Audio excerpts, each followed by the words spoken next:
in every department, in every area. Grant them wisdom. And deliver our nation from wicked people in authority. Deliver us from evil men who will sit in places of authority and do evil things. Deliver us from vampires who will drink the blood of the nation and leave nothing behind. Bless our nation with good leaders. And for those that are there now, we thank you that you are helping them, that your grace and your wisdom is given to them to lead us forward into a good and a better situation. We give you thanks for your great wisdom that is now released into this nation. In Jesus' name, amen.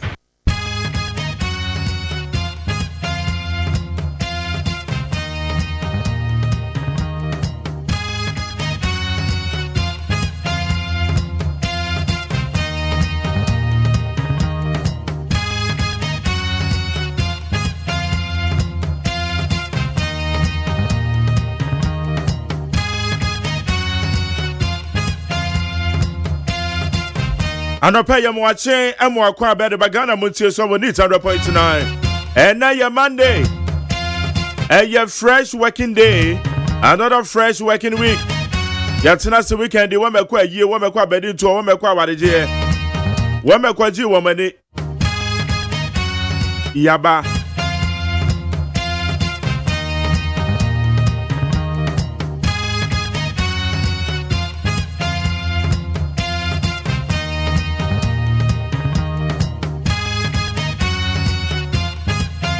Yena twede aponya ko panze se wabon ye ho ba no de na so ba be che ye. Esema ko do akoso over the weekend. Ye baba be tena se de won komo. Ye baba tata ko be se no do be ba pemu. Ye de asera be evangelist King David. And then a powerful that techi and then so for KY. One more dey rise and shine to me the brain. And I be share mojaja. And then my official fashion designer on the taking charge. Your friend Dr. Fashion. Mojaja, yes, Zion River Chapel. One more so the years to Mojaja by Petit Quam. Yep, Brady. Say yes, you're about to your mind the moon sem. A man your 7 days, some go to a cost for my Ghana.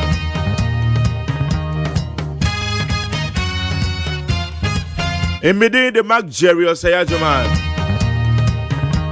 Medo bibia se Embo bibia kwa bankwada no ma sorry omo da akra o e woni so nko ba bia na omo nko ba bia so da se omo na akra ma omo da no ma brebre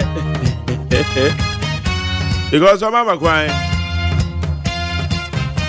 ana wo de no omo nya makwan se ma cho se vacation classes bi o ho na ma ba na rem because omo betre fi ache kakra Omba bedi be bosome ebi betwa bosome ne na otwe mieno ebi betwa bosome na otwe baako ebi so betwa bosome na wo matimi a classes na bia kama why ebono si abeko peace 104.3 de kasebo de ka bebro answer na your solid interviews abel fonte tamba so ho akosu asaponi amansanchi amekwam na mafo wo me de bebo am ya de wo bonkrata musam ne be mu adwuma and Samakodoa, Edi and Hima, the Obancrat anymore, and the Suya de Bebro. Yakwa Bell from the time, the trending story.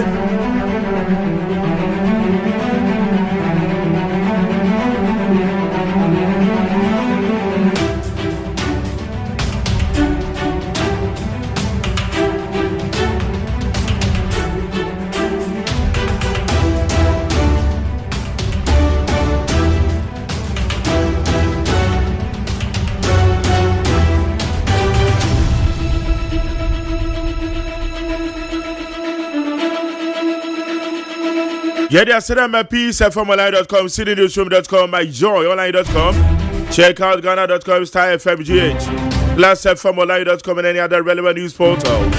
One of the boy bell for the time, but I did about the Edinburgh with it 100.9.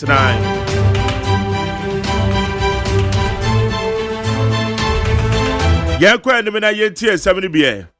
MPP sanctions 16 officials over 2024 election misconduct in the Upper East region. The Upper East Regional Executive Committee of the New Patriotic Party has taken disciplinary action against 16 party officials and members from the Pusiga and Tempane constituencies following a series of misconduct allegations during the 2024 general elections.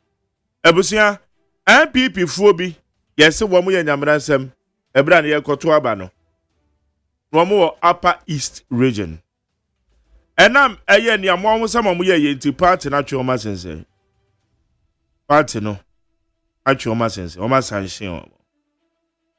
Suspect arrested with arms and ammunition in joint police military operation in Nkwanta. Okay. Nkwanta South Yamaka Kakai. Also joint operation by the Ghana Police Service and the Ghana Armed Forces on Friday, August 1st, has led to the arrest of a suspect found in possession of firearms and ammunition in Nkwanta. Nkwanta South ya there be a mesi eka boku ani aka no so aka hu bi. Won ma che obi o. Na nipa no mo che no etuo na egu no ho. So say one no makuma e one atituo ten ni akuma obi. O ma che obi. The bomb pies nipa o ma che ni. Onye nipa krojen a adwen boni woni tirim ne emfa no ko tira mra no. Eti Nkwanta South o ma che obi wate. Yedede ne ye no anye kwa. MPs demand urgent action on Kumasi Accra Highway to avert future accidents. Members of Parliament are demanding urgent government intervention to address the alarming rate of fatal crashes on the Kumasi Accra Highway. Bebacho, yakwante mponso. Kumasi Accra kwante mpon. Weni tuya. Ejesa akwanhia mrahye bedwafo asori edomano atu. Sade na se yeye bibi fa ho. Sade yeye covid na no na ma ehwe no. Akwanhia kunye papa di yewu. Yan divert sa attention no ewo road accidents. Because ye ka ewu nti na covid ni abere dia and the road accident dia ni kunye papa. Eno na MPC wo ma sorry akasa dia fa ho. Eti nsem no ebini. Medon for pa kosi asa pa trance. Doba krata mu semo ho. Ye boja na gum. Medasere ma peacefmonline.com, citynewsroom.com, myjoyonline.com, checkoutghana.com, star FMGA. Agosi asa pa ready. Agos mache. Medon for ya odo. Ma won fidua. Weekend e dan kakra no makoso. Oh, nyame adom dan kwaku ye bo ada romantic. Ye release stress na ma. Yes, me energy. Okay, that's good. Yeah. Okay, Agos. Ya kwa ne me twa krata no sema aba.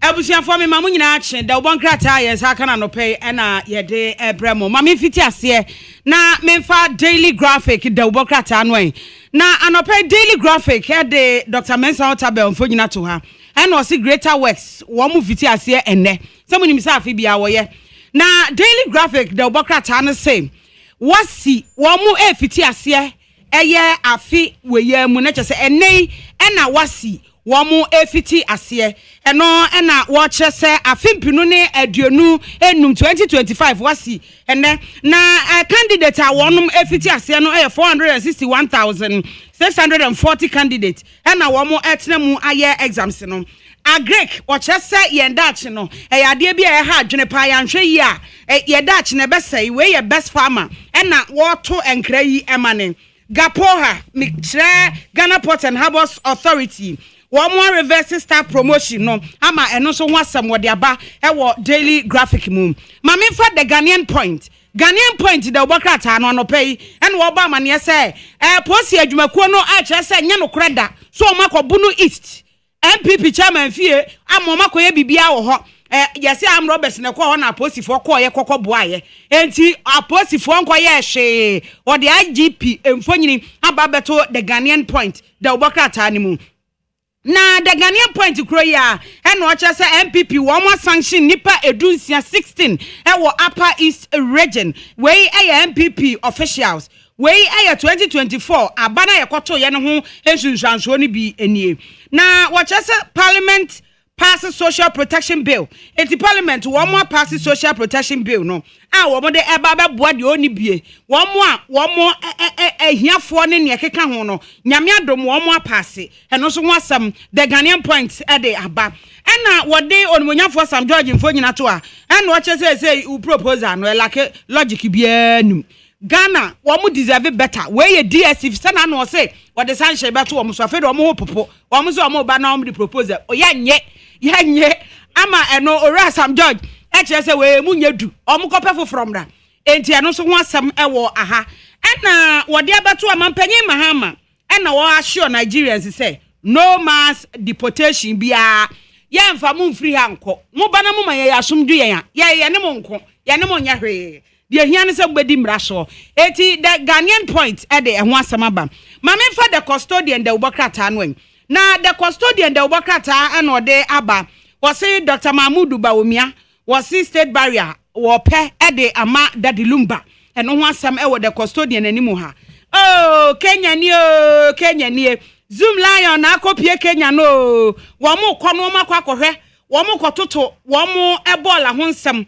e de ama wo mo Zoom Lion waste management expertise wo mo de kɔ Kenya eno ho asɛm wo de aba afei wo kyerɛ sɛ media court ehia papa a ye de bɛbɔ nsantwafo ho ban nsantwafo ye hia court na ye broyan dodo eno ho asɛm e wo ahase ya the custodian the ubokrata no e de ho asɛm na Ghana yakwa donate cocoa product e de akwakoma eye Gaza for no tokwana na oma meto this way say was say nkomu to this way because this way de ohia ye nsuohie pe wo hia kade afufuro bia eti anu wasam e na the custodian the ubokrata no wo de aba na anopai mame enfa the Ghanaian publisher so ebo amane e de afa Zoom Lion wakopie mu e wo Kenya no wo de ho asam aba e wo ha Daddy Lumba zufo nyini da ha Dr. Mahmoud Bawumia se ono onya state barrier papa no wa demonstration kokra na eno na onmonyamfo ahwenyo marking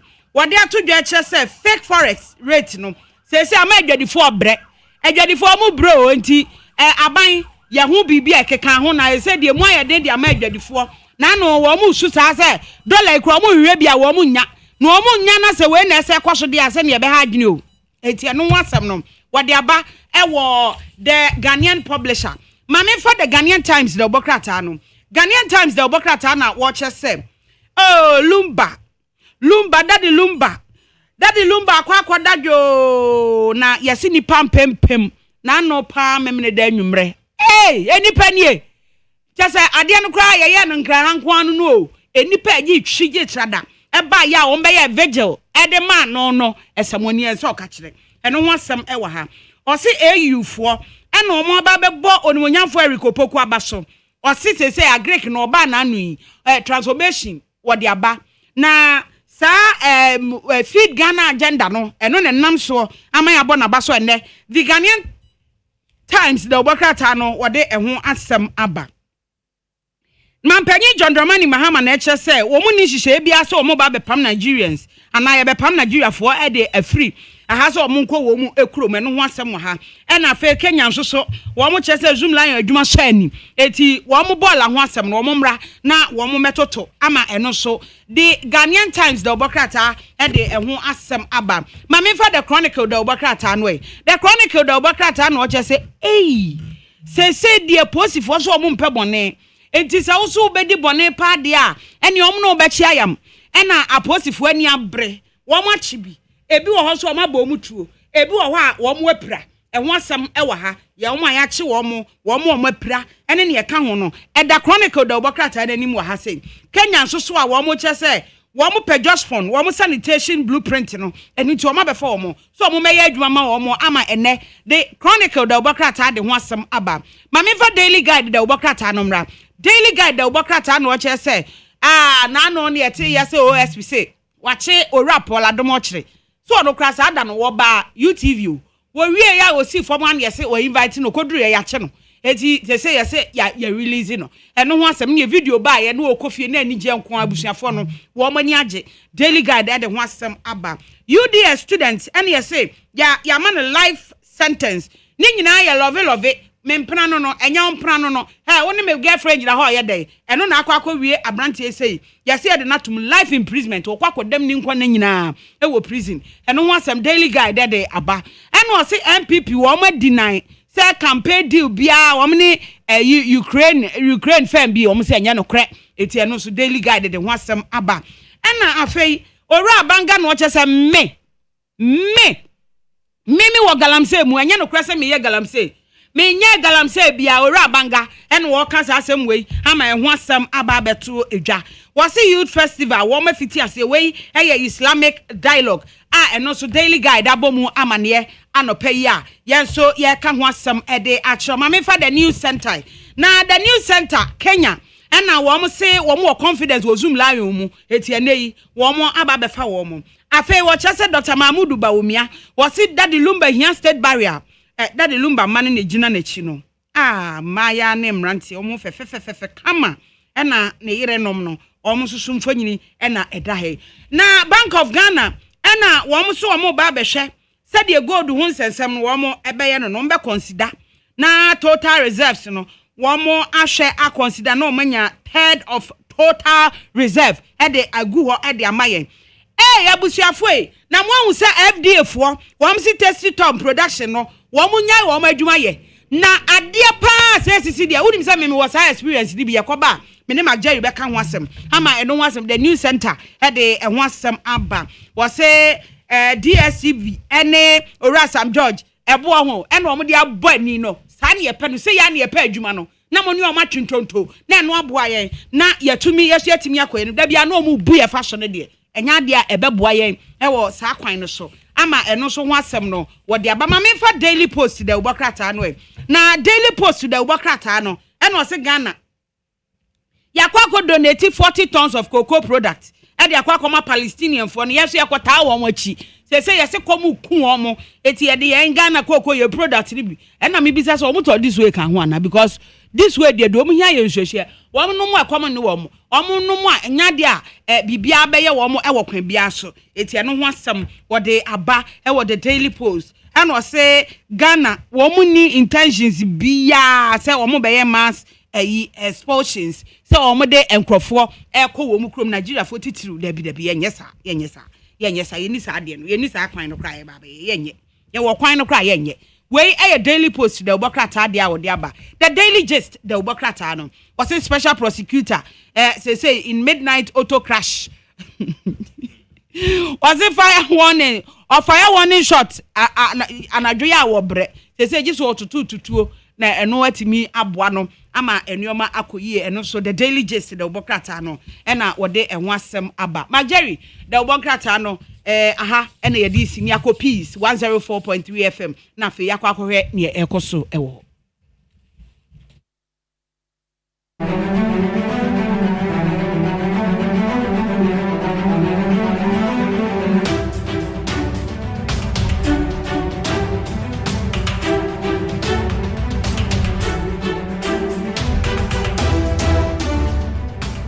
Etiabusa da obokrata musam na de brewo no Ekobono nsia ye crossover ne ekọ peace 104.3 ne de kase obono de kan na ye de abrewo na no pe esama wodo awote ye akosa sapon de brewo yi wadwe cho de be fa 0201162746 0201162746 ye be kase de ansam ne tie HB said de be bro na ye bisa say akwatia by elections na manyo kofo no mo ye de de so obi ani abre wa akwatia ye wo be ye bosome baako no kwenche den do because at the end 2nd September na ye kwa akoto ba wa akwatia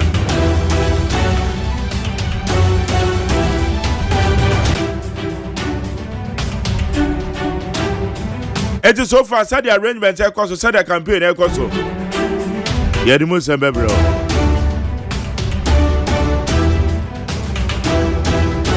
abom efa kaseboi ato apiti wiase amade hyepiankoma womo enye bi etie ena nopei ensem a yede esomo no nea edimu akoten ebeni Saka ne hoye koso ewo achim saman no ameni pe bi nkwa de esem wanu nti wo pre epe won kwa krata bi efri mampanyi asoye ababeto dwa wo kyerese ebibrem hanom sei enintim ahodo wo mo eba behye mu na wo madwendwen ebibiman yapomuden eho na DSTV board ye tia Ghana wo de toto alata memu de ho a na jese ye de nkwase buo nko a eho da were twen ye asori ne dom kuma e de wonne atom kane mampanyi abedi akire Dr. Mahmoud Baumia so akasa abo Charles Kodwo Fosu Dade Lumba abasopa fa enwoma hodo a wabeye ede aboa asom omayi esompa enti ehu behia se oman no yebetimi apene krabe yekọ amonone ensemu enso a ema mienu bi alimpopo yese o matrahia ko obi afuo mu nti yetwe won sutuo kun won wie yede wo mu ni padua ma mpre ko wie ye no ene na court free asem ni die ase sanso ena ebibifo bro aduosia ena sabre Yemen ye support so anase wo mo eposo no wo mo subonto akoka muntum ama sabre wo mu nyina ato nananom ewo ansie do we ene sanka hodo ena no pay ya bobo ni nyina no asinkonwa ede besomo ya de aseda ema enwuma yi a edidi so ewonti ena kaseboi eba wakwemu midimafo herbal center se anope yenka nche omanfo nyina se wodna ya rehwe ne ba be piepo kwa se mayira na stroke sisia de waposo na wo pa wo na ba obeboa mo ade ho wo se ne mrane ene Dr. Time da so ne number is 0244 774282 0244 774282 ena 0500727215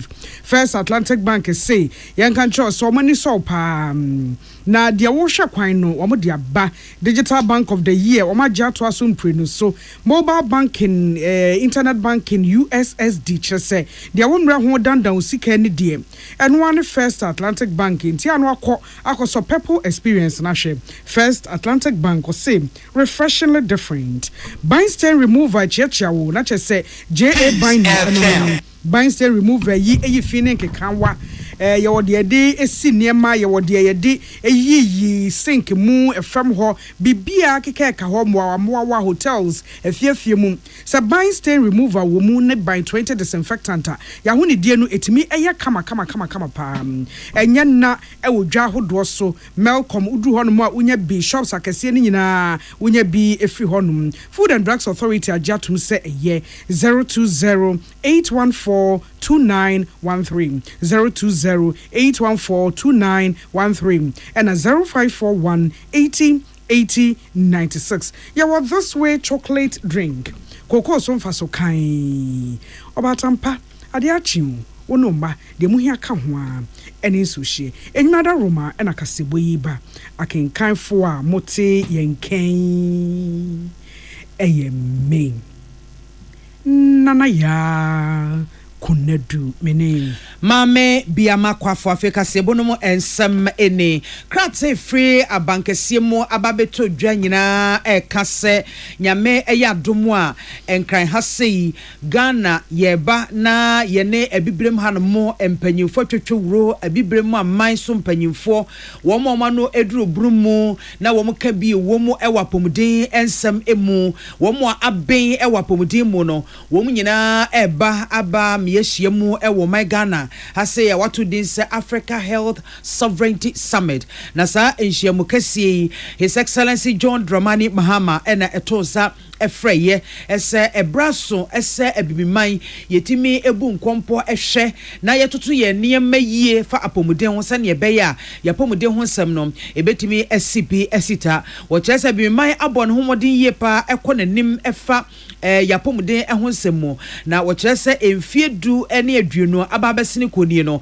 yade se empuntuo bebre etimi aba yapomuden efemo wo chese wo hwe enkoda ye motofo a ye ko awo so a wo san emma biemu a sesei yetimi aboye homode akoye nimu a chese efiri afia mahankro aduokono ebremu no na se ya chemienu apagya yemu abasoro pa sanso na penfo wo mo ekwa wo so mo san emma biemu so no yetimi aboa ateso beso hama bupen aduanan efiri fimpi mienu eba no emu HIV yade kwankro eno so ehuwo ni ade no efiri fimpi mienu eni edu eba nyina yateso eya achemu mienu kra abafom enna enei se wode abibiman egu ensanie ni a enipa bese opepepe 1.4 billion people enna womo edi womo pomude ho sem no ekoyie papa efiri bra ye sha se yehwe matanom abafom yehwe se yebetimi ahome emframa papa yebehwe se yebetimi enya ensupa anom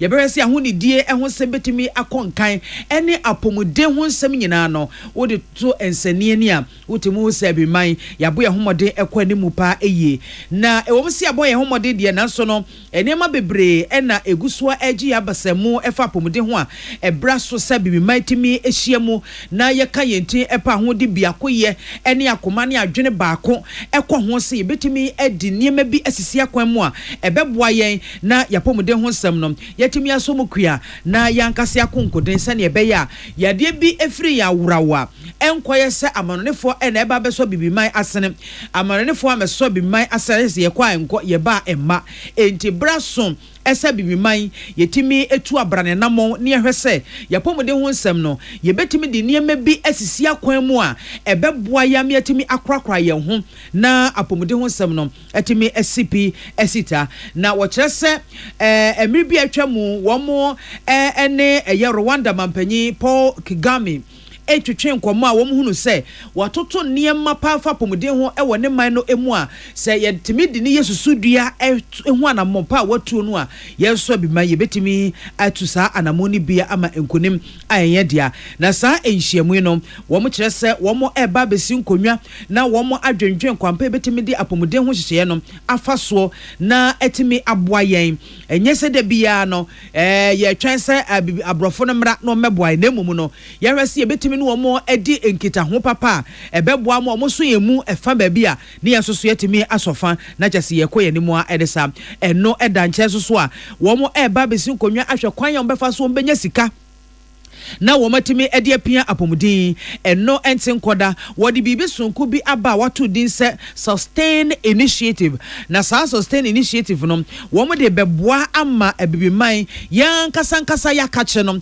yetimi apanie mebia ebetimi aboa yen na yetimi di aso yapomudin mu kua ebenesi ebetimi ne ankrankra enwumako ne akwaku ahodo etimi adi sawoso aboafo akuaku a ensha banase eno soso ebetimi ne womo edi nkita ho ede afa ho ena sa Accra compact no eno susu eye ni so ade hu sonko a wo mo de aba ebeboa ye sebeya ebiman yebetimi enya apomuden papa bema yetimi akonkoden akoyenim eti wei eye enhyiamu sonko a ebiman ye ba beye ni atimi di ahwehwe yen hyebre ewa apomuden mu na timi aboa yen ama eba apomuden ho totoye apomuden ho asenka ebiman yeso yetimi agina yen nan so krata yi Felix Kwachi ofoso no ene kasa ema mampanyi no ye soafo a wo hwe mampanyi ana ban egita hodie so nensa ene hye krata yi ase na wotwe ye ho ye bi yi ni ti ewo fante akwa South Mensimu ewo poye mantamu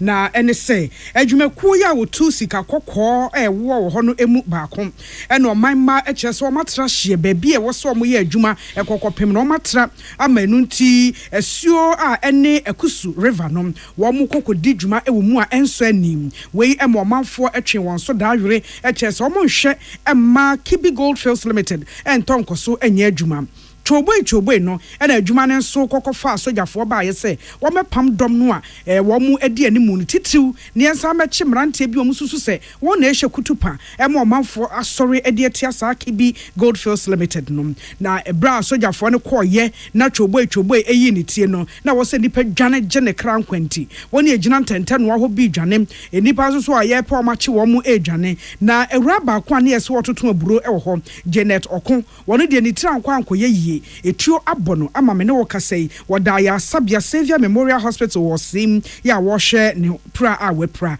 na ye nsentwani Michael Akrofi ekoho amane a odi free ho ba ye bi eni ehu dia boyen kidifo na ekofa on ba ha na ye koduru obeya na do 12 eti wase yemfa ne nko kofodua enko hwe se bullet ni bi ehye na animu me kwa ndra so de si eni ehu dia nyame anim ni aboyen pa unse mi kwa akola keto ndra na jo e ba sa no mi hu me ben bo me bo na mi digina dan ni mi hu se de mi pie se me da na sese nte na kwa me se nka me pa ka be ne makra ko because obeba ba bi na asumdue ni wo de na wo se o hwe se de obeye wo ya che ememu amienu e okrom ase na de sojafo na eye no a mo checheche ememu anu okrom anu mo ya madwuma obi enka obi abone obi enka obi abenkum na ya che o chese anu ase tuo na ombetoto ye no obi ante ase endra ye nipa 5 ana na ye nam ana soldiers for no ehia ye na de enti aye se ye mpini momu ntu akusu ni se akusu na o machi boy bi actually 15 years e wo ho ana endra o mu twa kusu ana se ye kostopom ye se ye kostopom ye momu entwa ensu enti ye dru kwa mu ho no ma ka ni nyina ye ma ana mo block ye enti e ka ye nipa 5 ana mo chi boys 2 e momu di 26 years ye wo kroma ana mo ka any soldiers for ni nyina akiri e no mu sisi ya one shot take ana mo di etuo ni kira ne etuo ni beka sister ba ko to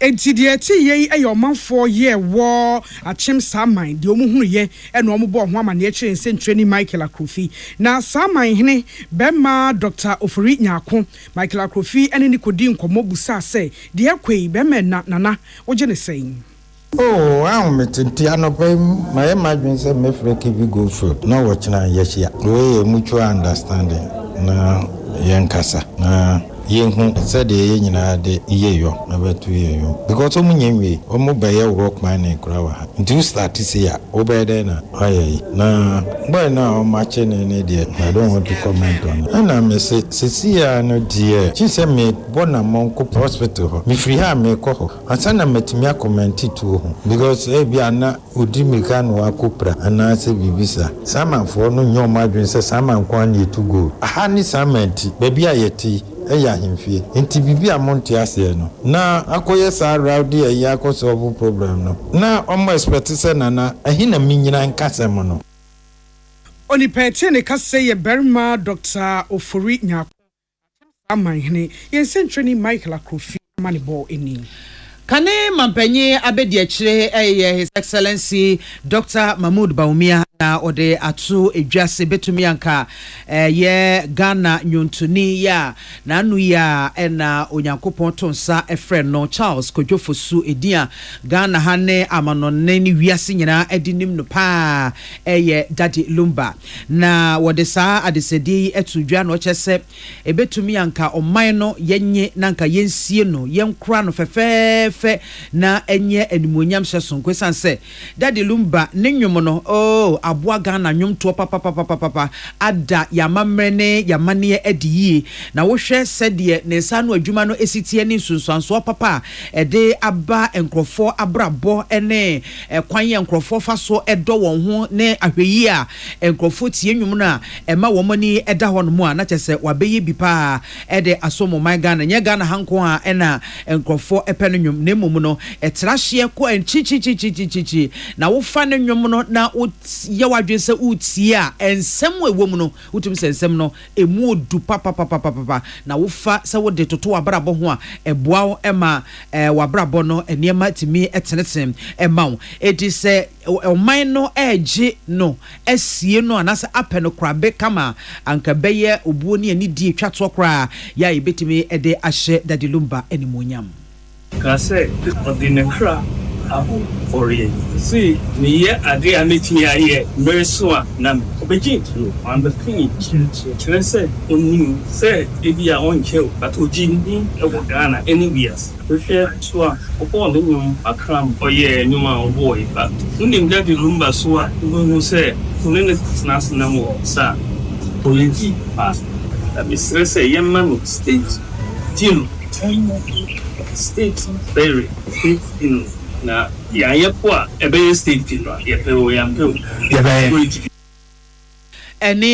His Excellency Dr. Mahmoud Baumia Kane mampenye abedi akire na watwe mu no mu na osofo ya wo share oman no yankra to so mechira communications minister orumnyanfo Sam Nate George edin sembi pie dwa se Waka dia chere NCA woni a ehwe na de wo enwuma wodan dani ema wontumi mu odi dwuma se sabusumi de to so nsundu na DSTV na dweso ye wo my Ghana mu wo ma hwe anye ebo a wo de DSTV no agye de etua bosome no wo ma hwe anye ho bribia ene na ye ntwe wo mo ensensen a wontumi fa wo mo TV no anade e wo so bia enkyere e wo my Ghana mu de nti otu sa na moyi ne se na wadi nka atwera akomo mo ne mo di nkita ho se sa wo hwe de Ghana fotua na de toto de Nigeria fotua ho a na se my Ghana de yebu ya kwasea mu kwasea enti na enhia se yetena se yenhwe han na ye ka se de wani enti ye beje ne saa na yetua ne saa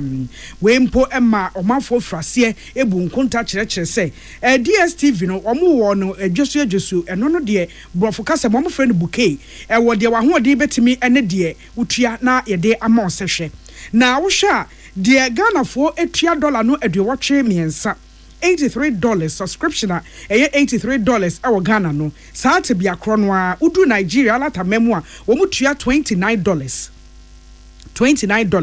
na je se wo keka si ani a asede akakuma bi ne acha Ghana de no mu miensa baako ena Nigeria fo etua wei enti ebron munyamfo Sam George to na monyi Ghana fo dodo no ani age ehwe de ebepie afri mu aba na wotwe wie ye ena DSTV fo so de krata apiedwa na omo krata wo mo de ba ye a wo managing director Alex Ochrensa ehase no ono so kire mu de kire se enya de a DSTV fo ebetimi aye de osoafo no eka se wo mo enye no omo ye ne sa enye yi na enonti ononyafo Sam George nso apie bion aba ba kire se one DSTV fo hia ye ne de omo ka bi ne se wo makwan ema saa ebo na ye twetwamene bo no a wo mo de je Ghana fo ne yentua ne saa na emom de omo betua ne ye mfa sika ne nyina enkonkonko ma wo madwuma wura nom ewo amonone na sika no aka ha ena o se a ye bo Ghana fo ho ban de Ghana fo tua ne ye se so dodo enti yanhwe ne yenya ho bribi na so ka se yenye ne saa na sika ne me ye mfa nko ye me sika ne tena Ghana ha entra na enkodi hwan botom enti eno de ono so gitumu a enye yi asem yi edom kuma wo mra hyebedwam ede wonne atom bi ama won so de krata apie dwa pandai mra hyebedwani Matthew Nyindam ne nsa ene hyase na wo se wo sra adwobrɛ ne anobaba ye ewe fa no entem efrisem se ye twere tan anya na ankwa ankɔboa wo se embra kwan mu ene enkitahudie ama amantam kitahudie na anwumanwuma entem kitahudie de efrɛ no diplomacy no empanifo nhwɛ no fa no so na wo mo nkeka ne ma nyina asie ne ma abotoye mu embra enuanom asam ne fa ene se de onmanyafo Sam George edi tu dwa no aye Ghana fo dodo no a de efrise wo mu susu na wo mu frika ho asem enye ne se DSTV etwetwamene bo ene wo de ema omanfo ye a eda wo mu TV no eso e wo Ghana wo de toto de ekoso wo alata ho a na eye nkwase buo etina wo twetwa mu de asemi tu dwa no aje ntre ha ama wo kɔ abefo ntentan wo ma no kwan a ye fa so eto nkra dinkita ho metre social media ne so a omanfo ye a eboje onmanyafo Sam George so no enya de ketwa enti sa ombe konkonwasie bion so ombe to na monfofo sa August de toso enso ebedu ama yakase NCA twi DSTV asensen ana se de sitie bia no yemfa emu asem enkame yen etifo awusia wotie kasebo wa Peace 104.3 ye dan ye ho agenkrato ye ba ye beto asem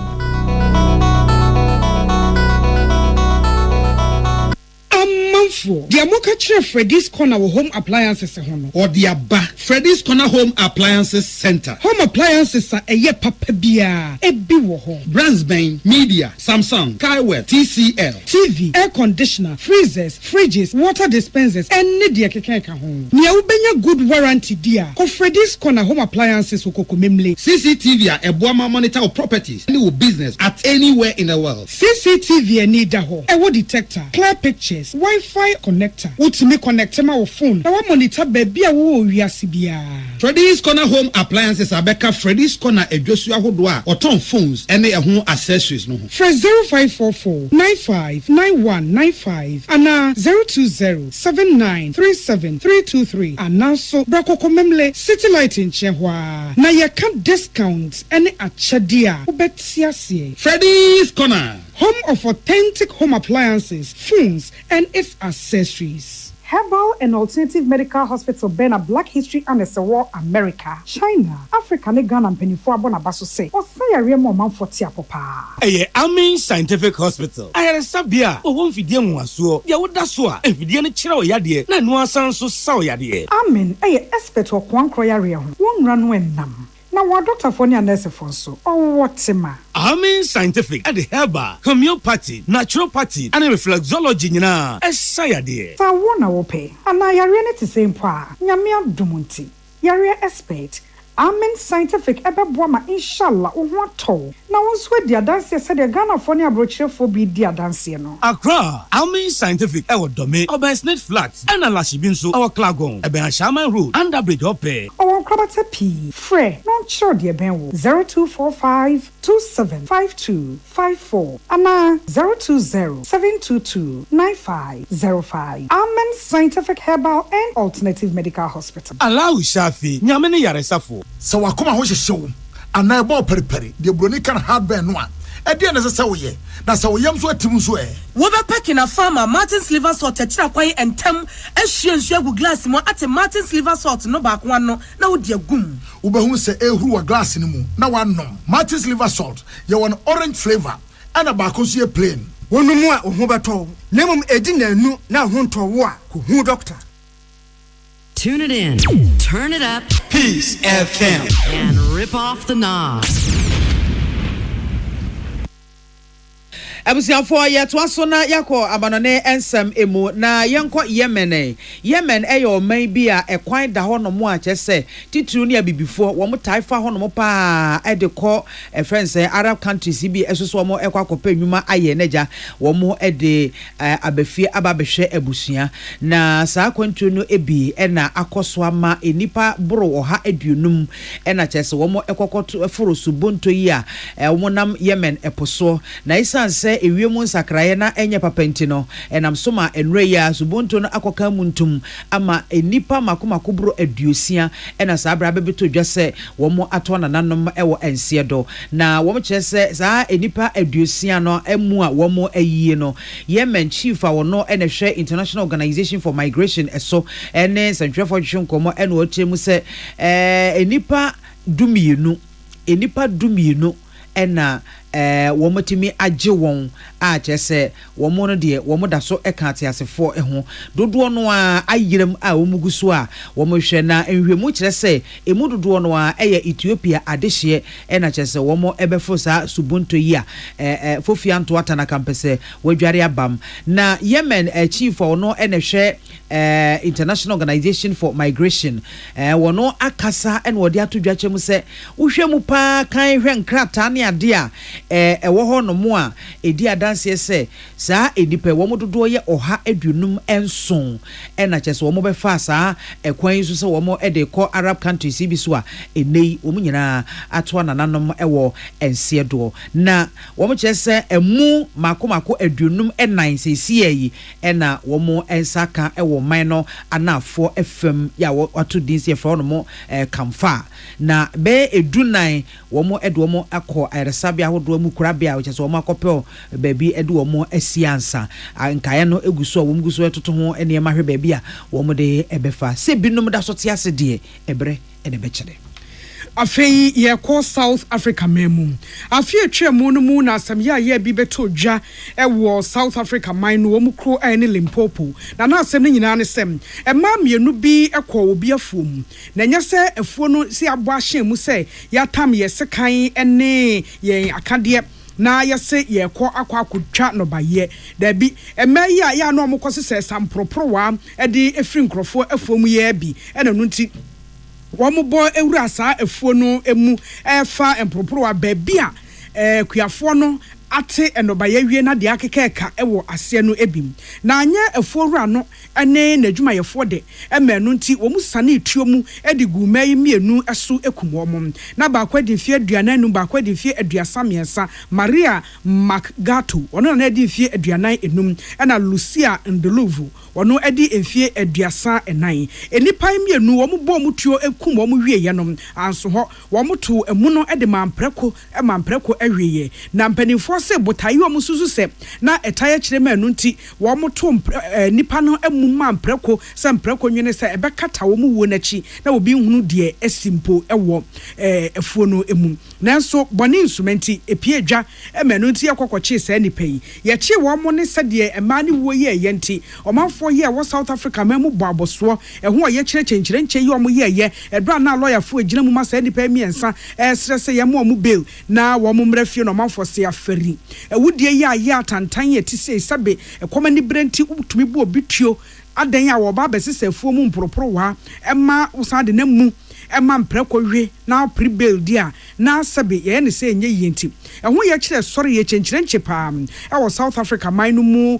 September ne October ewo afi etwa mu no emu afi na ban kwadu bofo akeka ne niam nyina sie ne awie amanu nti asem ne die ankasa nano de na ye mfiafia ho de ye bobo oboso na aban kwadu bofo etu hofo de aduru so efri enei ekọ ene se ye betoto se nipa ya no ye be free asem ne die ankasa ase ewo South Africa Limpopo ho enuanom afa no mo sha ase enti ye be hwe free nei kro de won be kwa akokirem de akire court no de be akoyo mumu aye ama court no na ba bia court be ka asem na kwa akosie nso ye mfa enkame yen etifo abusia kase bono esi ensemo etodwa ne edimu akoten ebi ene secretary free abankasie mu ababeto dwa se mampanya ato safra ebibrem ha no mu se ye nintina hodo a woma ben ewa pomudin mu ene bibrem ha amanye eso mpanyimfo ahodo se wo muntu ana momrai na bibima yensi nkonwa endwendwen kwampa ebetimi afa so ede yapomudin ho hyehyeye egu akwan mu a eso beba mfa so ama bibima nyina na wotwe wieye achem samman sojafo wo so won ho ewo galamse nsensama na so yetu sika kokko na omanfo se ye makwan emekọ wiase etu aka obi emodaya sabia wo prenity midin ede mame biamakwafo menen nana ya kunadu yade kasebo na chia sede ma medima for herbal center wonada roma na yenya ayarsabia na dwesuo ewo enkran ha na wose yenkan kire omanfo se wo mo ede bre na ye adwuma enti sisi ade wo poso pa wo na yare atetete sa wo hwo mo pokwa asemayira 0244774282 0244774282 and 0500727215 na woje so eboa apomudimum First Atlantic Bank say emprenu suno maje digital bank of the year empenisi di onim tuonom yede ne gina kirempon so enu da osika no ani basahare so enya afi na wo ba betena ka mu adi traffic mu enya afi na abekọ banking hall akwa di line so a enya na kwan mu ye enu aso bekọ digital wo phone ne so internet banking USSD in fact people experience no wo ka people abusia no hu se emu odem First Atlantic Bank, refreshingly different. You were buying stain remover. You feeling can we free if you want me feel how honey dear, kama pa. Baby, you feeling can we be was sinking no more walls no ho, firm ho, bibia te kama, and I buy 20 disinfectant and also so a more sham, the ye sham keke, and more way the young need the enfia new hunina, and you are more falla, it will feel honum. I beg ja, or Melcoma on second bishops, I can send and get to a moon, JA bind stain remover, and new buy 20 disinfectant, Ubenya beam 020 814-2913 020-814-2913 and at 0541 80 80 96. You are this way chocolate drink. Cocoa some for sword dear unche. See and quay genebuni a buau. And a pair of batampa. They are no behia kamwa. Any sushi. Yadamunina see a mamumbo any tea. Welcome. Ghana Montier. Ghana Montier. Ghana Montier. Ghana Montier. Ghana Montier. Ghana Montier. Na mansanya son. Adawroko fiaman homene so ejiji tonton sansan ewo need 100.9 FM.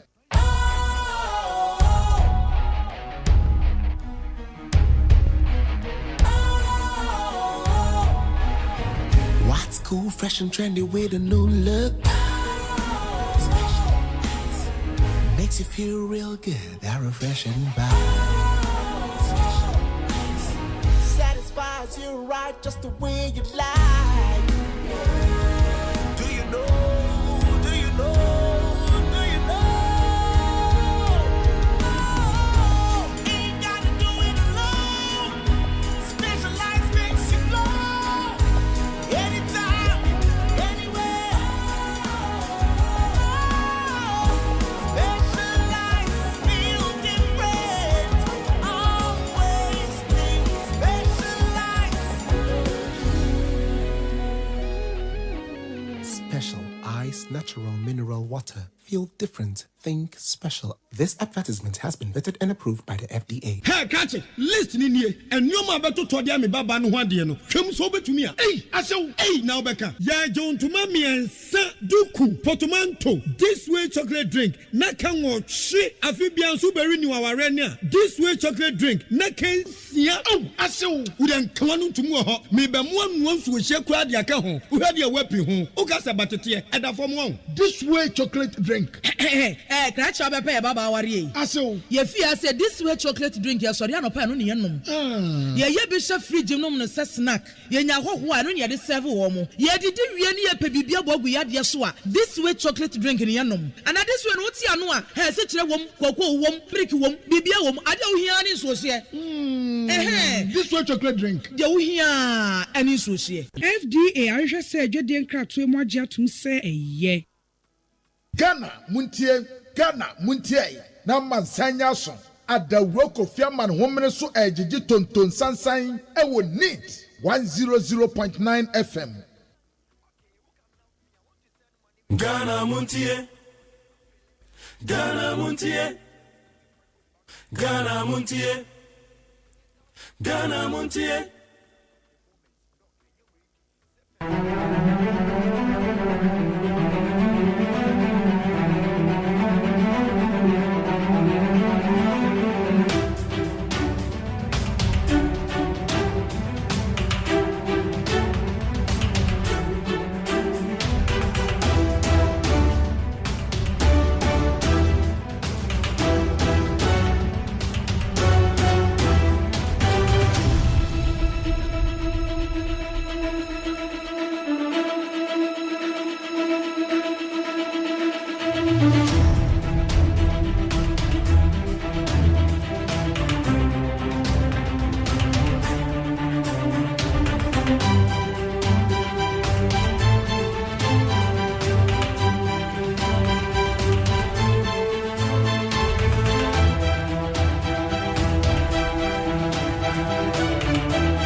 Radio Makwamba Ghana Montie so ne woni 100.9. Ya tena sia de solid interview so ne ba beto so. Mene o kasi amasancha me kwada ma fa ekrado. Ani a eye me do fa pa ko sa saponso ekrado.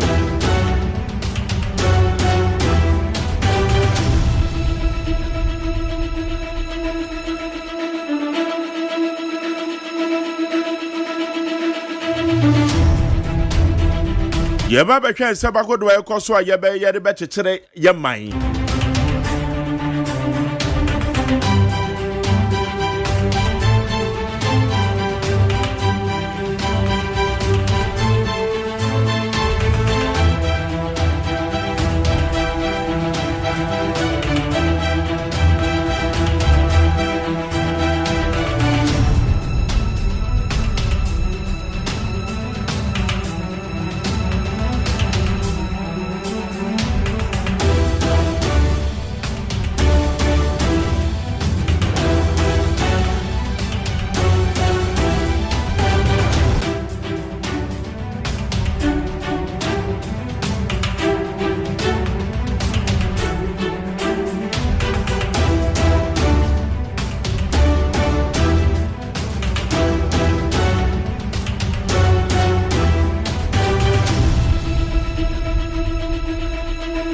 Eti abacha ya office of the special prosecutor. Special prosecutor nemo. Paul Adomachre. Yeah, review the bail condition. Awo mujano. Yes, what mujano. I just say one more edna konkon.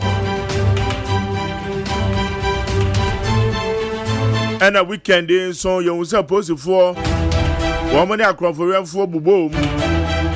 Maybe crowd you to come. It's a Mr. IGP. On them rant as well, boy, you man.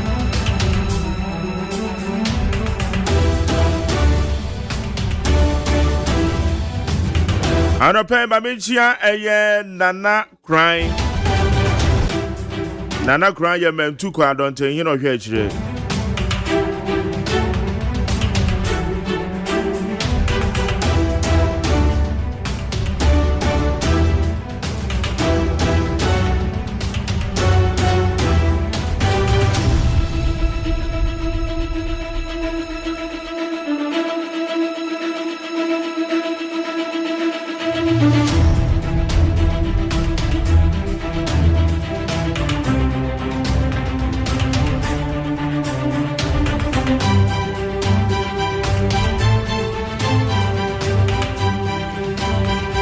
And a very special good morning goes to Apostle Bedu Enketia, Jeremiah Mission, Tomifa,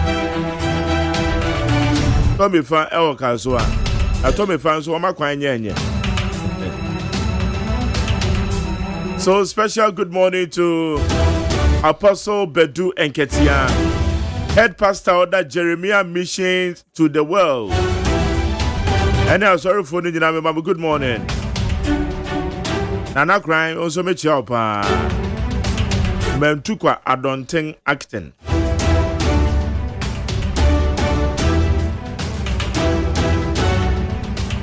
Kobi atenase. Akosia atenase. Ye kaja negum delbo enkratano. Paramache. How are you? I'm fine, no. How was your weekend? The weekend wasn't bad, even though I traveled, yes. I traveled as usual. As usual, I traveled with the kids. I'm a grandmother, you may be Jimson or my brancasa.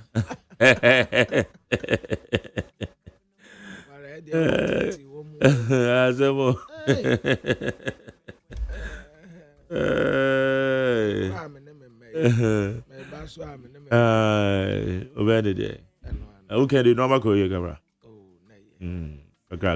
I goes, Marquava. Yeah, Odo. And sure, Crata, and then you just said, yeah.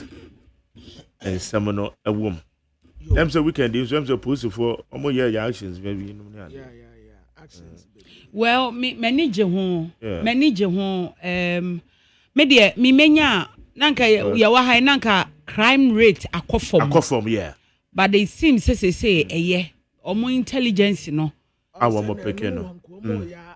No, my dear. For now, over the weekend, Kwabne free last week, you know. Yeah, last week, Bano. Woman, I'm Robert. Woman, yes. To one Robert, down, Massa.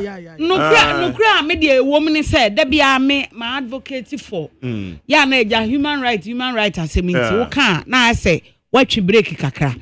But one say, police in Sabi, no human rights in be. Say we shiano na ubetutu di abono abra wo so obeche won ka so obeku na wo di tuo shiane dia me de me so me advocate say o so fatu ni bi shia wo say wanti mi ama ho ba na ekun ayekun esan say wo ku post ni na waku no what the me chana say the man na ebusuan o ma hra de kase na tell you kaya last week no on say Ghanaian point the by say national security enti unhu say national security coordinator da ho IGP so da chief of defense staff so da ho let me catch us say omo beye operation keep Ghana safe yes and one womo ye okay because and then omo security for betna was say nipa bone fo ndi o mayi mo so enti say Debbie. And to say, and yes, and na adwuma na ye de ama won so munye na se ne say. And to say, no, as I see your support to one. Oh yeah, we have to. Yes. Na bambo ne de na bambo mu nsam de toto na se de ase na IBB. Debbie. I see your support to one. Enu nti na kwabena ne Mark omo ewo intelligent. Yeah. Intelligent ne kire say bibi besia. E wo say omo te. Omo so da fom. Bibi ebesi bia no omo te. Na omo te a no matimi atu ho na montem. Yes. Te say de si wo Bono East. MPP chairman if you will say. No, almost say, what happened? Almost say, yes, or Muko ready, or Munko, almost say, I'm Roberts. One a call her. Send your Roberts. Now, wouldn't I say, and Rakras and Mutia Mia and Opano make kind who knew. Okay, I will a piece FM. Ah, not one more church, we say, sir, I dear no. A brand 10 o'clock, we did to no ball, no. Omo hwehwe no apostle for what Bono East wo hwehwe no yese wo ye kromfo tatwia mo a wo wiewia especially moto yese the moto si wa ogbadwa ka from what is ne o to free Bono East wo na straight to Kumasi wo de aba alaba ne importem wo no abeton so ene yese osan ka gange ho a omo ko ball krono similar krono ya bi eti we na wo mo sa ba ye no yese so omo ball krono no a no omo ko once omutimi free system yes nti asama adwin ni so ye hwehwe omo na etu atwa no masa nti we no omo san ba bio no na police fo nya tip off nti ade na so omo ye na omo gu so omo ye na police fo sarande wo mo a ati sa mo de ko ye abono we na abro nya na ho na ye Bono East okay why Bono East abro nya wo omo friend no bibi Ibrahim Seidu bibi Seidu yeah na IGP bet na was an Roberts nje ye mo. How dey be ha adwene. Enti my tell you over the weekend no. Say o say yeah. Series of robberies. Capture mo. Robberies are a course over the weekend. Anya robberies ketu o. Ebi a course wo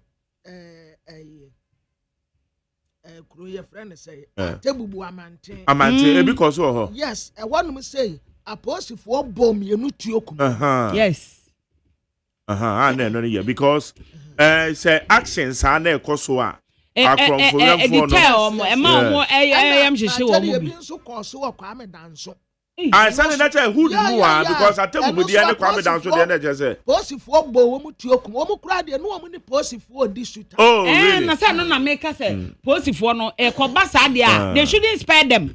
E ma mo nya ma say human rights nti because human rights no posifo no so mo ye nipa mo so human rights ni bi. Na wo ku posi ni no a wo say wo ko. Ebi ko so wo ho. En wo mu bo wo mu tuo. Na ebem say ebi so ko so kra wo baby a friend Teleku Bukazo community. Teleku Bukazo what Elembele. Yeah, I know they very well. Because I got say story be on because Teleku Bukazo. Okay. Teleku Bukazo. Oh, sir. I'm out for one more count. And also a positive for one mu tuo sa. Yeah. Anya wan kwa over the weekend the robbery course wo ebi kura sa course wo yasi kurobi de boni eno ba anwan kwanta wo Asante region then also police want to capture Alex Mining Company Limited one mo so an robbers ko ho e ma posifo e ko capture wo mu ho so okay anya wan kwa ba me say ba kubi nso course wo tema yeah tema yes tema ema one mo nso the same thing na ya na omo person wo bo wonu tuo sa e wo asama tulaku yeah eya na me ntia omo person omo so abambofo e hwa na just say akosi wo mo so wo se so wo mo se wago ho a no wo mo asan baba but wo mo se mo wo say ni na action ne koso no good mo wo soro and the no an sententema ni ya wa kukudam say national security coordinator a COP Osman Abdulrazak yes wo IGP tete yo ho no as our chief of defense staff were kukudam way na ang Roberts bedi ye kuro ya so dabi ensi ena ye ne ankasa wo manfo no nso aya ayemo aposifo wo se de ekoso ya ni nyina ya tip of enti matani national security for no ma no 999 you see something say something see something no omajai da ubo no akosi wo mo de ababa omo hu de re na nye obi a nanim ade kuro say something was say something say something bibi koso wa umpotem a mentina wonu munyansa han nansen edura ahomate a ema no anu wo mu kodwa no boys ni bi kuta moto wo mu tititi wo mu bag but ayam de say na jari yempotem ho ema ni kodwa anu wo mu kunu no mu kuta seka di edu omachi we taifa me ba ku bi ahomachi bi am pie na seka brante ekuta no de ni so nsa ewi ade na be wi na yire bag obetwa ba ko branta bi ekura na we na me stop na me say boss mo why ade nyame nsira we tesa wota we yire chi omo kwa mo nkoja won mamu nta wonu mo nko aso wonu nko anko emema no mo nsore mo nta wo mo achi ntiwe no kwabene mema mo nsore o emema mo nsore o na mo yire ma kromfo awia wo mo na kromfo no wo mo bo wa Zamo wo mo beze ye ho dwe ememe mo yire no kwaja mo nsore ni wo mo achi o emema mo nsore titru mu am yire ko edwama so ma so mu anajo no mo nsore ni wo mo achi na anwro bese no o mo bo wa Zamo gobe okay right how you did 100.9 ete ye be twen samagodo a ekoso interviews no so ye de ba be hyehyso ago so mai na yenko kwabena abusuafo de obokrata Ghanaian Times yanim ha yasi ni pewu ane tatere mampura Charles Kojofosu sa kojo no kura nya ni di ankasa ya wono juwada ya wono benada ya semo sana de ne because me say number talent ekuta no a kwabena anya juwada talent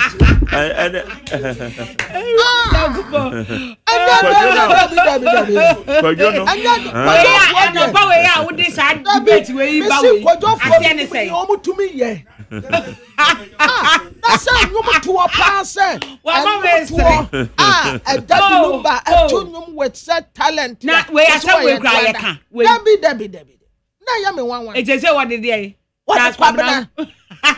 Charles Kwabena vote that's one no de Kwabena ni ntino sister na no china wo pese wo de sister na e kama me eti ni yi yo ne sister na kan ya te kodjofo ye da na se ye nim ne so ye kodjofo su ya so ya de ne to opapa na ne papa de kodjofo su na o de ne to no straight but lumba nkasa de o ye Tuesday bo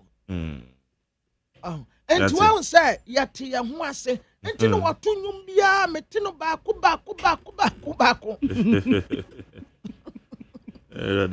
ajari ai enim hanu me say no mo gbo baako me kopo hie dra obo ase ya tokurom ya na baby baako me meti so say na nyamie dia be anam na dia no kan na nyame banya da bi we dia meka mo ma menka meka anofum adubro nana manofum amomfa nteme we dia meka mo ma menka meka anofum adubro nana damwe ene e kana na nyame nana damwe dia be dia banku ananku adi yo nana free tete odum mankuma watiata se biegu meme isua upo top money e pekin kran sa no ka no duabo na nko adi o nana eye duaba be nko na nko adi ye sa na no hopa kire enya na nyame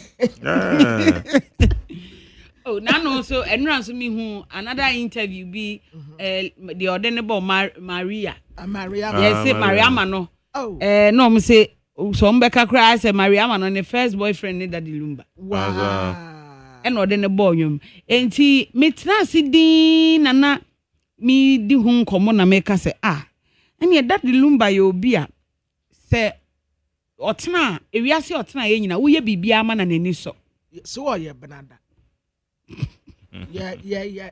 And now Benada so be ya majari o ma me nka ma asam na wo kra dia asam na de Benada betiti na no pa we ya ade aketua bi ma ye kura mpa wa hu ye pese ye ku ye hu mani pa yes mo kwabnafo no yes seriously ade aketua bi a obi be ya ma ye bi wo hwe pese ye ku ye hu wo hwe eno obi ka no kwabnamafo na oyo obi a oye bibia be ya mani bia no eye ne fe eye bibi kitua bi kra yes eye ne fe study wo kan ne de no two ways penia man pa kase ena study wo si kai de wo ye ma no sa na wo ye no bone so a wo kai bone ne de akosua eno anya kwabna eno de ye mfa wo da tikura ye mfa hodo so enti mimmom de hwe Daddy Lumba ne life bia te se wei nom se wo ye bibia ma na o kai no na eye me fe papa Maria de no se yeah entia de beti ama ko minya meka se jai odo mintumi wo dimi foni o me do aya wa kai mi o maye ndi odo chato aya wa kai mi o wo Mommy kiss for the road. Sanity. Ai, na de na. Mommy nis yon famio. Aya mento Maria ma. No, show appreciation na woni nyum tuo mo. And every unim say, so na me ka say Daddy Lumba nyum bia obo ye bia eye ne life.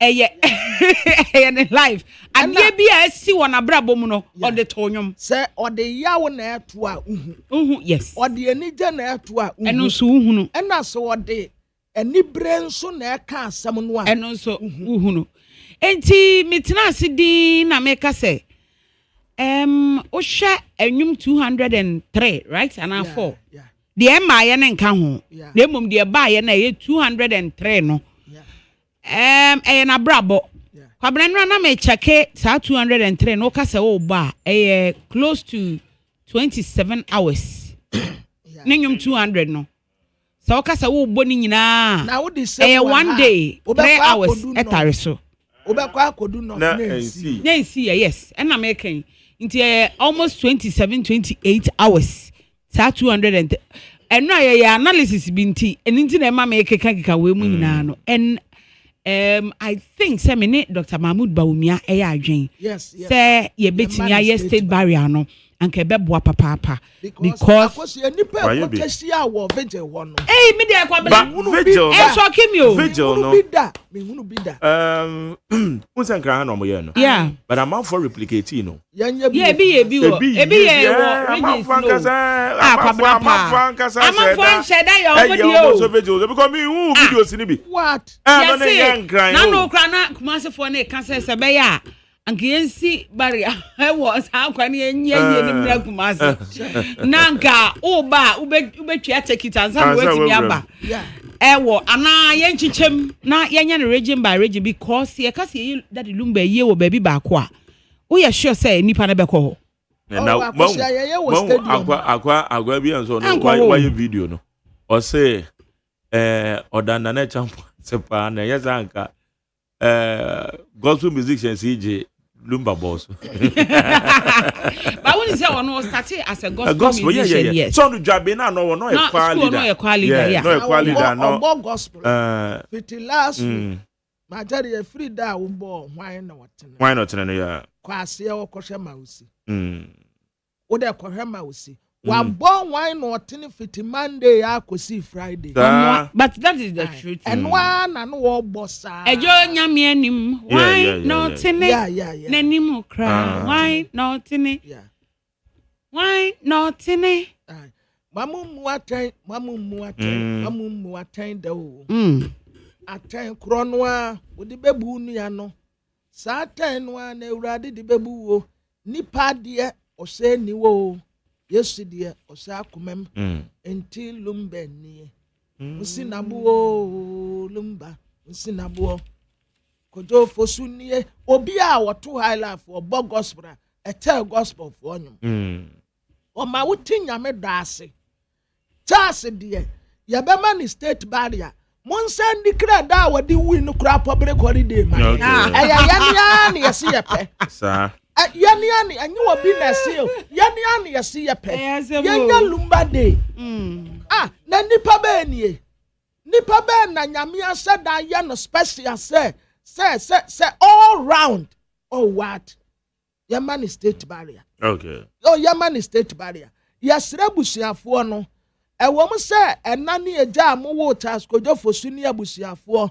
mo wo ho but yesre mu eyo man ne dia ne ho ba mfaso ma wo man no se me se kura mpa mfaso a wo man yenya wo no so no kura bia na busuafo mpo anya ne sa me na no obi ka se na vigil no na busuafo ama se na busuafo ne ma no mbegina ho no mo nye na busuafo na ni nua ba no mpo na o mo nye na busuafo me ya na wo se sa nneoma bi nipa wu afe na ye di sam keka no mempe dabi akosi alumba kura de me se Ghana ha ye won kofo bi wa ha wo mu ye ya bone kura ye de beche wo anya on si ye nyina ya nyape obi ti se Stephen Apia he wo de opa mo mo nka Stephen Apia akoya de still ye do no o ye ne hwie nyi dabi Ghana rap sofo obrafo wo de opa manipa nyina nka so obrafo eja ne na ya gunu ho ti abonten ye be kwa akofa no a wohoro no ye mfa mo ho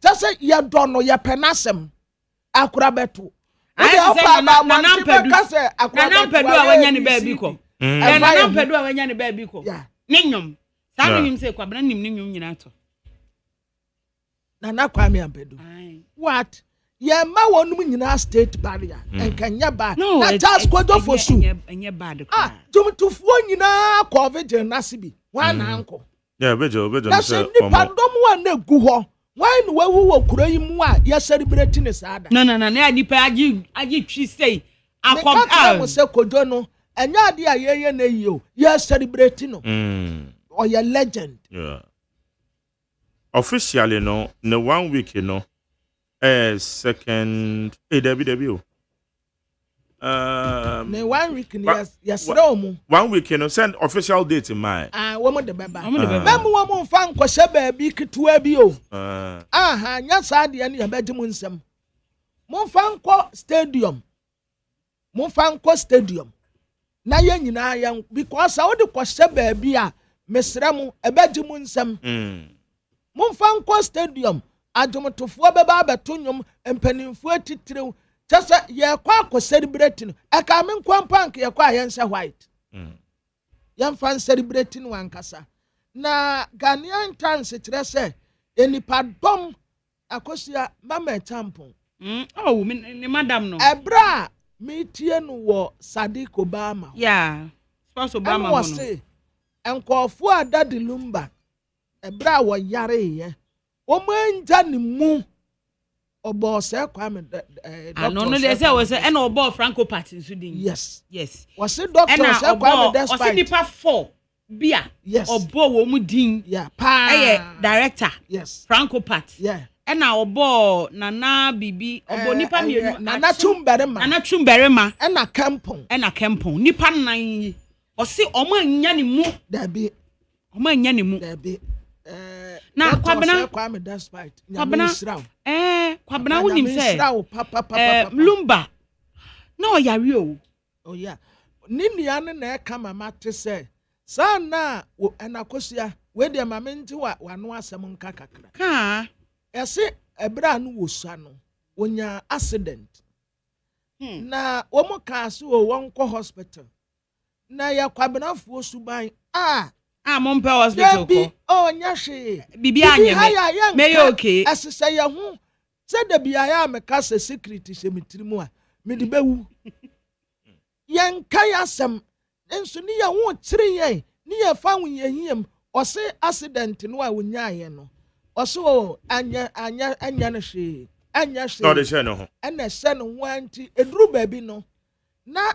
ontumi nkum ni mu mpon lezi ne mpaboa se obekum ni mu sei elezi ne mpaboa no na wontumi nye yesra mu enya na wompra be tete wo che accident kitwa bi anim o kitwa bi anim saudi agibran ko hospital ena bibi ye wusisi anu a wonam a wote se huni pedua yi egbo kokko o mekwaba enya hwe beye ne nkakra mesra mu aya mo nkwa ya asabia kakra especially ye ne mema ye mpe hospital ko bema be ko hospital anu obewu anase ne yire na de ne ko ye mpe hospital ko kra ye mfa nka ya bra bo ho kakra ye mfa nka ho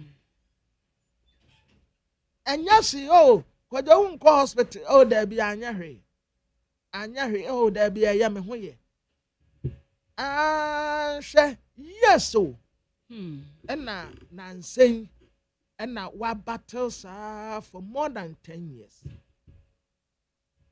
it's not just accident no nya na edini nya yes oh edini intila ne spine no want to me kura nkotu ne chika se no ko ne spine ho no asomo na ohun se na owo issue e wo ho ansa na kidney ede no ba bejiji oye transplant kra oye transplant ansa na no wase na na chimba e ma na kotua ni nyina na osanya stroke ba stroke no nyame ye na dom e ma ni firi mu ana otimi nante eye ne ho eye etimi na so ne na otimi mani ti go jina na so all this pain na no wo fam nyina no ehye no ho na me be ka se wono no ye obi a wo ye very quiet e wo ne nneoma ho enye bibia no oka ebre kra ye ti se ye si lumba yare kra no sa time no battle crash. Yes. A battle crash. Okay. Yo. All right. Yeah. That lumba no. Ya so am ni nyina ye no vegere. Ya vegere no. Na the obokra te ye nim ha. His Excellency John Dramani Mahama. Aya Ghana fo bi na ye wo ye kire. Se ye mpe alatafo no e wa ha. E san se alatafo yi omu hu anwanwan.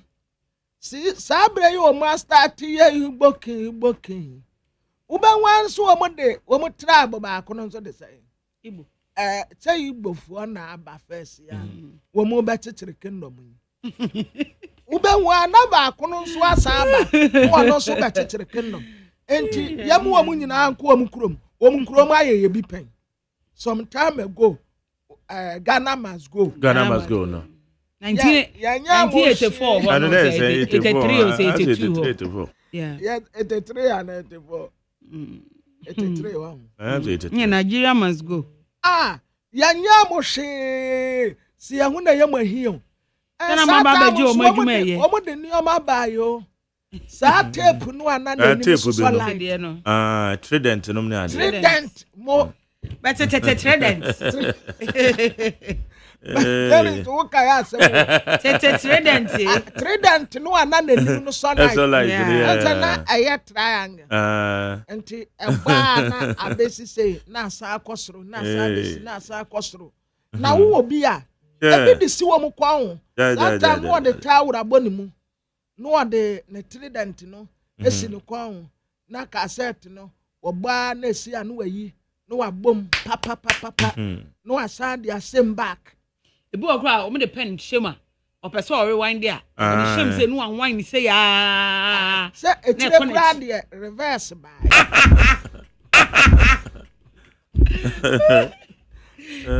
ala ta fo mu nya bi ye pa say obi tu krom wo so onko Sambre ya si ya yi wo mu bi pa di tu ya kan wo mu say yes. Ya si ya alata man. Ba yeah. Ye hia ne so ombedi mra so.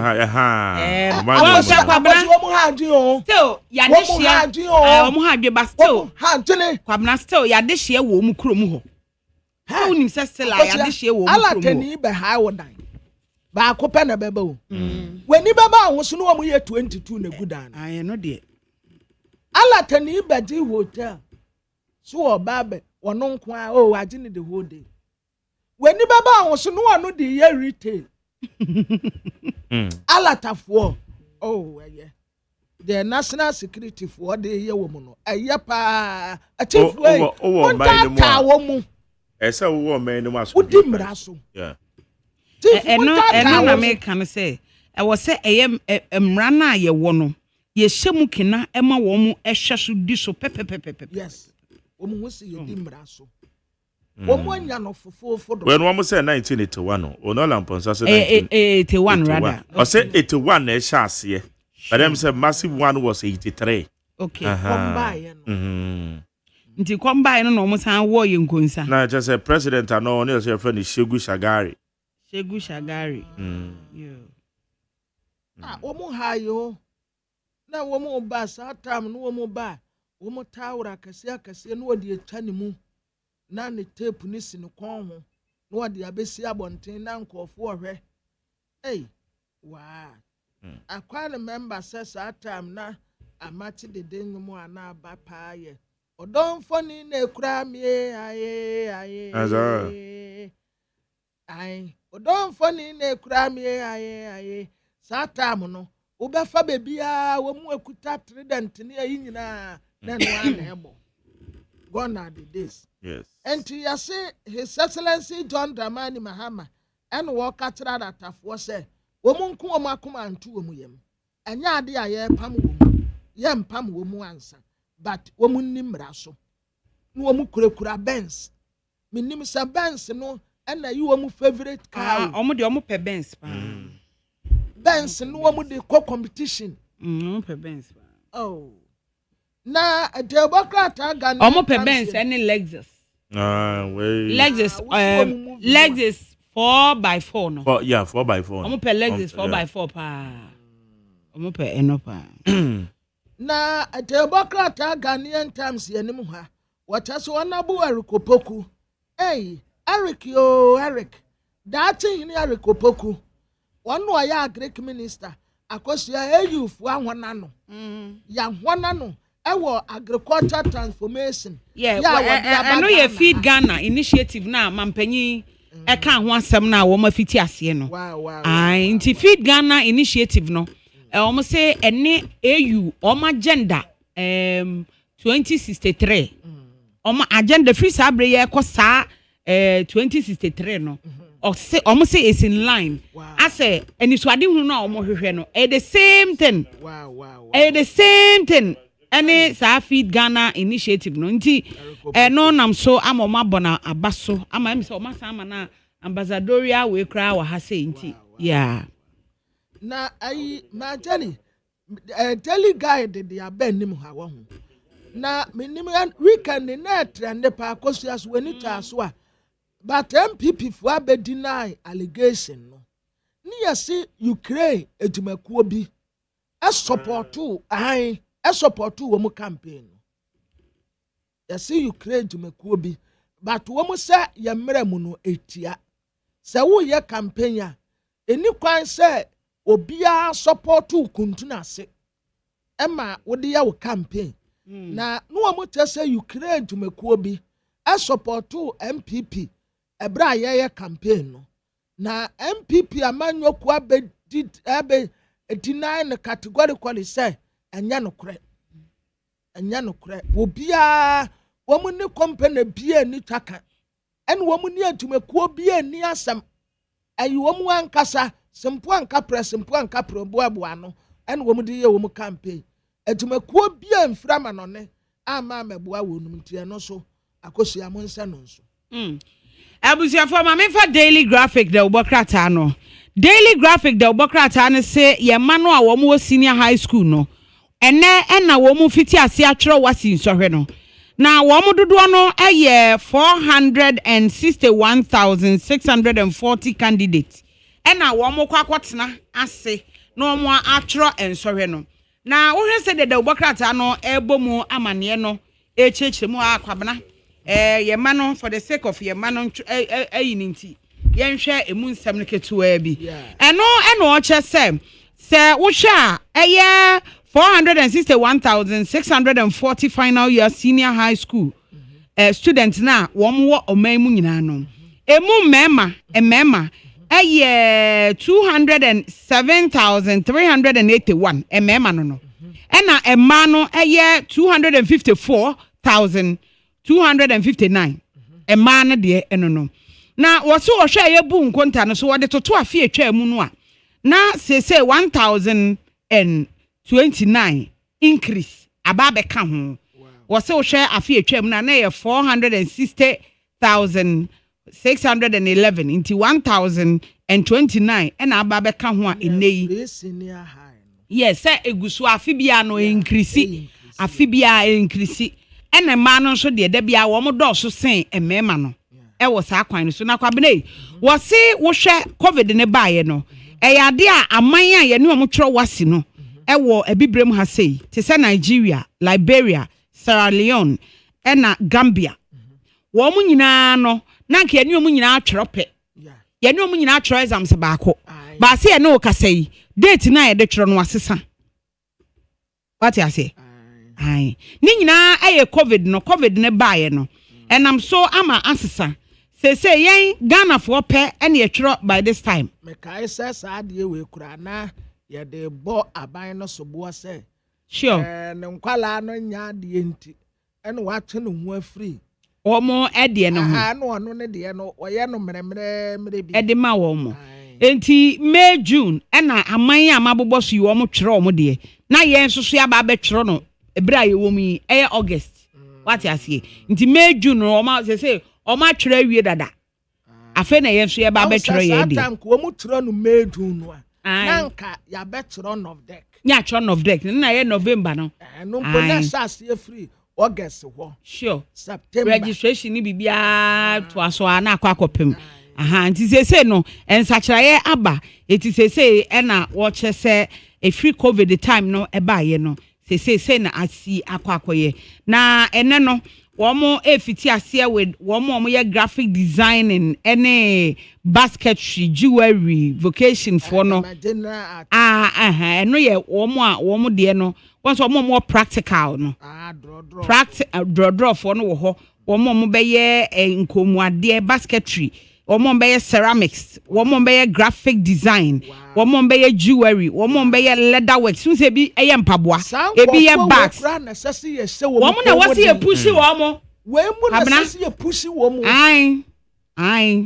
We mu a. Aye. Enti woman fiti ase say no. Osi August da eto so aduonu mienu 22nd August. Na che say woman de akọ akugu. Enti say e kasa ye de ene na womo efiti ase good monyere mo ho we me pacho mi wie ye akosi aye se wo mu ko mu de ye ka ne sai ye encourage wo mo but ye ma mo congratulations ha eno no eye o ma wie ne ye congratulate wo mo but se si e dia fei ena o mo good luck we wish you good luck and come out with flying colors. And yeah, the mamo. Why, yeah, mamo, good luck. Said the kwabena kano. Now, kwabena, and what you know? What you say, we are your best farmer. And now, wabo, ye titru ni agric sector. Was this yamiani and kwa agric and why ye Dutch, you know? You who said the besi ako. And to we know a warning, or since she be a ye, no. Sanhye na wo se etimi ehunu yanim na ehu ye daache na ye tumi nya hye bia keke emma enkonkoba se ye daache eba aba abesei ye kra already na nkasa no ye wo haw ye haw bebre kwa se ye se ye pese ye nuane ye bo ho ban kwabna so nim ya ha kese ba ko ese eda ye so akosi ase ye ntumi ama ye nuane e wa ha na nso ye ne a wo yes ye da ati ye hu basa you bibia ye beto frama no ne say akosi ase ya nkantimu ahu banche bode benkan ye bekra ye bekra because mbebunu dudu no a mpeku adwuma no eno ye problem number 1 problem number 2 problem number 2 ne say yes science ase yes science yensu na ebefa mu akonsa ase nim no ya say no ena ya say yensa ase ye tu galamsey ena ye de dynamite e hye asase na ase chemicals a enam asase ase no me ka kire nkofo de bia ase me ajeri aya na mo say ena obi a wo call Pentecost na heaven no anu o mo kan wo ho in the beginning God created heaven on earth aya Ghana asam na ne ye kan because bibia wa o ye wo bibia say asanu ana first wo koto ana watete ana wudi den ye didi anka ye den mekoyira wa mekosense no mesenwa mekopa say kontombre ekutuo kwadu abrobe majani yenuya o eno na eba especially it is a meson ya woken even cry won say wodim say menkani yenua won say wo hye wafuo no na say nsuo tuto say na no apai sa wo hye afuo ni yi a epai wodim say me ye kwabere ni me firi mampon me firi nsu tankasa nti won say ho no kwabere se kire ye ho pe menkani a eso pa ho ne firi ba na me kai pa say those times no si ye kwa afuo mu a wo be ko na menkani na pai apaya bom obi enua wonya hyefu ni ya epai ade a wo bedua wo mu ya aburo ansa no aburo no ebe so no ebe bo no na mankan no apegya wo be hu se emoko meso ya wo kan ebi wo kra mokopa na aye green e wo ho enti ye kwa afuo mu a ye nua aduane e wo afuo mu ho aduane a ye noa no wo mfa hwe mfirifie nko ade a wo de be kwa ye chansen no nche ene wo nchene ene ngo ena ade be ko so me kai pa se wo kɔ ye frɛ ba bi asuafum e wo nsuta wo kɔ bipo no mu hɔ a ye frɛ ba bi asuafum ensuo ye nam bipo ni sa na nam afuo no ase asuafum so ebi wa aburi enti asuafum hɔ no na ye wo afuo wɔ hɔ a ye stream insutene ena eda hɔ yi nti ye kɔ ade ye de eyi na ekosa ye te kontomre ha ban no a na ye de akosa nsuo no saa wo hu na wonom akosa ye nom wo sansuo no a na wonom ebi wo kra kwotena wo ya nom na wo de wonsa wo sanse kwa na wonom ena de ebi wo efri botan ni mu ba no wotimi de wonsa som se na wonom ni se enso na ebi ni ho saa so but ye area ho de enka majadi sha rivers ya kasia na de da wo man yi mu ekuro be pa no mu wa rivers se streams ya kasia ya wetene na kobo wem se ne fe sika kokko gold yi ni yentu yesesa keke enye easy o kwabena enema we mu nyina na ye ka no na ye Ghana na ya Africa say you no man bebre ye wo gold ye wo bauxite ye wo oil ye wo die ni enkamese wo ye no ye betu kura asesa ato agu but ye ne mesi Nyankopon Almighty Saudi emha wo ho sa wo ba bese wo man no fa boye pa ya ye bese no fa boye pa ye bese na ma sentina ne ye ka se se ma abrofo betena Ghana na ye kotena brochi ye bese ho ye wi ani asan ba ye krom because asa mentality no isi omu mfatuo na de ba ye so omu acorrupt agene no enti ya wo no a ane da nyimre akora bi ne nampotem ho se na da no watema na me bisa no anopa no yesi edu kwesi ada bia wo munya fasting akwada 13 years ena kwesi ada akwada akwa asɔre apɔn aba beduru fie bregi fasting no ne maame ye pie 6 to 8 anopa to anumre 8 akwara ne ndidi adentia yesi kwasi ade bi omunya fasting na ada akwara no won nakum Yesu bɔne fata bɛn ko a no wɔsrɛ wo sama no stomach ulcer Kwabena ebi nso na the day is not there and ebi o ma hye da hye ne sa ajeje ne sa na so meti ase but any kama ni nwure na dia fast na azemo anyway gosh okay ko na me de me kra abusiafo de bokrata me de to aso eye de bokrata your friend say Ghanaian point na Ghanaian point ye nim ha and what asemra se be de fie woma pass emra na mra na woma pass ni emra ebebo ye yie tie ho ba titiri pa eni womu a womu ni bie mobrofo pa no na ebe protect won Ghanaian point ye nim ha or the Inspector General of Police IGP nimfoni aba betoa your friend no tete yohono na watre say womu di asemi betu da say posifu akobu no is regional chairman MPP fie akwa ransack wo se da bi said asem no ba nya sa na tie eye anrobes ena kwato share no so ena womu nya atepofo a posifu omomu ye fast call ho no mu a womu kwaji wowure anya sank ye nti asem de enti said asem no beto da say de ekoso ni no anya sa akura na tie aposifu omom ena kotitwa de no na wote awie ye aposifu ogbo wonum ho moden anro bese a womo agbo wonum tuo nya asam ketua na bi wotema ebi wo bono ebi wo atabubu amanten ebi wo western enti aposifu akeka wo mu ho te sadia medi nka ka kire mo no sa me ka kire mo se national security fo so wo mo keka wo mu ho na wo mo ne nkofo yi beti ayam so pam. Kwabena. Ukra de asema wo ke me chronicle de aba. We baby esisi ye no ma me mubo bi nchire. Bobo bi tire. Omo kire se asanwa ase. Volta region.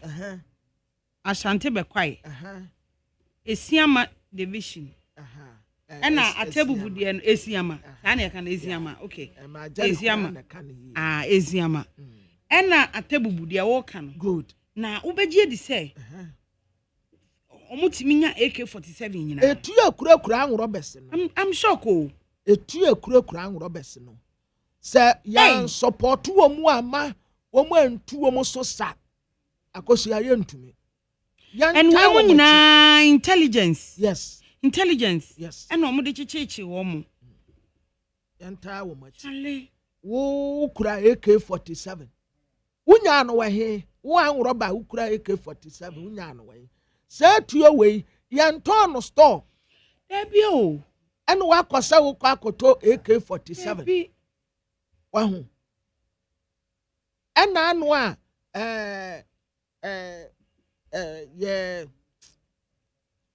national security coordinator beka say wo mu hyehyɛ ammunitions ya ye hyehyɛ yenhunu no wa wo say ebi ya ni o sa etu abubwa akase no a ekurakura wo mu no wo nya no wahin because ordinary person untumi nante nkose wo kwa akoto etu abubwa wo koto no wahin enti sa nioma say na meka say yan support wo mu no wo mu ndom wasuko na yenyi petty partisan politics no mfanto nchen ammunitions ya ayira isa wo say yan say ammunitions na say wo system no mu a etu abubwa etu ani de kurawa hwinimo ti say abubwa no behyem ansa na ne ho ayehu etu ani de say kurawa akoso ye tonturawa me kwabena me ayi ni say police for no omo nhwe na omo ekwepe wo omo yie because so omo kono omo ne emre bi assembly si wo KNUST ana posifo akromfo aremfo ya omo ko bank ko gigi sika yi wɔn kɔ commercial bank wɔn sɛ KNUST hɔ no commercial bank no afei kora na bia bɛka wɔn first anke no nko ane bank a ɛwɔ KNUST inside hɔ na robbers ɛkɔ atake obi a wɔde sika ɛba wobɛgye di sɛ ɔmo na ɔmo wɔ bank hɔ no police ni na ɔbɔ bank hɔ ban no woni wetu abɔ na ɛwɔ ni tuo nim na yeses asemi American ebro 15 years be 20 years ago na yeses pe me kai sa police ni ne pa me si yeses na police ni wono nipa baako ada na mse bank mienu ena wo hɔ a police fo mienu yi omutu abba ehwe omutu onum eye 12 omutu 12 ni we na po ayi am robbers yi da so tutu obo omo it imagine say so omo ehunu nyansa ankoteta tu so omo nyina ho ne emfa to omo but minim say na asesa akosia wo mu nso a wo mu ye mine no asa akromfo no ha wo mu pa o akromfo no ha wo mu wo be wan so wo mu akọ ready no makoyi akọfo wo mu gold ni wo mu ni o manyina no wo mu de kọ minim say obi na say akosia last week ba akugba ibi sure wo mu wo si wo wanya gold pa na wo mra metoto na damfo sana woni akromfo no ahyehye ho alaji na damfo alaji adamfo memmo alaji ni alaji adamfo so asika gu kam oduru kwam wonum ba bi one na damfo no communicate o wadu hin o medu ante bia medu wadu wan wo mum peja etuo ekwan no mu no mo jiska na lucky akosia same me ye Pentecost ni nti me gidie nkyere mesa ye bonu tuo no apete ai wo mu bo mark wo mu bo no bo apete alaji no wo hu ai alaji adamfo no enye sa ko mbeku no flat wo mu bonu tuo no apete wo mu bonu tuo no apete afa nkofo na ebu nkotodwe no wa hu say ye ne Pentecost fo no enka yenge sa nka si ye bo tuo ku na basa nipa na de wo ni aso Pabra hu say na wo ka aye enseme beto odwa say MPP fo nya support free Ukrainian fan bi hono and am hu say statement omo de babonte indicate say anyarukwa Richard Anyagba ewo ahoma so Richard, your director of communication, said my new patriotic party. Richard, Mathieu. Yeah, Major Sonia. I promise to sound obey. For the Adam. Okay. I said a message to voice in only an almost to be ordered, but you did some way. Oh, yes, Nyako Pado Boko, the chain. That's all. Now, since Semi Abeto just say a Ukrainian firm be a sponsor. Mo party the teacher brand am born to is am free here and am so mo deny the mark mother say na metia wetifo and I say to the radio Danny TV nti afefo wi anso so mo hwɛ mo social media so me che mo nyina enye no kre someone ankasa me dream it to say abeng na BP yakofro bi say on best me na say obegu bi hu thing being bobi dem bone emaye na say ni panon so na say ipa e pese egu the hu fi na say omo hu fi na omo ye hwan omo ye hifo say Ukraine for and any more na mumbe say jumai mai en trobia ojo nwa won ti ase enti enye no kreda ni titi a de say no kreda MPP en fa kwan bia so eni obia enko sa pam no enso ma no ana say ono akata asoma no ho so ye dia boye ye ni mo bia sa say obey say juma no amaye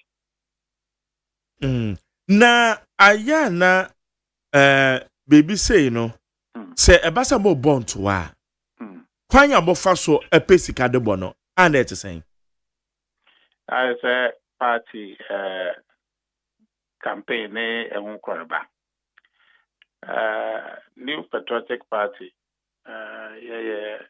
kwa yankasa support here and ankra support the Jesus kasem na will be say yes ankra support na say mo kra your call conference for Lagos ote hunsam aya empenifo a omo be do na eyi omo ho si wo se yepese etina ebeye party no e frank tuni no ebeye sa election of 21st January no omo come say e discover boy former appointees e war party ni mu penifo e war party ni mu members and ye kaya say akaka and ye conference yes aba call akwetia sa na ebe kan sa kaka na kwakwa ya enti eni a na ebobo ye ho obi eni bebi a all this can be ever born New Patriotic Party tete ya form party na woni mu ya bako so mu kura UGCC abreso oni a boy grant no mo penifo a edimu enti yen ya na finance ye ho obi first can be ebe support New Patriotic Party na sa allegations we mote ne here enam some official body statement about bontin. Oh, na me sure say won so kura movie. Online information. I think say and then online world no about the very sophisticated.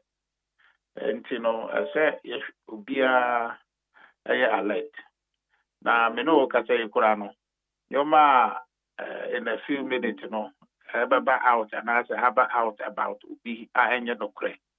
No idea. I say, you know, very careful. And it was an online publication, I think, issue. For education purposes, Etiamra say, Amenyokuo bi na yebenya international firm bi say womu di sika be support to sa Amenyokuo no ebra obonto ana. I said it's your war election finance regulations. I think for purposes of sovereignty and other ubi emfa amboniso emphasica embeshe manyoku bi echi sebeya as a manyoku no edin kunim na ono through that funding no obetumi enya influence almost no I think very concerning. Legal across the world. I think what the SSA I think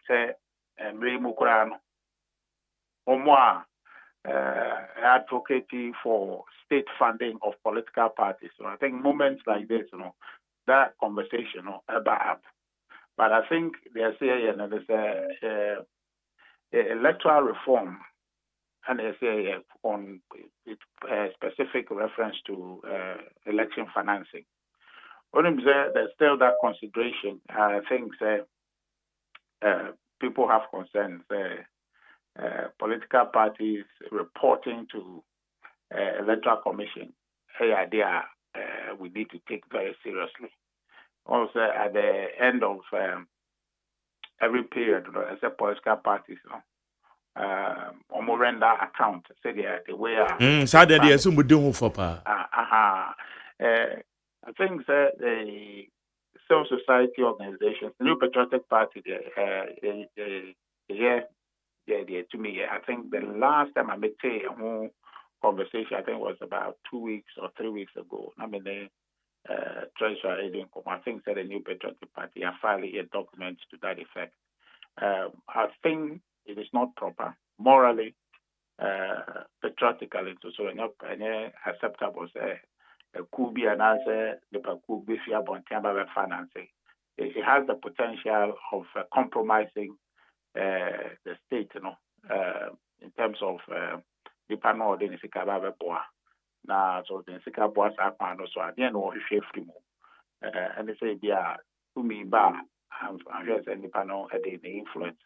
about the United States, so now I have a man. But the New Patriotic Party, any idea, about the same, the you do be a track cancer, so because then you Pagana, could be, and cause a permanent or may influence Ghana kind of evidence. But and yet, Rasa. Okay. All right. It's any idea to say yes or so. Debbie. I think Entina issue the buy in terms of the making sure that they release it na Ghana for having had that say MPP and Koyesa had the bonny way in Tia Ghana because any idea about Ghana quite be so. So mostly, no, especially seeking these negative online services. So I think US for the election year, they Trump by obviously 2016 election. Yeah. This whole conversation about Russia involvement, more campaign, more Putin, also Trump winning, the inquiry on just to investigate to be sure. And someone that from Sakwa say will be kind of na amanaka. And issues I think attempts to make sure say perception or instinct KBPR because any no credit say MPP yes now say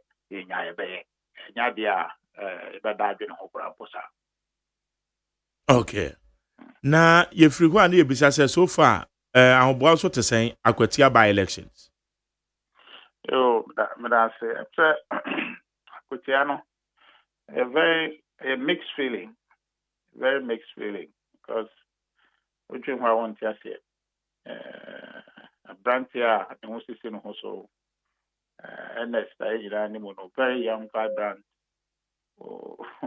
It's just any public NS. But we are there. It's been in Miami. I think. Patanya Banesano, I say, Tonamonku Inimu. And, going to Aguitiano, mixed feeling for New Patriotic Party because, first of all, you may understand, here. And here, Kwaku Tusana Moyin, first, our commitment is a union. Na seat, the be will be an over who say seat, and that's all a crano say a cranny patriotic party. And only there a decaya motivating. And the Amboy in our Usha, and can say, as a political party, a choir primaries, na selected ya, or Babidi Nadia. But the Anyanisa, the committee, National Council Committee at Transfer, Eastern Regional Champion, Jeff Kunedu, Edem, Eda, Tia, or Moshe, and they only are per se contesting in our transfer, and a constituency, Edin Common. Mosako to Baku Fosso, Solomon Asmodu, say or no, and on Bedinadi. That one, so no, reflected the kind of unity and the kind of Brakuya Abba Akutia concerning acclamation it's a chras in be anyhow. Oh, they naga when I say some one to watch the data. So only a person contesting and a trans here.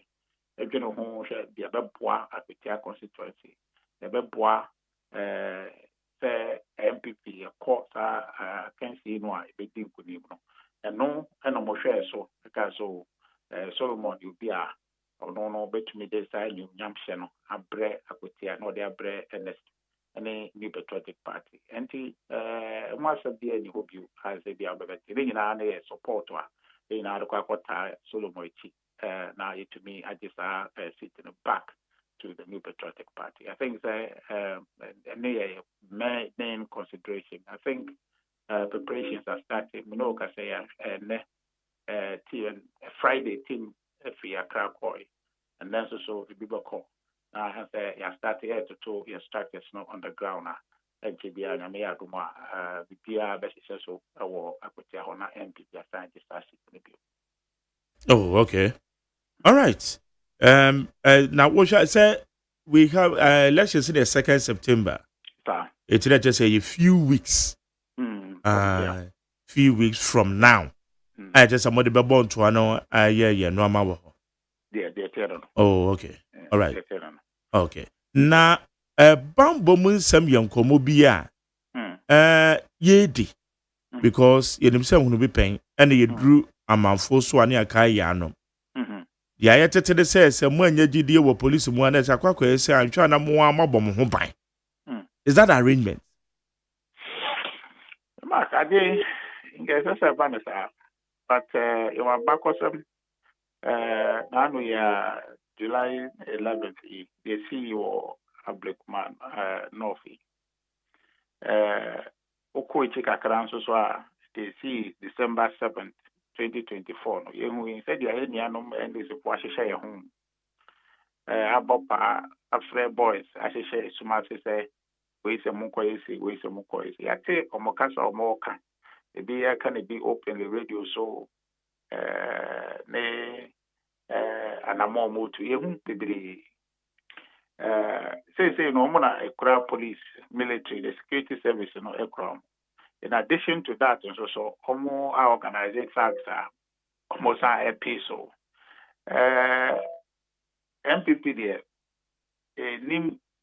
Say your day tax and I say this say. Your members are Benyada J Abaho. Now Modi Omini Ashe, no Modi cameras Abba. Now you're making sure say the Bacos will be no, the family acquirement. And no, I want to see any area. NDC, I issue our block, my no family will say, Omono manners are.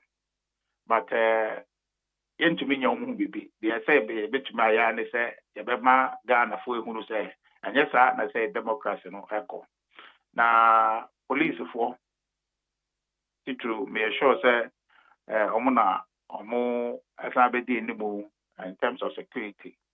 Stre ya papa you no say ejuma no e ndidi so dan o na dampare no be and then over Ofi. Enti obeye na agi udi a posterity beka o. But no obeye de oye bi da no or no ablekuma no no a. Na beka. Se obaye wan fa no kre anye adwuma. Wan fa Ghana ho do anye adwuma. O de ku bi NDC o ku na o de eta woni asiri ye adwuma na say want man gira na so influences be a man for nya or so no and no and a defining way to man. And yes, let me say, dear call akweti. Come by bomb and some and yen no cray. And ko yes, or mobile ha or more police force or any a general spasum. Or more police for Omoshena facts they assaulted the power more many munoa. Ha. That facts, akoswayesa. Now, only the implication of that attitude, the Kai media Chris Lloyd, I have born no or Abdulkumanov. Not all Uchina police for any more. I'm saying, I would run a crack or twat police for. Yet, free police for some. And then, you know the aquaquacy. Police for a ding. Enti yesreno ye na pasumtwe MPP pasumje titu ye kwa akutie onhwe say the men are odi ombaba ho no onka nso so bokwa omunko ye adwuma omunko ye hwe ha ngina ho enhwe ma tax a omun need to state power bia I say obi fa hudi na say obi yetumi ache no na abono oba besia awakop se na yetitia no apiano ti from enko wie kira ezo okura pepper spray onia e ma bebre ya meni womo upakura obetumi abi o 4 lines e ma for purposes of defense. A big martial arts school, a trainee and was able to make defend you. A man and then if Namwa, you crap pepper spray or your baggy. Say, I will be called a twana, or to me at your charging home. It is all bad crap pepper spray, you say, or no sahano moon, a very aggressor. And to your papa, you will do yesterday. I quit here, you won't be paying, or I quit here. You won't be paying. You're queen. Say, yeah, banner subdue. So, mobile giddy, ABR, a sort of buffalo, a best from Aquama MPP. Mechanism. Okay. Now we castle police before this. One more issue statement too. One so one arrested a year in the panel as at last week. One go so yen chichemo. Electoral violence is why you can't once me. There has been a report and one president Yama Ghana man penning 2020 the also 2024 and Rama Ekoso. And only shame crying and can be being fine. I think there is a result. Nkatachro, any statement issue no, you won't be baby. And this ombetwa among na mo de osia yo yo a ebeboa na omo tumi ye bibi kura se na no de si ablekwadov ye to be chiri paro na nipa huru se ade ukoya ye sabeka we fa ho se oye NDC da asoma wo ana se oye NDC osimesi ukoye ne echiwa unkwa na akoko tina no a ebe detain kofo crime fighting crime no nya se o fight crime it is a crime MNCO nipa hu punishment edi chire and no and the regulating nipa behavior se men koye because okoya ehun so di enti ebe sin there ade ayeye e the video me hu investigation and I said there any enti word na say and I security word for the investigation is all you shade ni now we are the most na the video so then him fa bio na all that video so baby e wo video so enti na say ya chiri pa nya di pa baako baby you nim go video so enti dia na mo hwehwe him fa na mo hwehwe ade no a mo wi ade ne da ho ko social media go mo pekora e be ma o enti dia pa enna aka omo hwehwe have seen that ewi enti weni e kasa akasa enshen cry kasa amani pa ba mubu kasa amani pa hwese ade ye de be kasa sa enti wo kwa kotia wo dwene ho bienu mie enti ya na ye mpa ye bo se asoro abofo yi monsane because nkrofo yi omode praise fo anabo ye tui ye hunu bia se ya twe bia so yi omo aye ne dano ebe ombenya nyira so omo abese copy de ye ne dano enso so benya kokudro enti agotia de ekon ye de ne empaibo ene ye fre asrabofo se ye papa ye hunu onya ma enkrahye anamo tu bi a obetu e de details afo no and as the study they trade we say on at least say omo be oba ho no omo hunu say de ye no abrekumanov no omo ko repeat. But in terms of say obe setting example be na nipa no ankasa abonefo no makodi sa a friend said to trust them abrekumanov no e be tu ehufo say ye nkoye wo because that ye nsan kayen ye kokoye na akwetia bia nsa be kayen no based on the example be set no say tehwe enti me ni didi bia say ye ba ko hu bibia a kene so e wo akwetia ayen ene ye de ayen paibo say asrabo for nsane emekoma MPP but ye corner sumdwem ye hwe say NDC for so be bada sumdwem na praise for ayo modwuma said ye say na wabo obia ho ban na de ye ayekoye wo ho ne say obia oye registered member of the constituency Akwetia constituency to me a pie abeto aba asomdwem or to aba okodifie to aba kodifie adeta ne nyina tu wi a yakai ne aka say NPP na ewuni no obi aba defie democracy enye ntokwa anti yesere NDC for omo de say omo agia to mu say omo ye patapafo revolutionary blood the woman. And I was so from PNDC 1981 yaba budget Rollins by MPP for yadi we the ejina hoso ye pet democracy no more pet democracy. That is for mangamo pet democracy. And ye and an animal can before no Nigeria said there big gap in your democracy. From 1991, the third wave of democracy blew here from Benin, baby Ghana had Ghana very force of public democracy. Can is the form pay. Come open the patapasi and TS Romo. And yes, Ghana for you now. Say assume Geno, a hunia. And on the Maquaima, Ghana ni Utubi Soreka so a dear koi, Mempe. Ma Ghana ni Yanja Soka say, ye quay, ye hospital. And yes, I go. Kabi. Ghana ni bia nya no kasa wo hwe PNDC era na wode hwan no akokasa enti enne no ye nya sa akonya no ye mmɔ ban se be ya NDC for emfa ye nkoyichi na democracy ebo na yetumi asori aka kire ye MP asori aka kire DC se ye penisi aka kire o ma peni se ya wo ye no ye ntase finance minister na mo wutu ye mmɔ Ghana Minister for this, not Ghana for Ankasa or in Shesua, a woman, at least a bit to me be a no aka say a penisa. And no democracy for so in I could your phone in I say, Ubia man in now. Come to me and fat tax enough and Margutia and the subjugate to be Ubia and so in now so no defending Akutia. Akutia for a defender Akutia. May not sure say, Ubi to travel be a buffer Murphy baby.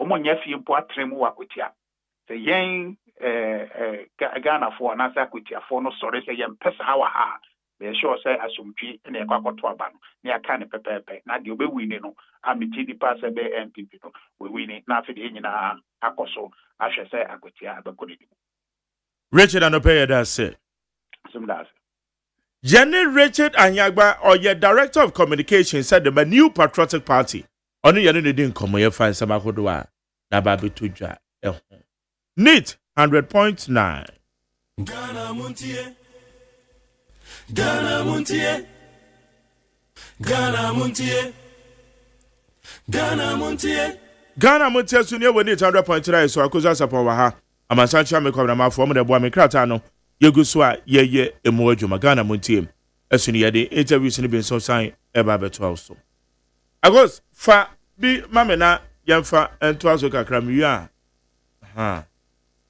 ebe kan messages ni na be wo chronicle do bokrata ni mu na chronicle do bokrata no pay na ye bo aposifo abaso ene se de o makeka wo mo ho no ena wo che se aposifo mo magaba wo mo entna ho emma yemma mechechire wo mo nsanwu wo machi wo kwan bia so eno nti wo che se se wo hwe na wo twe awie ya enioma sisi ye pa na wodi mfonyini aba ukuta chronicle mfimfin ho ena wodi ensem we nyina aba o kire se police administration no wo mani abre pa sabre ya ye kasa de wo mo atebone so esa ama wo mo e kire se nya de a wo mo eba betena se no ma be ye nhwe han ama bone atumi akoso eno nti phone police unit FPU for no anti-armed robbery unit eno AARU for no and a rapid deployment force eno RDF and a counter-terrorism unit CTU woman na come ho abom yo se ntira eno ntia ena omo so omo ho kwan ma womo entumi nya de sese omo ye no sei womo ehwe sabambo mu nsam ebegina nti se de na mebobɔ so no wo se report baako a ebaye ebeto odwaye asanwase wo kyesa Santimantem Menhia division wo asanwase ena wo kyerɛ ebeto odwa men on the ground na sesi ai de se de omani asi abre a wo mo ebo ban no esawani ense okakyerɛ eno ho asɛm ɛwɔ aha ebio wo se wo kɔfra omantem nso a intelligence a wo mo pekeye eno no na ye reliable pa eno so na no ukuada kikiri we krampo de osi July no ne da na etoso mienu na abobe se du baako ena okada operator a friend Ruben Ajo ono so saa omu geji ye na wuyi eno so ato nkyɛn a wɔse asante bekwai ɛhɔ nso so saa July da na etwa to no ɛhɔ wɔn san nya nenteye ɛma no so wɔn de kɔ bɔɔso ɛwɔ hɔ Marjorie the o se friend say Eziama division for wɔn so wɔ Western region ɛhɔ nso so wɔn enya yɛ nti saa July kro 90 da baako Marjorie da baako robbery and intelligence omunya bi wɔ Western region omunya bi wɔ Asante Bekwai ema wɔn tu sa senko wɔn ntu wɔn so sa anke enim de ebesie afei atebu ɛno so no ansa na 31st ebeba no ade ebɛkyɛ ma 31st July aba no ɛna no so wɔn de hyehyɛ so nti ukwada ne ya wada de na ɛsɛwani na ɛsɛ ɔkakyerɛ ɛho asɛm no ɛyɛ bebree kwa ɛma wɔde aba ɛwɔ ene de ubokrata ɛyɛ chronicle de ubokrata ni mu na chronicle de ubokrata ni mu ha sei no ɛna wɔkyɛ sɛ Kenyafoɔ wɔn ɛde wɔn ho ɛba bɛbɔ Jospon group na wɔn blueprint ɛwɔ sanitation mu no wɔn atu susa wɔn atu anamon kratafa ɛtɔ so miɛnsa ɛna chronicle de ubokrata na bɔ amane wɔ ha sɛ Sabaya ball a hunsem ebetumi etwa no eno nam so ama Zoom Lion enfihyɛ no ni akyire nie Zoom Lion hye Jospon group of companies ase ama wɔn ɛhwɛ titru yaman yi mu ball a hunsem enam so ama ene ya ye kasa yi emeburu dodo no anya adwuma ɛyɛ na eno ana ɔkyɛ sɛ 26 member high powered delegation Ena Governor His Excellency Abdul Swama Sharif Nasir ena womo atufa womo de nafua nan womo eba no ma betena Ghana ha sei aba besua Zoom Lion womo adwuma womo eye no ewa ha bola ede ho nsensem no womo hwa kwan befa so na womo atimi asi womo bola wo haw ano ekwan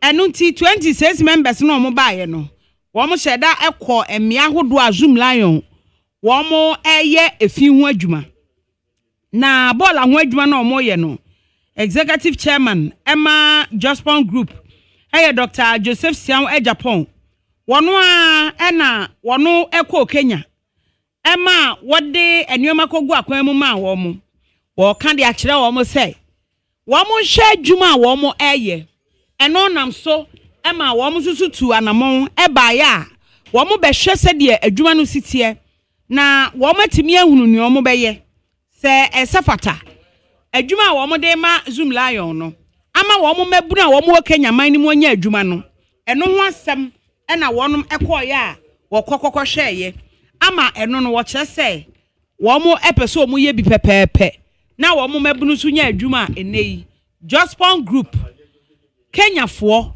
wɔn pɛsɛ wɔn ehua wɔn na wɔn bɛ bia adwuma no bi ɛde ma wɔn a ɛnɛ wɔde ho asɛm aba ɛwɔ chronicle da wɔbɔ krataa no mu. De to amoso Abanga Yakubu Alasa wɔno ɛna wɔne Yosef Yami yɛse wɔn ɛyɛ galamse but wɔn tira sɛ wɔn nyɛ galamse.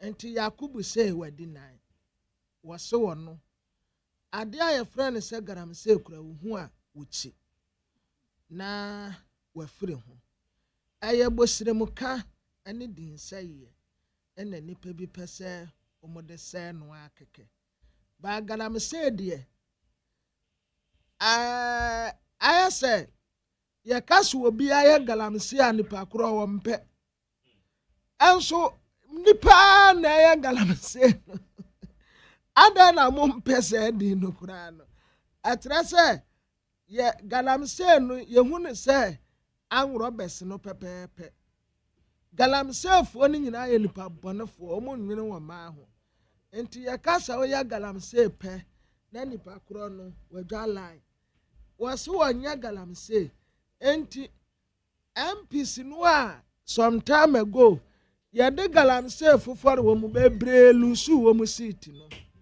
bebree lusu wɔ mu seat no ya wɔ mu anyɛ ayi bio enti abanga kyerɛ sɛ wɔno galamsey ɔnyɛ na Zoom Lion New Center ɛna deɛ wɔ mu yɛ no adwuma pa wɔ mu yɛ wɔ Ghana ha no Kenyafoɔ ɛkura hunu enti wɔ mu bɔ Dr. Joseph Siaw Japan abaso esi adeɛ Dr. Joseph Siaw Japan kakran wɔyɛ the whole Africa abɔso wɔyɛ the whole Africa abɔso sɛ wɔpɛ waste management solution group kɛseɛ paa the whole Africa ɛyɛ Zoom Lion Ghana Limited wɔn kura sɛ so wɔn sesa no wɔn yɛ no Zoom Lion Africa ɛsɛ akosi wɔn sesa wɔn din nkɛnyɛ bad kraa because they say ebi brema say nyinaa no wɔn agye afanti wɔn kɔ international ɛsi ɛma wɔn saa wei no na wɔn ɛkɔ beebia Chief Mate Mame Nyama no preko Majari Ivansana kwa Nadmo wasi ya nwese Faustina Jesiwa happy birthday and famano Faustina Jesiwa happy birthday asane dia ba yes if our friend because I'm here say on Sunday brana say that ono de wo kan ya yifo no ho ye producers no wo kan wotie ya pa Ivansana kwa happy birthday ya wese Faustina Jesiwa ama Auntie Faustina Faustina and son wife Anna Anna cousin wife Anna na unim say na me so me second born di ne birthday August born 4th August na wanya mfinhye 14 years wow mabaya kromo so o second born of 14 years na me di odi kan no benya 20 years obenya 20 years nyame ya adomo September 23rd okay yeah wow and so ye Mirabel Nkunim Apia ya wo Maria Montessori School and na ne birthday efre ne papa Apia Stadium ho I don't know you say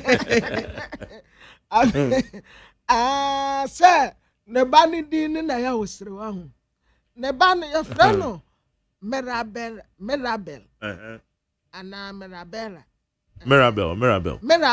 yeah good Mirabel Nkunim Apia of Maria Montessori ya Apia Stadium ba wase wodono ama wasre nyame nsira enkwatente ahoɔden wom ɛna wɔde ma no happy birthday Apia na to ne babro fidiza no na me ba ne de ono oguta eyi emrewedin titidin odi Lucy ya kwatema sapon Lucy ya kwatema sapon yeah happy birthday no wo Achimota school say oko JHS 3 okay nyame adom no mu bie school happy birthday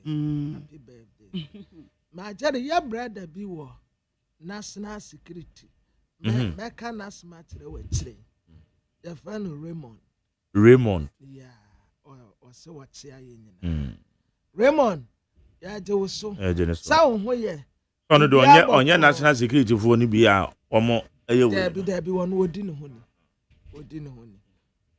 ho ni papa hey debi is a man of integrity Raymond good morning mame nsano tu kura no pay greetings from NIT 100.9 Sepas Abaka Johnson this morning with me I'm Santi ame kwabena mafo ma tere wasajma wadale and akosia sapo Baba akupe. Yes. One woman IGP. Woman IGP. And Dame Bano the same.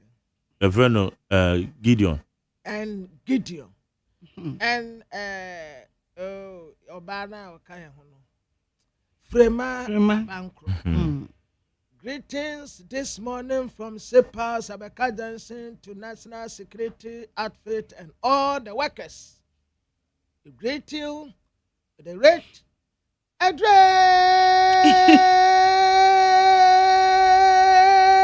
us. That's right. And tia where the move one so hey where the anward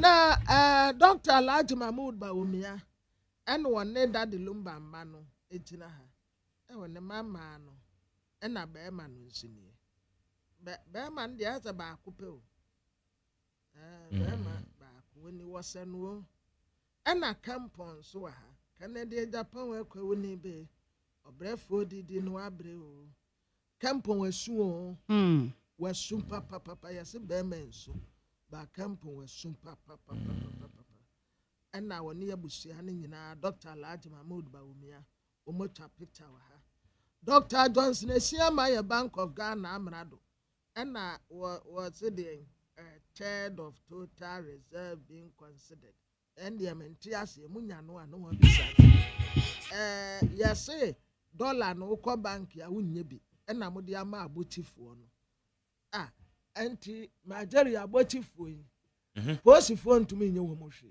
na say maybe a wakwa de kwachichi bi egozi say illegal but they are still illegal wo mo ya no broad day say wo mo jeje aza go wani ade Majani sa wo ordinary person who dollar account mpo wo Ghana na wo dollar sempo na guma afimu ni nyina no de wo betumi ayi 10,000 wonu a usika no but onu abochi Majari wo de ekoho na kasa wo pese wo sesa $500,000 abe exam $500,000 kura isha wo kasa wo sesa 1 million wo be sesa ma 1 million de combination o wonu no onya dollar no wai 1 million isha sika o mu kuta no adwadifo no sori o mu say wo mu nya ayi wo mu nya bi mfa enko mane wo mu nkrofo no edin akosia ukọ bank ahụ mesi me yebi transfer ekọ 2 weeks o omunya bi debi omunya bi ba sa ukasa ukọ black market sisi a ena obenya bi ho bank no nso na no bo wo fom bank rate no e wo fom ena black market no wo soro ba ukọ bank a unya bi ba ukọ black market obenya bi ena ya tum nso se aya black market na wonim se me kra wo kwabene isi kwakosesa kwabene ministers kwakosesa IDP police for wo mo kwakosesa ma menka asem bi na sere na akọ bank wo na wakọ bank wo na wuko bepe bi na waka chom wo maka chom se bank ye ni bi o ye kra ye nya bi o waka se ye nya bi no nim no maka chom so na no nipa bi wo black market no ono na minim so bisa me friend ma na se wo ne be kasa wo mo na ye sa de no na bi na so woni bi omo kwabena na wo be free particular wo be free particular omo na ye sa de no enti de should won say sa de we ya ekoso no asa asem bi wo ho wo ka na e bisa say awadanse e we bank fo na nom ne sa ayi abochifo no ye adwuma yes omo na ne omo ye adwuma nti omo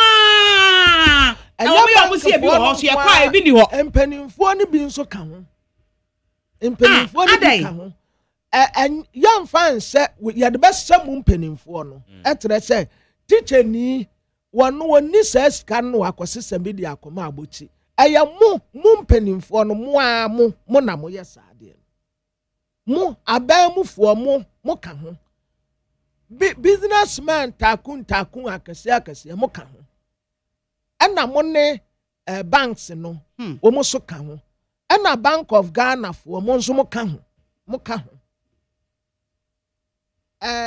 esiama sɛ yɛ wahia asɛm a kasankɔfo wɔ yɛtu mo so sa ɛna wo ba ɛna fiscal drop ɛna fiscal deficit ɛna hwan deficit wa tukwa no a president kosa dollar no betumi agina no mo mpɛ ɛyɛ mo ya because mo boka ɛyɛ mo hi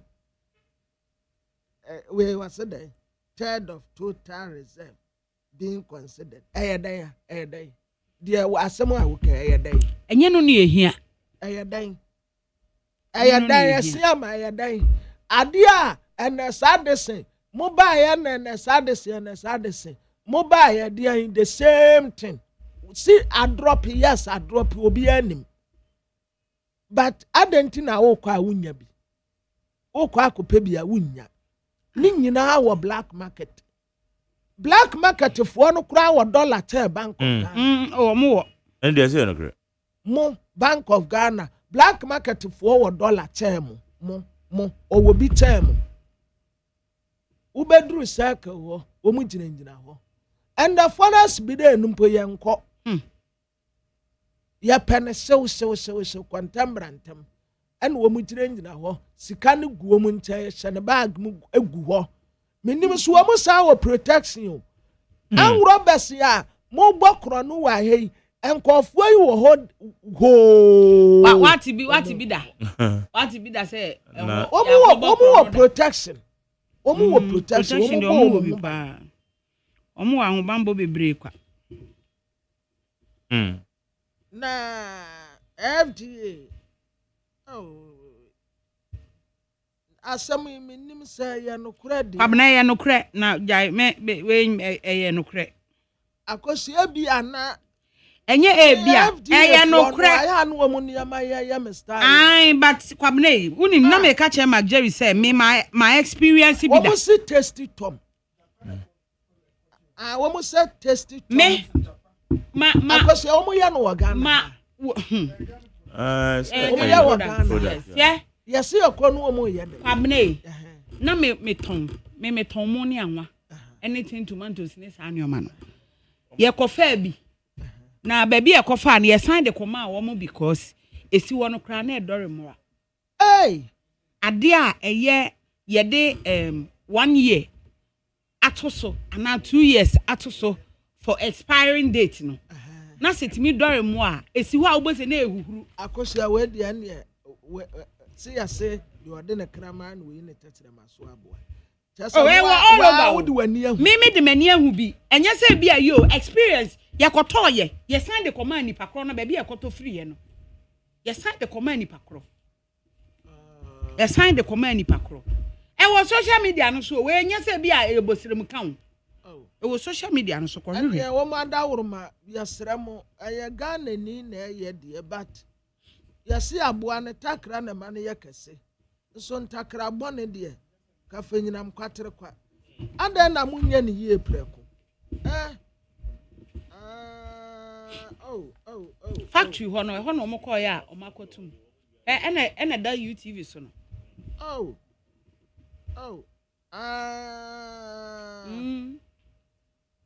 because tin tomato super wo beto esam nkoa and na wodi ye still krampa na tinsuo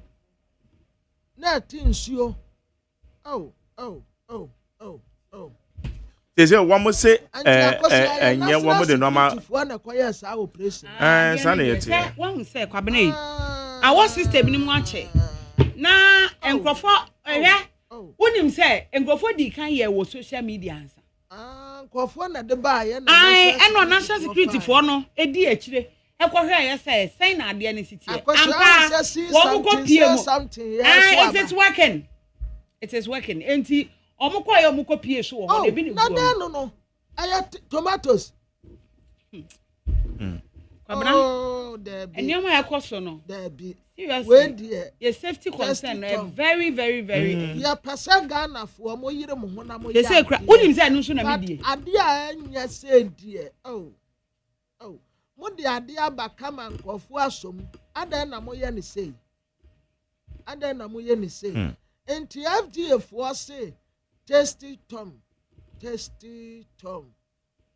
Oh, Tasty Tom. Where the national security for ya bomba baso. Ade e be haye nko ade da bi.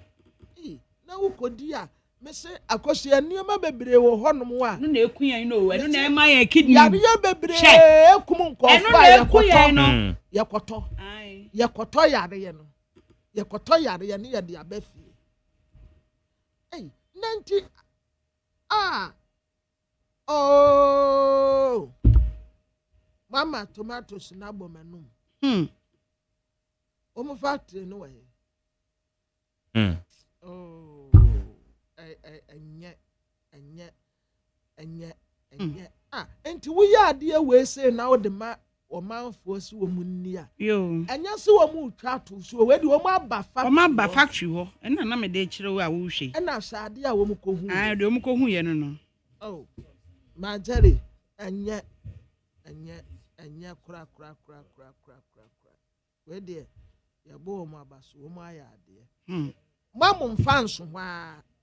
National security for mamu mfanso ho. Mon kokko, baby a wo mo yiye drinks no. Drinks ni nyina mon kwhye. Fruit juice ni ade ni nyina mon kwhye. An wo mo yi wo TV so.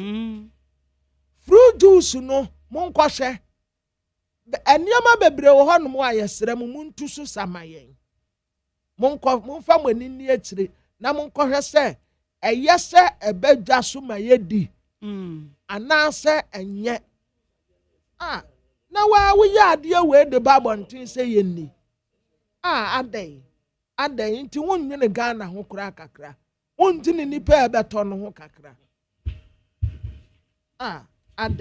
okay, Kwamra, yane mpanyimfo ne bekasa from FDA. Na yebisa omo. Na answer na yankwa oma ne so e. So beka unsa last week no, Ora Magdan esensembai. Yeah. Na dan a ekoba say ye edwiri. Yes. The warehouse. Emunsa unsa beka mpo say. Yes. Onu amu no. Ene ye ma ne bu kotodwe. Yeah. Na manfo mpo ka say na enyo no because what I heard and he said the CEO Yamani Bukotodwe ne the other staff eka ho. Na Importers and Exporters Association. Samson Asaki Awingobit. Omo the statement. Edi aba sensemi. Yane ne ho komo. Samson Asaki Awingobit. Mache. Mijimusu. Na pomo to say. Adumraka. Yade yakopa ase. Na Ediye na ama Importers and Exporters Association for modi statement abafa na watwe echemu Ora Magdan de to no e won warehouses ya ikodwiri to gwe me das mi che utifo ana mi che utifo ina ana hafo majari okay pa say if you google you realize or you will see say time trade fair for evicti yenua remote acha na amoko bubu ne dan agu no machinery the same Importers and Exporters Association of Ghana ya kasatia aban enemy can say one of your platforms say in Ghana we use policies to destroy entrepreneurs. When the same government collapsed UT Bank, collapsed Unibank, I said that this is not right in the sense that when we were growing, we used to use Dr. Dufour and Pakosi Indum and others, Prince Amaben. These were the people who were looking up to Ghanaian entrepreneurs. I said, if you do use politics to destroy Ghanaian entrepreneurs, and I advocated that there was a need for us to do law to protect our entrepreneurs in this country. And whether the void of either political A or political B is in power, countries like Malaysia, like India and UK and the rest in the US are all protecting their entrepreneurs. Even if you go to China, that's what has happened for them to grow because they are the engine of growth of the economy. And so we condemn it at that time. And today, we will condemn it for what has transpired. Not because of the demolition that we are against. We are not against. It is truly that the aviation industry really complain of planes landing and taking off. Then obviously it is a safety issues. And that is why the government have to intervene by demolishing it. But we are against the inhumane nature, the way the industry really complain of. It's a sit down in his own country, no matter how it was provocated, why not arrest the person? But rather to say kneel down at gunpoint. So meaning if you had refused to kneel down, they could have shot him and break his legs. They could have shot him and killed him. I think this is not the democratic country that we want. And I'm happy that the government issued a statement swiftly. But unfortunately, when the government issued the statement, my very good friend, the government communications minister, Honorable Opposition Kwache, it was silent on the other aspect of the report. When the gentleman said they were molested, he was taken to national security and was brought back, and the way he saw the eyewitness on how at gunpoint Magdan and his members were supposed to kneel down, that one was silent on the statement. And I just want to draw government attention. It is not A for any matter, but it is right that if government will condemn A, it should condemn B.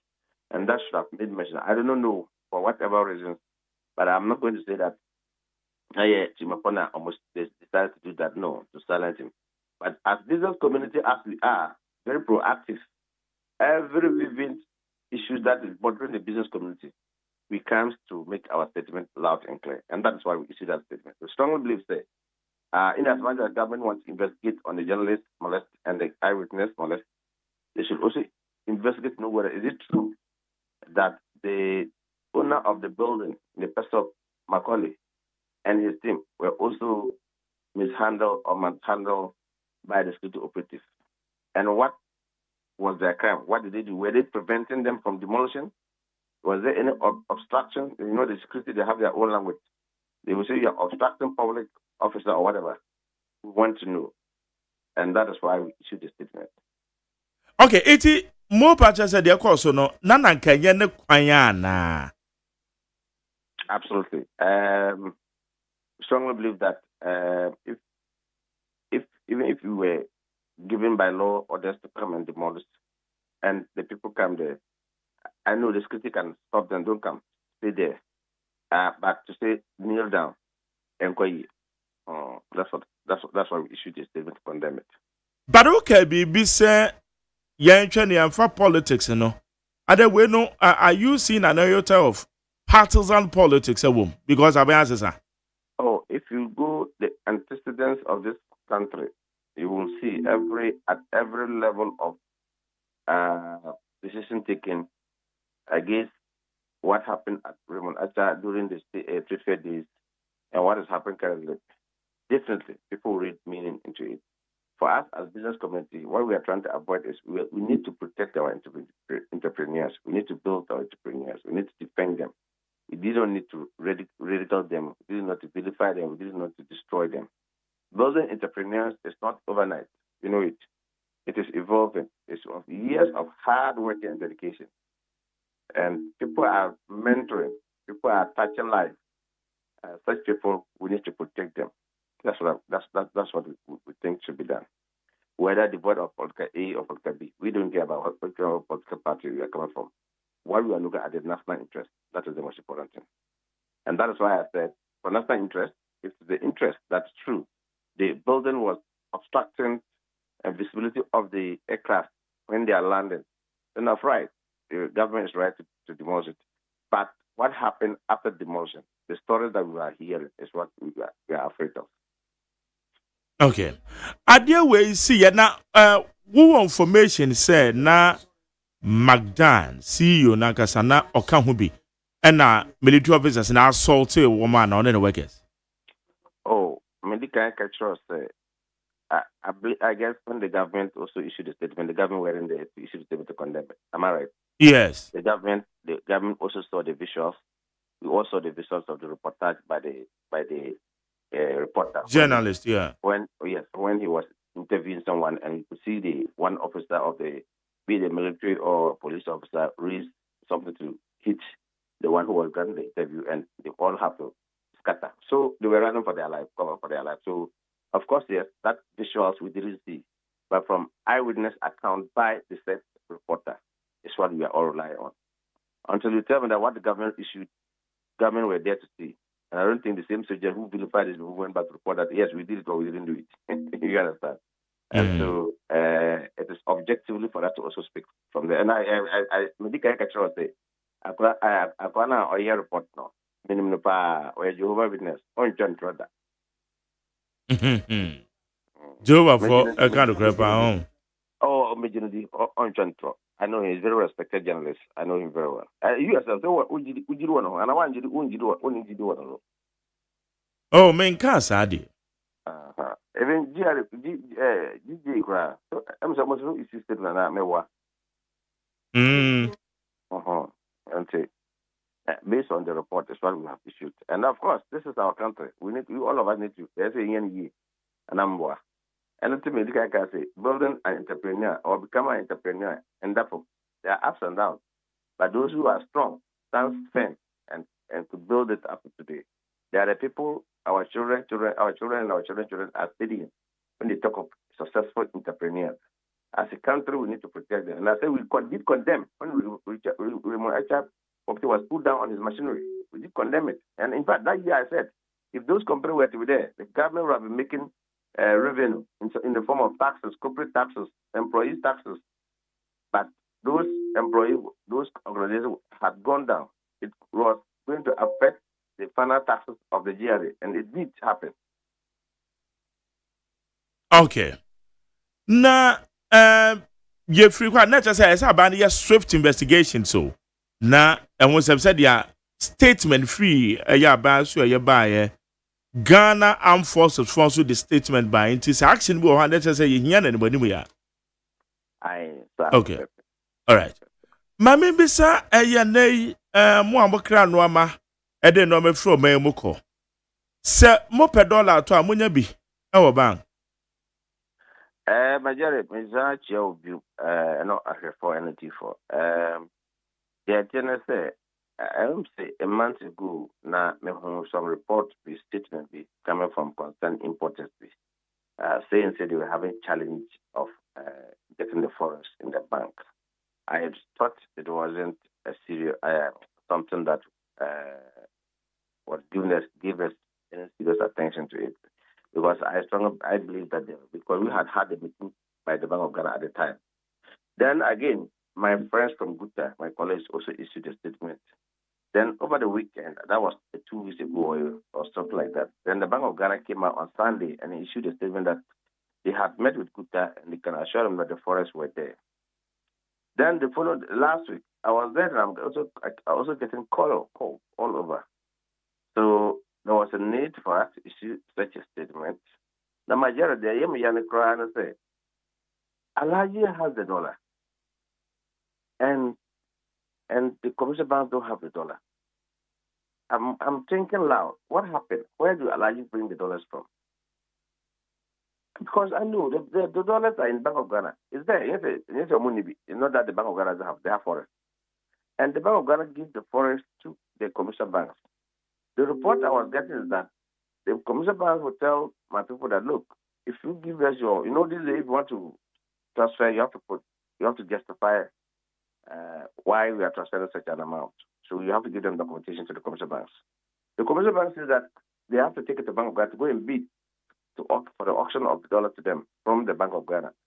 And so what happens is that when they go there, they them like this. Now, many of the importers in this country, let me say for the purpose of education, maybe especially more crab nam, and I'm more into the treat of nam, frozen chicken, frozen meat, maybe cooking oil, tomatoes, and rice and others. If you are, Onions cannot pay outright before the supplier starts supplying to him. But because check or was that passed with the supplier, no? So what happens is that the supplier will even ship the cargo to Ghana port. And when the cargo arrives in Ghana port, before the shipper will release the document, the original document, and now the bank, sometimes either they will deposit the document with his bank or they deposit the document with the shipper line, the original document, the original bit of lading, to show that it's now giving the goods to you, for you can go and clear. They must see that you have paid them the money. So what it means is that but you have to pay to his bank. When you pay, your bank will communicate with his bank at the exporting country. Then when it's reflected, then they will now send a mail to either their bank, the local bank in Ghana, or to the shipping line to say, you can now release the document to Mr. Sackett. He has paid me my money. Now, while the person is running to get the money forest from Bank of Ghana to pay so that they can collect the document and go and clear his cargo, and it's taken 1 week before or more, what it means is that by the time you pay the supplier, you have to also go and come on to pay duty and pay demurrage because 7 days have gone.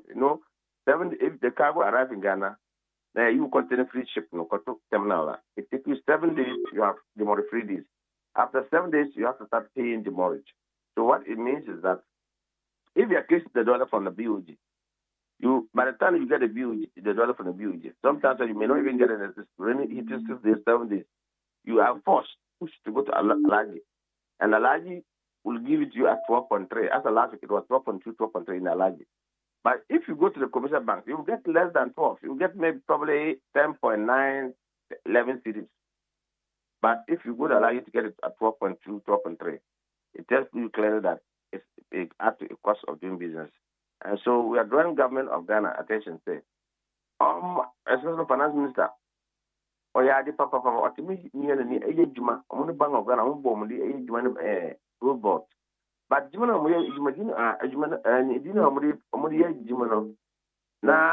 profit no by the stability of the city no to the dollar no. If the Bank of Ghana give the forest, they should make sure that the Bank of Ghana staff, supervision staff, stay within to inspect, to make sure that everybody is koto, to make sure that the dollars stay within the bank. So that banks, those who do law-abiding business, can go lawful business, can go to the bank and get it at a lower rate. Then say, what about commercial banks? Then the Bank of Ghana, commercial banks, I used to come allow you. Then allow you that trading at the high rate, even though 12.3 is still lower as compared to 2023, 2024, the rate that we used to buy the dollar. But we want it to be done in the commercial banks, not at a large level at the high rate. Because at the bank, at West, it's 11 cities to $1. So why would I go and buy dollar at 12.2, 12.3? And that's why we're reason. Majority, another very disheartening thing. Ghana for including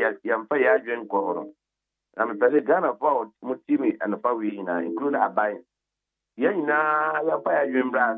Bank of Ghana, one back of Ghana.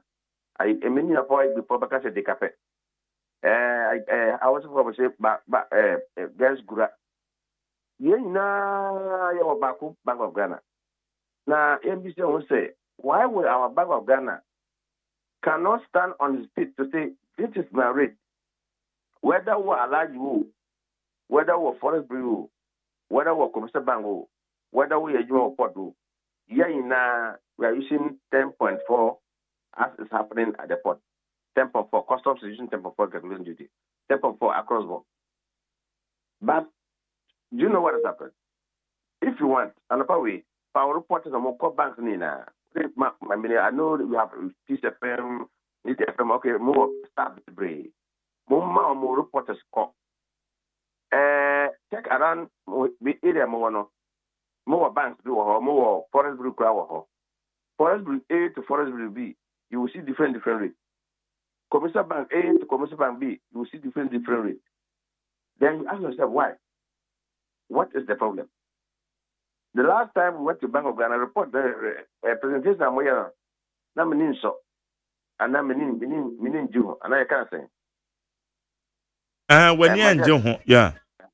Say, financial division, they made us to understand that every evening 4 p.m., commercial banks come to them. EcoBank, Zene Bank, Cal Bank, Access Bank, name them. When they come to them, they will come and tell you, oh, look at our customer clientele basis, and tomorrow that we will do transaction, we intend to sell our $1 for, let's say, maybe 11.10 or 11.4. Then another bank will come, I will do it 11.8. Then another bank will come, I will do it 11.9. Then commercial bank, if they approve, they expect them to go and display that publish that rate in their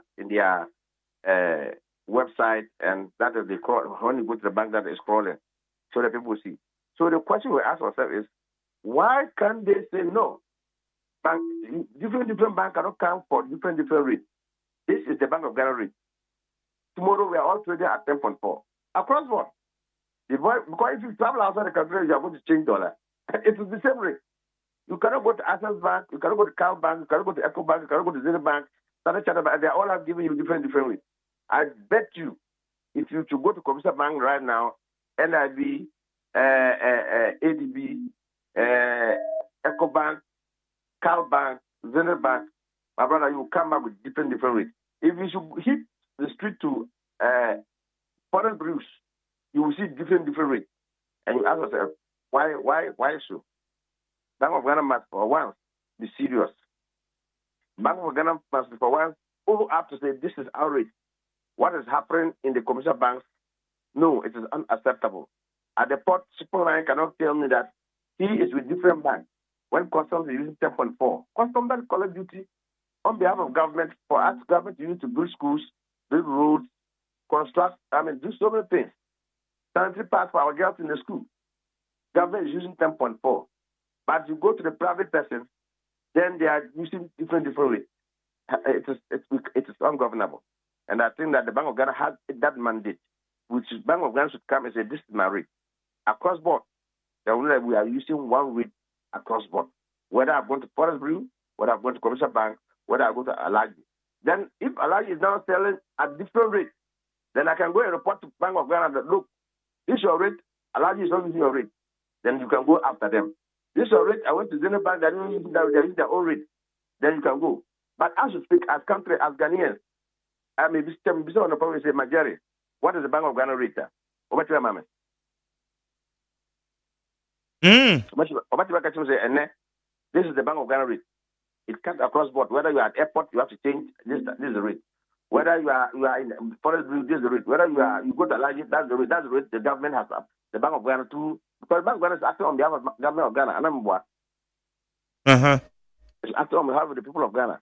But I can tell you, you will be so sad. But also, Asaki, they are working. Bank of Ghana, one might take action, be paying you. Every at say so, my arrested self will be nominated. But I'm quite Yanti, it is a would be say, not just an improvement, like I said, fine banks will be fast regulated. And now we have to bring them together and regularize woman. I'm the dozen she say yet to say about the best of me. No, if the Bank of Ghana really working, these alliances will be because they are doing business. They wouldn't want to go out of business. If the Bank of Ghana cut the whip, people will control. People will talk to it. Ask yourself, it was a waste of fertility that the Bank of Ghana did. It was a waste of resources, state resources that. In fact, if you ask me, I will even call on what do you call it? I will use this your medium to appeal to the special prosecutor to hold those officers who undertook that exercises. It was in 2023 or 2024, where we saw them in live television, arrested the abuchis, seized dollars, seized cities. At the end of the day, they have not accounted to people of Ghana. The money that was seized, how much was realized, how much was paid to the Bank of Ghana, how many people were prosecuted, how many were thrown to jail because they were doing illegal. Among my report, Addison and his team that went around to do that arrest and seize the money. I'm tempted to say that I'm not this. I'm tempted, but I have no evidence. But the truth of the matter is, if special prosecutor zoom in, he'll be able to tell us when they will seize those money. Did they return it to Alaji after they bailed them? Did they return those money to them? And if they return to them, do they regularize them? Are they now regulating them? I don't think. Maybe the current governor of Bank of Ghana, you can invite him. Brother Professor can invite him to find out when he came, what was that report about? What did he see in that report? So that they will bring the report for all of us to know. I can tell you, because there was no any punitive measure, and I'm tempted to say that they have given all these monies back to large people. I don't think they've done anything to that effect. And that is why we are having a country not having one rate in trading, but everybody is doing what they want. Bank of Ghana, it's time for Bank of Ghana to fight. It's time for Bank of Ghana I can tell you with authoritative that the Bank of Ghana has no rate. Bank of Ghana cannot boast to say this is my rate. I can tell you without any fear or fever that Bank of Ghana has to stand down. Our Bank of Ghana. On team born cuckoo. Like I say, and then you read me, Commercial Bank, Forest Blue, Black Market, shipping lines, you must use this rate. This is our rate. Money. The commercial banks come to dictate to them, come to tell the Bank of Ghana, I want to trade this rate.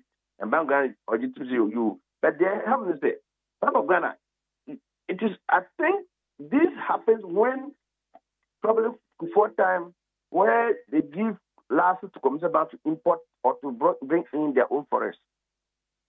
I'm sure that was the arrangement because they were having their own forest. Come say, okay, I have the forest, I want to trade in this way.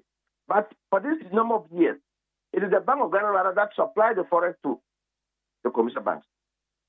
It's not vice versa. It's not like commercial bank bring in their own forest and come tell Bank of Ghana, I want to trade at this rate. It is the Bank of Ghana that upload forest to commercial banks.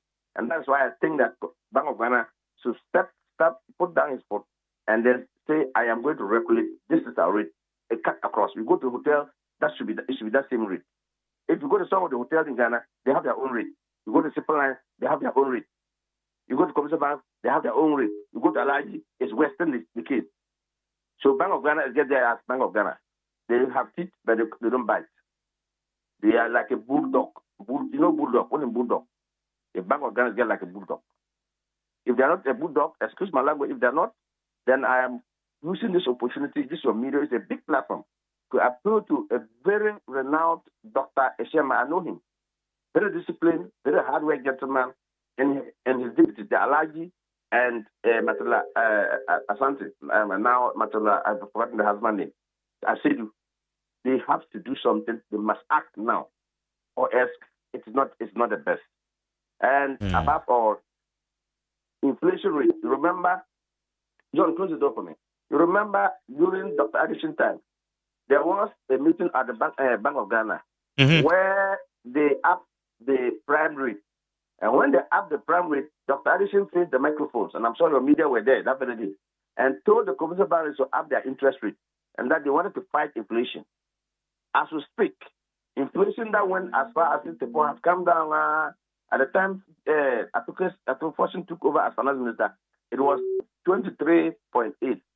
It's above from to 13.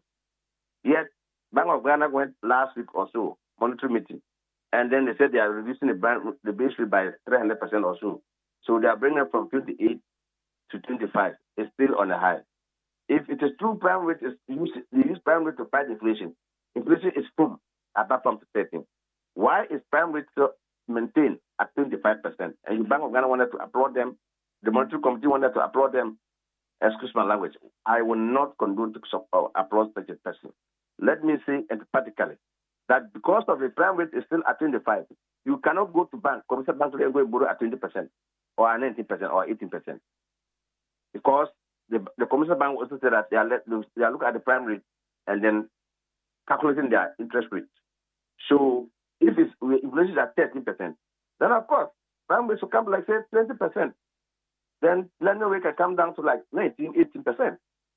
But as to speak, at the time, finance minister gave the media budget statement. He said interest rate is now at 27%. It's still on the high, my brother. It's still on the high as compared to our colleague counterparts in Africa, in Nigeria, in other countries who are borrowing at South Africa and other Kenya. They are even borrowing at 6%, at 10% or 10% per annum. We are not near them. Our everything is high. I strongly believe that we must do something now. So the finance minister must also ask Bank of Ghana to say, okay, your prime rate was 28, it has come 25. Commercial Bank reduced, but Commercial Bank will never reduce because 25 is still on the high. Okay. All right, Asaki. We shared the review of the policy rate Bank of Ghana downward trend. The impact, would it be significant? It is never significant. I've told you. It's not. I'm saying that, say, prime rate, I remember at the time, Addison was upping the prime rate to 20 or so, or to 23. It was 17%. Prime rate was 17. Remember? And when they upped it, he said they are doing it to fight inflation. And I said inflation went as far as 54. And today I'm telling inflation is 13. So if inflation is at 30, why is still keeping prime rate at 25? It's not significant. It is insignificant so far as I'm concerned because it has no relevance to the beat down of prime rate and lending rate in the commercial banks.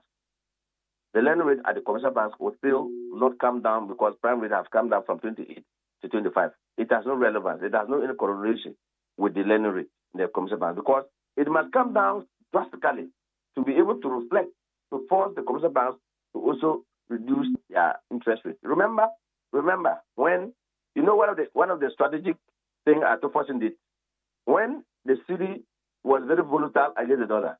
When he came and picked it at 23.8, and he's able to work hard and brought the at the time before he took over office, dollar to city was about 14.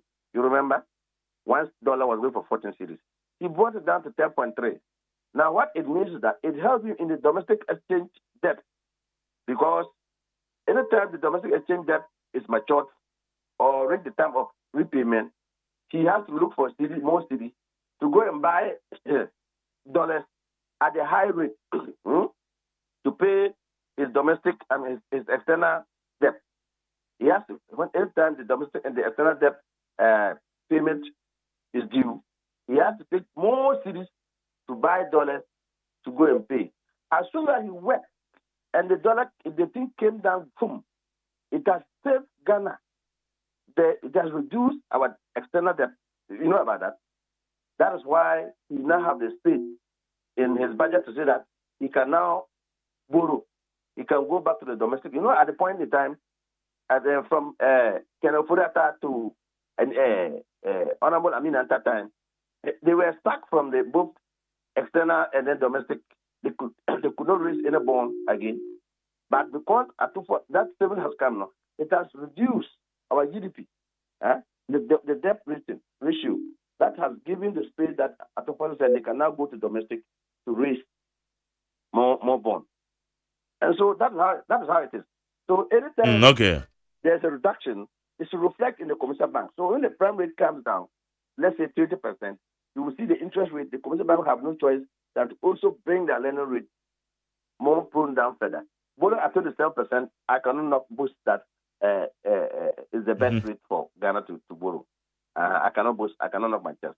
I think the reason why the commercial banks are still keeping their rate at that high is because of prime rate hasn't come down. Let us push for Bank of Ghana to bring down further of the reduction of the prime rate. Let's tell them that your rate was high because of inflation.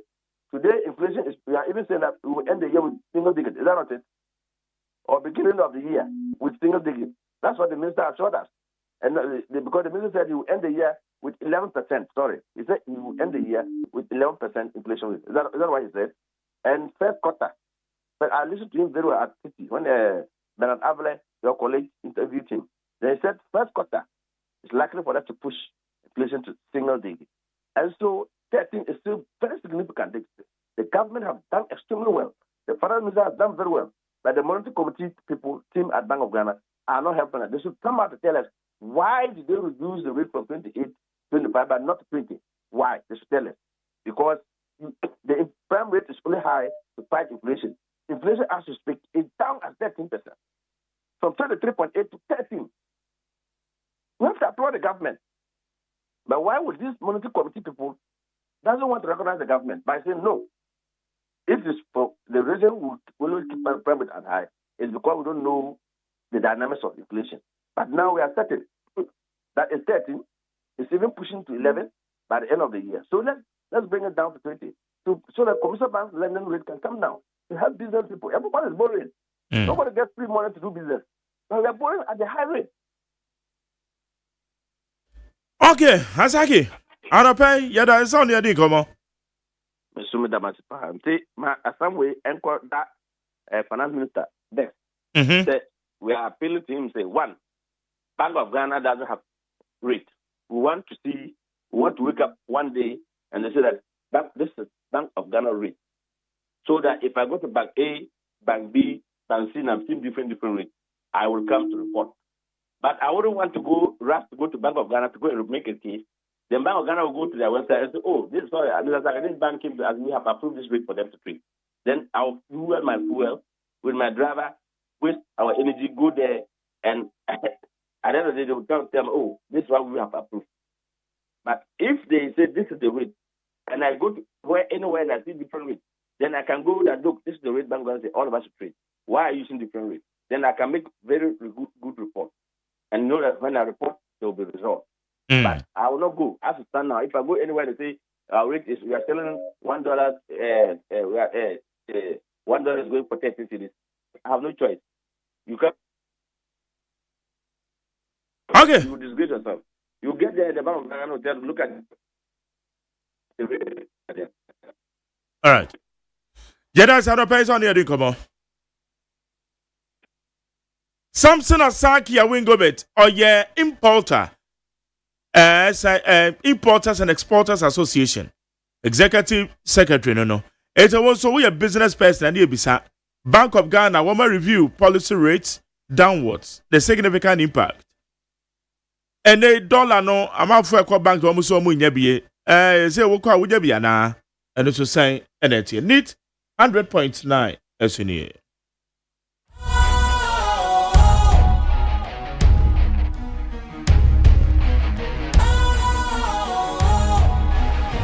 What's cool, fresh and trendy with a new look?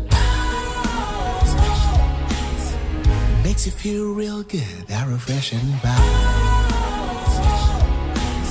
Satisfies you right just the way you like. Do you know? Do you know? Do you know? Ain't gotta do it alone. Specialized makes you flow. Anytime, anywhere. Specialized feel different. Always think specialized. Special Ice Natural Mineral Water. Feel different. Think special. This advertisement has been vetted and approved by the FDA. Hey, catch it. Listen in here. And you ma beto to dia me baba no hwade no. Hwem so betumi a. Hey, asew. Hey, now beka. Ya John to mami ensa duku portmanteau. This way chocolate drink. Na kan wo hwe afibian so beri ni waware ne a. This way chocolate drink. Na kan sia. Oh, asew. Udan kwanu tumu ho. Me be mo anu nso hye kura de aka ho. Uhade e wapi ho. Ukasa batete e da fom won. This way chocolate drink. Catch up a baba worry. Aso. Ye fear say this way chocolate drink ya sorry anopa no ne yenom. Ye be sha fridge nom no se snack. Ye nya hoho no ne de serve wo mo. Ye didi wie ne ye pebibia bogu ya de so a. This way chocolate drink ne yenom. And this way no ti ano a, he se kire wom, koko wom, brick wom, bibia wom, ade wo hia ne so se. This way chocolate drink. De wo hia ani so se. FDA ahwehwe se adwede nkratoe mo agye atum se eye. Yamu akwa be de bendit 100.9 Ghana Montie asuni ya the messages ni bi atwam. Abejafo no so ebetra se. Ni atwen sema hodo a eno nso ya de agu pono so a ye di ho komo no. Na ya hwe ensem no. Neka. Ma me fa messages ni bi. Afa ntwem ne anope. Okay. Richard Edifra Masama no say on Thursday, 31st July 2025, President of the Republic of Ghana, President Mahama, donated 40 metric tons of cocoa products to the suffering people of Palestine amid Gaza crisis. MJ, forgive me. But I thought the media will trumpet this gargantuan humanitarian gesture but I heard nothing. Another observation, the suspended CJ won $10 million from Ghana. But ECOWAS called joyfully dismissed her greediness. I say, Chia Etona, Mamma Richard Eddie Ramazama. Mesha Kasante say, Honorable Sam George needs to be applauded for instructing the STV to reduce their service charge. This is what we call a caring government that cares for its citizens. Some companies and institutions have taken Ghana for granted because DSTV prices in Nigeria is far below the prices that we are paying here in Ghana. I have stopped using my DSTV for almost 2 years because of their huge service charge.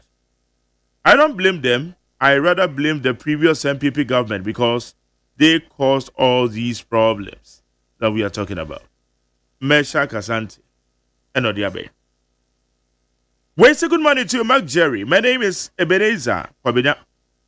True governance is what we are witnessing under the competent and experienced President JDM. Institutions are really working, and all looted monies will be retrieved. And indeed, Abai Papa. Alai Baba Madina said, when you see Honorable Mita Kando, Health Minister, paying surprise visit to various hospitals to know patients concerned directly, and to give directives clearly shows things are working the right direction.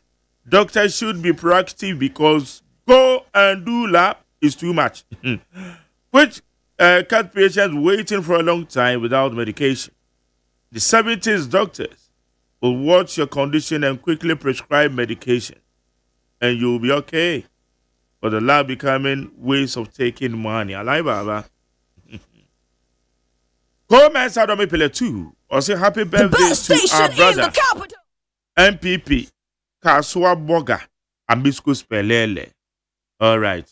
And Aberewa Bubu Ashe ono so kai kwes out or call for communication officer Aberewa Bubu Ashe. Nti amon pen hwewate delegates. So ba. Oparisa Dr. Brian Beba, today is a legend birthday. Happy birthday to my brother from another Madam Isko Spelele of Kasua Republic. Way from the Wakazo. I thank God for your life. Okay, Opare.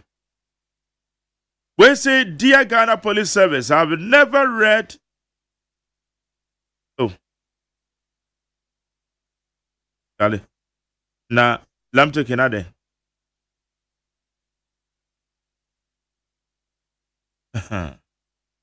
The police for Canada only to man. The Mammy and to us. Well, it's a good morning to you, Mark Jerry. Please, if MPP members cannot define what state barrier is, and this is John Mahama government who are trying to meet or reset Ghana must define the state barrier. Nana fair edification. Interzone say, Lord of Holiness, glory be to your name. Also, yes, indeed, I agree with Dr. Baumia. The icon that the Lumba needs to be given state barrier, where interzone or the free castle. Where say some George is working for ordinary Ghanaian. A black white is working, gold board is working. It's like NDC ministers are far better than the old faces of the MPP, Kofi Annan the Free Madina. Amisko Spelele himself will say, this is the day the Lord has made, and I'm most grateful to him for adding another year to my age. Amisko Spelele. Where say McJerry? May God give that the Lumba be faith and resting place in his bosom. Until we meet again, I'm still in a shock and pain. Boroba, I say good morning to you. You are talking about trade and tape with red light in front. You say your boss, Mr. Kwame Despite, brought some from Lagos and he was using to sell cassettes in wheelbarrow in front of GCB Cantamanto. Oh, and I was his customer. This history for your boss, Mr. Despite, and this is the history for your boss, Mr. Despite. You see how far he has come, yes. Until Nyame Yeshira no ni. When say the NPP must be focused on reflection, regrouping and recapturing power in the shortest possible time. Because Ghanaians have been scammed by the promise of reset agenda. Well, it's a good morning to my very special birthday to my brother Amisko Spelele. And I come about you know wish you. Amisko with your now. We birthday wishes in I said that no more be good phone so they are saying okay. When it's barely 7 months and things fall apart from the hands of the NDC. They said it, but we didn't listen. The second coming of JM is disastrous, but a conflict in Quanta conflict. As someone said, Mansa conflict. Hey, Mahama conflict, wow. Where you pity brim or the free Aberewa on Uti region. Where's the Majari, please? I say, let us understand. Why car insurance has been increased more than 30% for the third party? Why? And they say insurance companies, and they say Nyaba. Where's Amokai from Bantama Center West? The one who signed the contract and did the procurement process is not under investigation, but former board chairman who, together with his board, asked management to proceed only if they get a PP approval. He's the one in front of the OSP. Where's Jerry? Good morning to you. Dollar in black market is 12 Ghana cedis, not 13 Ghana cedis. All right. Where's good morning, Jerry? If the dollar business is illegal, Abochi people will not operate at the airport police station.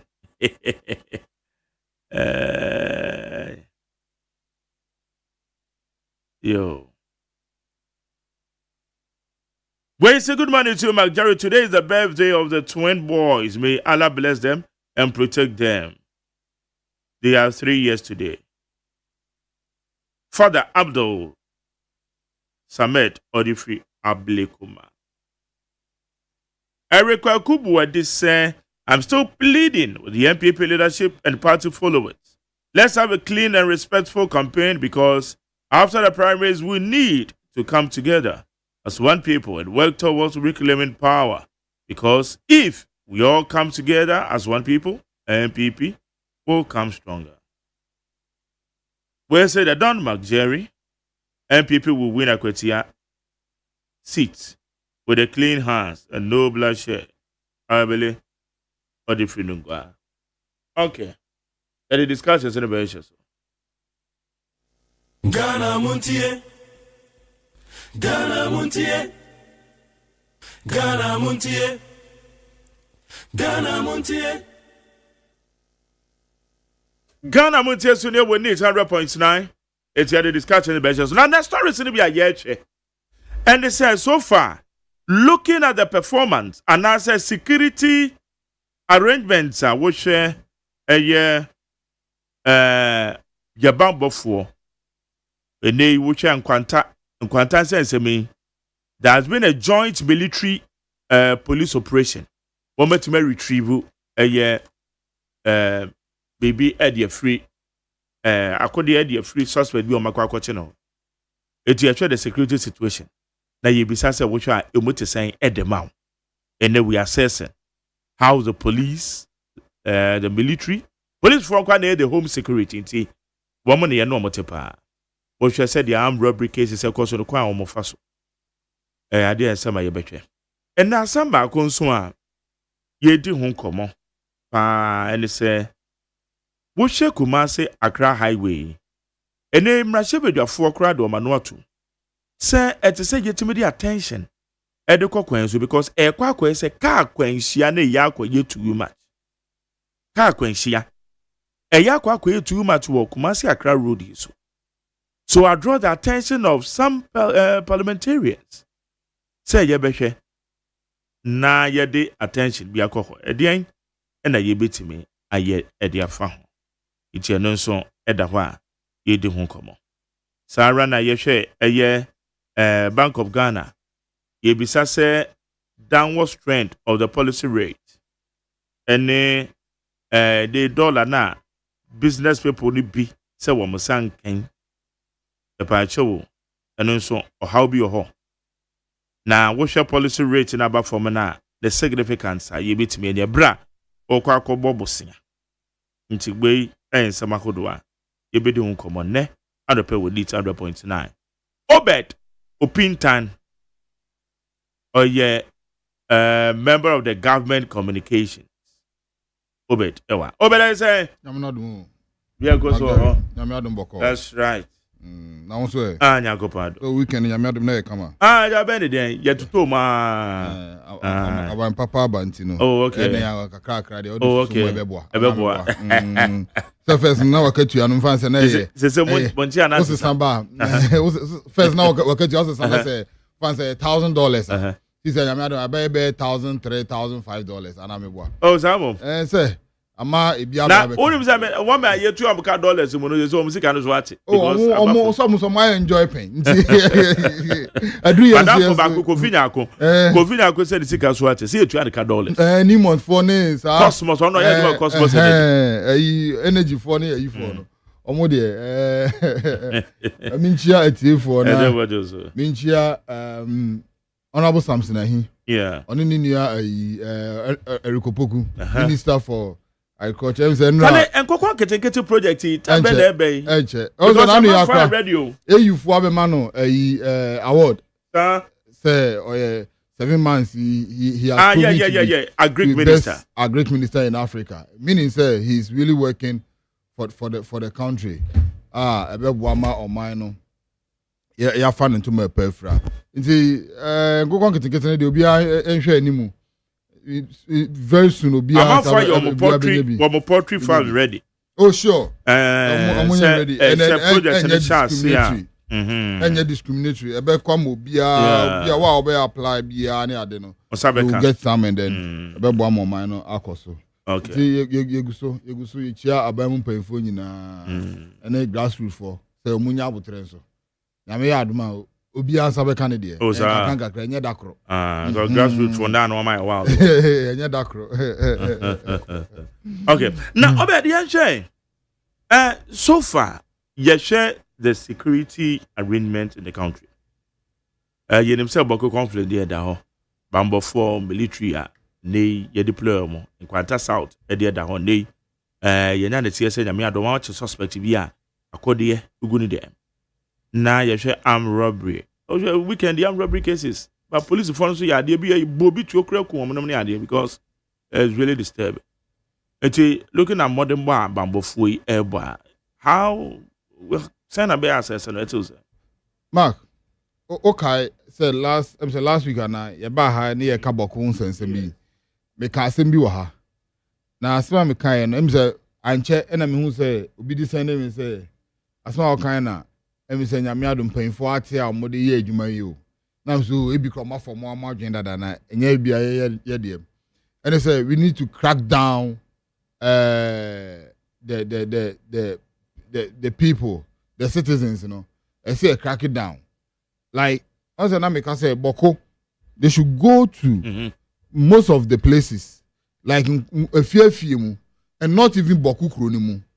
Most places around na akodi amanfo kitekite omowo ebi kura on magana bambo for kra ni no no omojiji ni nyina so I said I'm just mark because of course some other places are na difficult no they can take it na soja ni abahasi so ye wa na soja for e de omo gigiri omo ammunitions ni ma bi yi amo cars kura ba kon be si na be soja for be 5 omutumi nra dem a when the best is almost munra not some most houses kind of say they no muntu menje they no muntu menje any some other places now I mean when you go to the mining areas and stuff oh ko on ma akudi ekita bi mu na nya izo akudi ekita mu na bisa say where do they get them omunya no wo hemfa etio ba ebuhuna etio anasa akudi ekita obi no like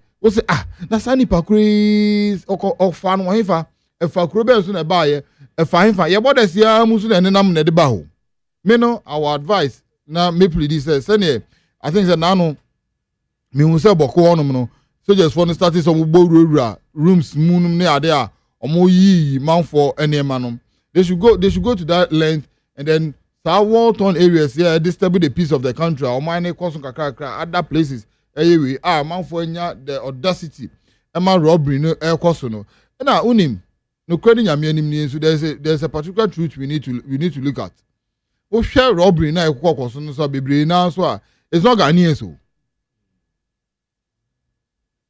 yeah mark anya Ghanaians yes most of them no acquire some foreigners be particular foreigners from Ababu Ryan man no Ababu room and no more de omo pe me no I'll plead with security apparatus no and as a security opportunity authorities, they should go down. Go down. Now at least. Room. Pekora na. Plead with the president. Now president declare a search more search warrant or whatever it is. Now say I'm requiring every house in this country. You buy on man. You making sure say your friend is saying you provide licenses. Only licenses we take it from you. That crime was so because I mean I call you school phone kuramu. School kurana be what's the kind now no he be there say two say Ibrahim Amanyamishirano of the akra call come I call kind of saying I call any surgery that you need na ekunya fi hifa ekunya fi hifa back one intimino me plead with mpanyinfo say we should crack down every person in the country, especially those war-torn areas. Soldiers for no, Obika say Ghana soldiers for na Trebian and so muni ejumayo. Modi amoya ne say the entro march mom no monko war back umra. We other mo movie. Yenim so mo boy ho ba mo ye ejuma sonko. But the year more akonya no monko down to the first places, make sure say because our conflict zones in a month for equipe akodi power yes. Mark akodi e war mu hu no enye easy akodi e war mu hu no enye easy it mean I'll plead with authorities. Dr. Manibo ama menim say utie yen ye besrew minu abro judge mesrew deputy defense minister ene mpanyinfo amoka bi ewo mu interior minister ni amamu mpanyinfo IGP any army staff, chief of army staff, the security will say headed by the president. More advice to the president said we should go in that way, especially if we start. You're not even the whole country. You started with the war-torn areas. No, but yeah, I mean, I him any if anything, when you went to Accra, near the war one. Young boss search for home. I treating a home. Yeah, I feel ya ba, baby a robbery near the pork or so no. Boss a bema or mine a fair nama. Now why you cool? No why you cool? Oh, it's your best. As I now want a man a journey. Sometime be on my emwakra mark emwa. What your business? Oh, your business. Okay, so dear me kakufi because one you careful. You be all kinds so no. Oh here now ya jo crack refu same. Oh, now I did be so one who cry sumbu ahibia. Now we are so crazy kabene so sumbu saying nipankwa. Na tell be na nipa wo de wo hye nipa na je so wo je na na upra na so ukunu na me nim de na ha nkofo me mesre abam mpanyfo they should crack down people and get all those things from them na emo man no yen fa into my pamfra okay need 100.9 into most assessment on the security ekoso ewo ye me mo chombre na about 9:15. Now, yes, say a year dollar. The Bank of Ghana may review one policy rate. Dollar, and they watch the stability akoso. But interbank exchange rate in the fine. A month for a casobe kohono unyebi. Bandabuchi, they hold the dollar. What do we do? Now, no, in your opportunity, Asia minister. The man himself, Atuforcing, honorable Atuforcing. adwuma for this year. Na ishia no ne didi nkomo $1 ho a. I think say sa abuchi should we cry no. Ye mu bia na bisa ye. And he gave a very fantastic answer. No say, yes, indeed, abuchi for the hard doing. But enye dakro ene ebetimi dey clear bibia a process no more ye. But Mark, unim. Nano madam for be or can send be na afem metodi mitna odi be fa say 1 to 2 minutes. No be say am say aden na my edi na me say sas ma o kan emu owiem. Unim say dollar no banks no mubi no omo obi o.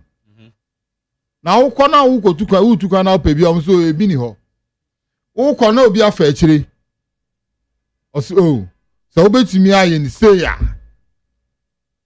Obenya bi. Minua wanti adewe ebe mo man no ye be koso ana. Ebe me yakoso.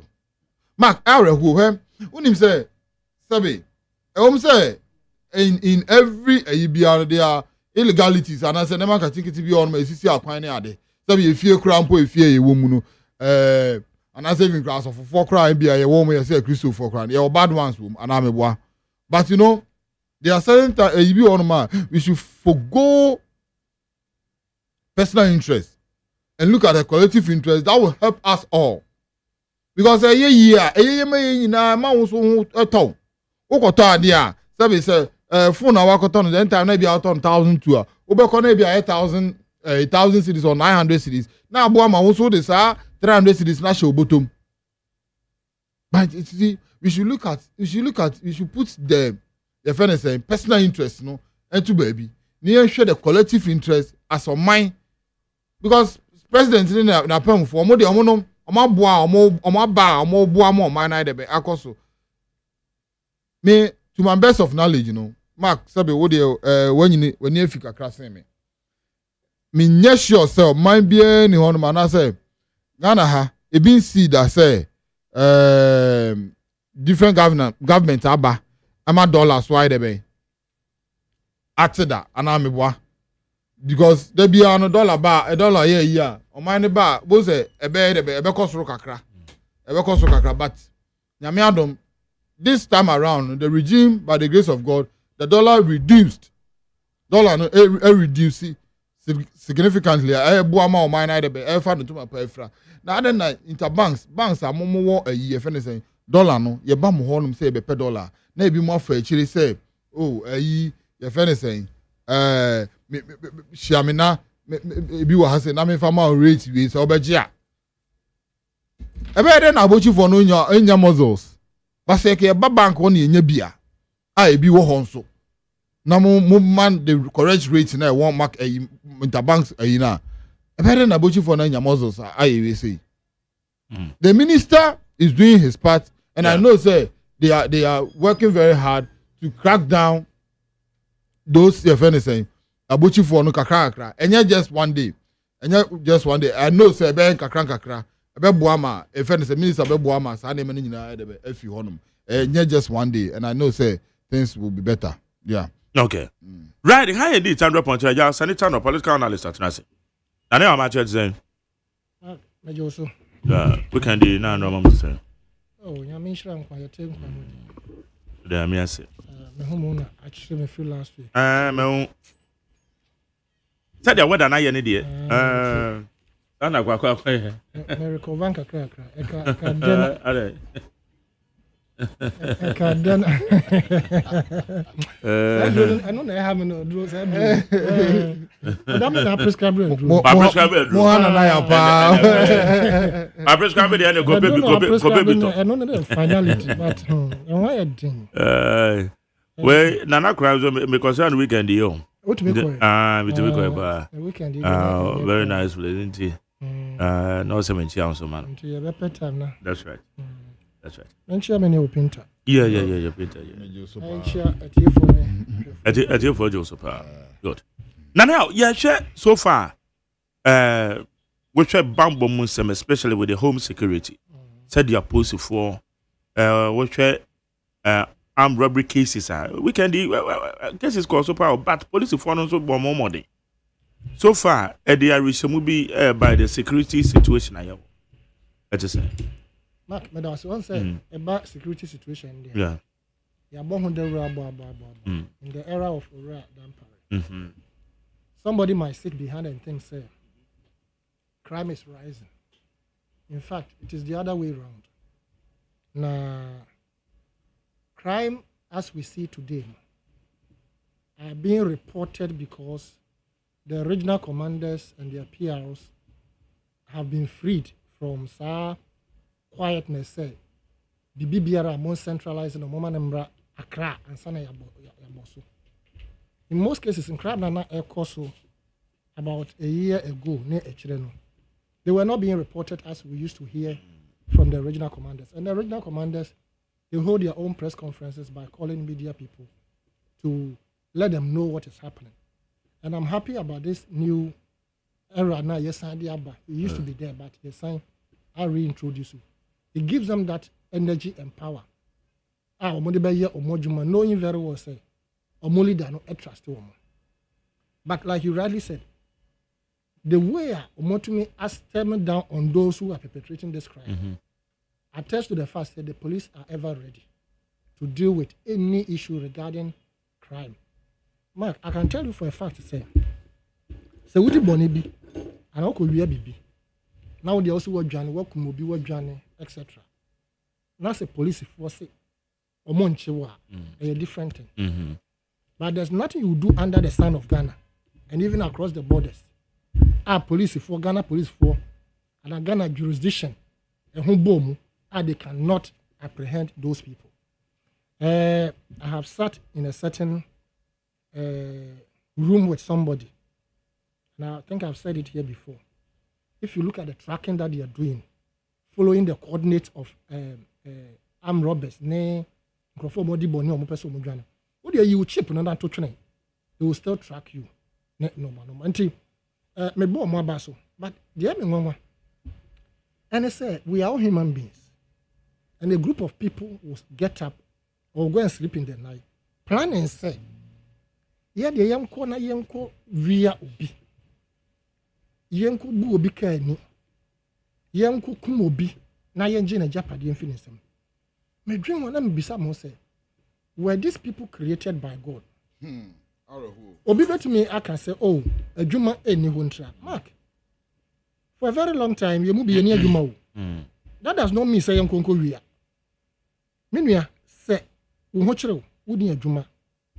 Not as I say, usre and sana wodia. And you're more dignified, can say, ubekoko wiana yacho. But in asking for people to help you, know, now also fight kwanya obi to me the ajo won fix or how no. Yes. As I said, you might create. But Mark, America, I name say, you fairly. An unemployment rate, no, and if you do a comparison, you're fairly better than us. But you won't say, I'm Roberts or Papa. You will differ, Papa. And the issue about job, say, a Juma in Hunti, and a man of Bokrono. And yeah, no, you can create all the job and have zero unemployment situation in the country. People will still go and rob. In fact, a Juma na owa fedi munukrepono. Ono su beba be wia wo sa Juma no. And I say, wo ye nkoko. Na wo de ahya nkrofo nsa. Na bia woti ya wo dan chikakra. Wa hwe ya beba nkosu ya to no. Say 5,000 on be can say 3,000. Enti ayesu bia ewo nipa mu a it is up to the person so obey decide say ade we enya mame eyenim guase. Can you how can you imagine say bia menam hay ana printer na wankasa na yem kote SEO asane yakọ robu bi ma ya chi no na in fact there's a clear evidence say am pass ma ko robu bi say o yere na ma affect wo munyina o girlfriend affect wo munyina o nafofo affect wo munyina community a wo affect wo munyina. In fact, my JSS mate bimo, and even senior high school mate bimo. Sabi we dia Mr. Meka. The bill have for one reason or the other. Najuma kan kakra. yes I nyina yetia na ya boto ye will be so a ye no wo wie no and now with the prison SF prison sentence and also yetia na ya boto about 3 weeks ago that was last month ye ko ye mate ba ko na yie e wo West Africa Secondary School e ho no mo ye no but we made free Joel JSS nti ye ko ye na fofo e ko share ye all student na ye bisa nkrofo ase ye bisa nkrofo ase no we know of one of our own ukodi saboni be say robbery eba papers in bibia. Can you imagine the disgrace you've brought to yourself, your family, and how your friends will think about you? And I'm not say or that's so them you do a bisa na small so or not the answer the encounter still in jan na a soon be so free a fear and sabi school mu if you want to tia kolani year what ba ko do school mu o wi away na ya che no na so so the di agro ma wi away pen so wo di agro na de agini enti I remember say ye bisa ga na say na a lady ba kon kan say ade a na o ye ni school mu no eno na de apia bontia okoye de o ye ya ama ya che no but the fact is that any school no sua e bia e fie ntete ye no abusuan anase awofo no ama omoni anko no. And for me, I commend the Ghana Police Service for the kind of zeal our modern fighting crime in this country. I commend them for the kind of zeal our modern fighting Galamsey. In fact, I know here Galamsey side. The men on the sorry, the men on the ground. Makwa sending me videos here, and I get the feed every time what is happening in real time. And committed, made up of the special task force from the Ghana Police Service, IGP Apaumo. There are other regional commanders also. They are using the same system, the same tactics. There's the national SWAT. Amugu yurem hodin omo fight you. Na and I say na for kind galamso aye a friend saying abedi nyache escalate. Yeah, I say Kosovo. Yes. You see, Kosovo, why we are reporting. Erastus is doing his part. Other people, informants, also doing their part. And these police guys are inside there. Yente say, Operation Stop This, Operation Calm This, Operation Calm This. But the committed Ghana Police Service has been unleashed on these people in our various forest reserves through the IGP's operational system that he has put in place. And yes, crime, we are witnessing them. But you have also witnessed the fact that they are being killed. Within last month, and armed robbery. Yeah. And you see, you might think the police no, or what you okay, there be. I'll give you some of the information. And I want to believe, sir, between and then a Chinako, your friend saying, sister station UTV would show documentary of what has been happening. I be yeah, it's your Bontino. Galamsey is being fought endlessly. Crime is being tackled endlessly. And Richard Betra can say, look, Anke Kamenko Aboko conflict no mano. And you enjoy discussion on radio and TV. Yeah. Because the more you do, the more you step on the toes of other people. Nemos, you better crop on. And at the same time, the two money. Young Coson Srewom. Say, I deal with Emfa put to be a emerald. Share as a chief now you can. Yeah. Say, if they are telling you who killed him, you'll be surprised. In this anchor, but radio soon you can't say. So on we kusasi. And you better and you can't say. Man prisi phone no kuno. Man prisi phone him say enyo mo. Anka e dey na beba. Some of the 2 years so there. Who are what radio so what the 2 years so no. Who target you. Oh. Sorry. Yeah. You better radio so kasan kropo no. We are at risk. The police are doing their job. Crime we are seeing because it is being reported. Unlike Some days ago. I did Easy. That's it. Okay, I need 100.9. Nana Sanita Nana, what's in canon on the security matters. Yeah, can was him. So far, what's your modern bar police for airbo? What's your modern bar soldiers airbo? And they will share crime rate, as is being reported compared to previously. So they are not yet tenor. It's not to say, which man, where Obinda, the PR system now you reactivate your police. Them say it is really helping because they said regional command in Rubia to make us Rubia to me issue statement. Unlike the previously, I don't know, you're centralizing. I'm saying, is it really helping? Yeah, it's helping. Say, Emma, we get informed. What I said, and this is first Nanka, just say, make iPad those times. I'm say one of the PROs, Mamino, if you're thinking, them time, where your friend Cephas, Basu Furi, well, because I mean, who to me say, now, Jumana Iron is to be brave, but no, if you have baby, like at least, you see what particular region now. They will come and talk about it. And then the media to media, it's all over. Yeah. So they will be picking it and then well informed. And I think it's encouraging. They should keep on. Now, Academia is so muhiana and be few more no na because mine challenge easy. Unim say I galamsey issue aka say killings. And me anka sa me hu ni papa. Ye boniti okunu. Is that? Yeah. Eboniti okuno. Esi this year any see here. Me go see no kumase. Eboniti okuno. Which is I mean a hard drink pa a hard drink. But me dey back on me na make am because what can say yen bun raman for afie getos yen gigi atuo ni nyina.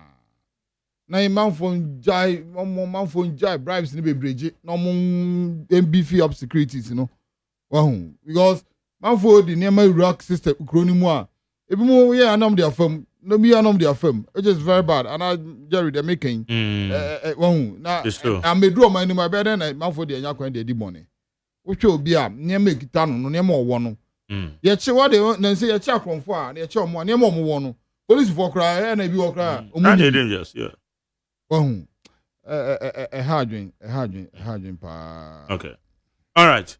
When you share this issue and American House and Venezuela, you can't tempon Kumasi Accra Road. Say MP no crash or say. At the end, I say get me a developer much attention. And far acquaintia of late, you record those who Kumasi Accra Road. Anna Kasanya Kumasi Accra Road because you pay the busiest road quantum pompa stretch we any can once. Cars fast will be brave. Aniti sa kwenshanso na esi a yenim say science and statistics no ema yehu say eso ana akwanhia no esi pa ene mrasebedafo no prado ma no ato is it enough obida mrasebedafo ya mo ma no ato say ye hwe sa de we won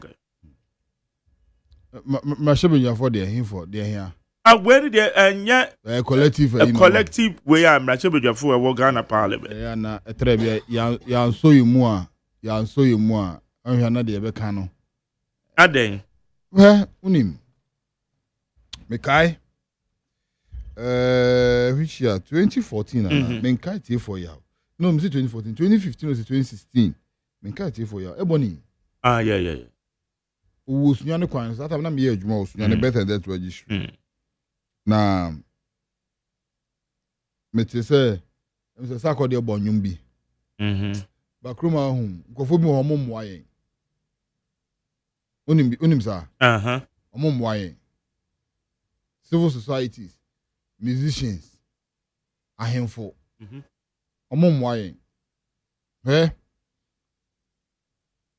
especially na me kan sem bi se kruma obi a okasa ya na kruma hu politician nyina ho popo you root for me bonidi a me amase he aka papa we di na no atum bia mayen mu kese pa with regards to sa kwan we Kumasi Accra kwan so a anka issue we solve it da mark anka solve it da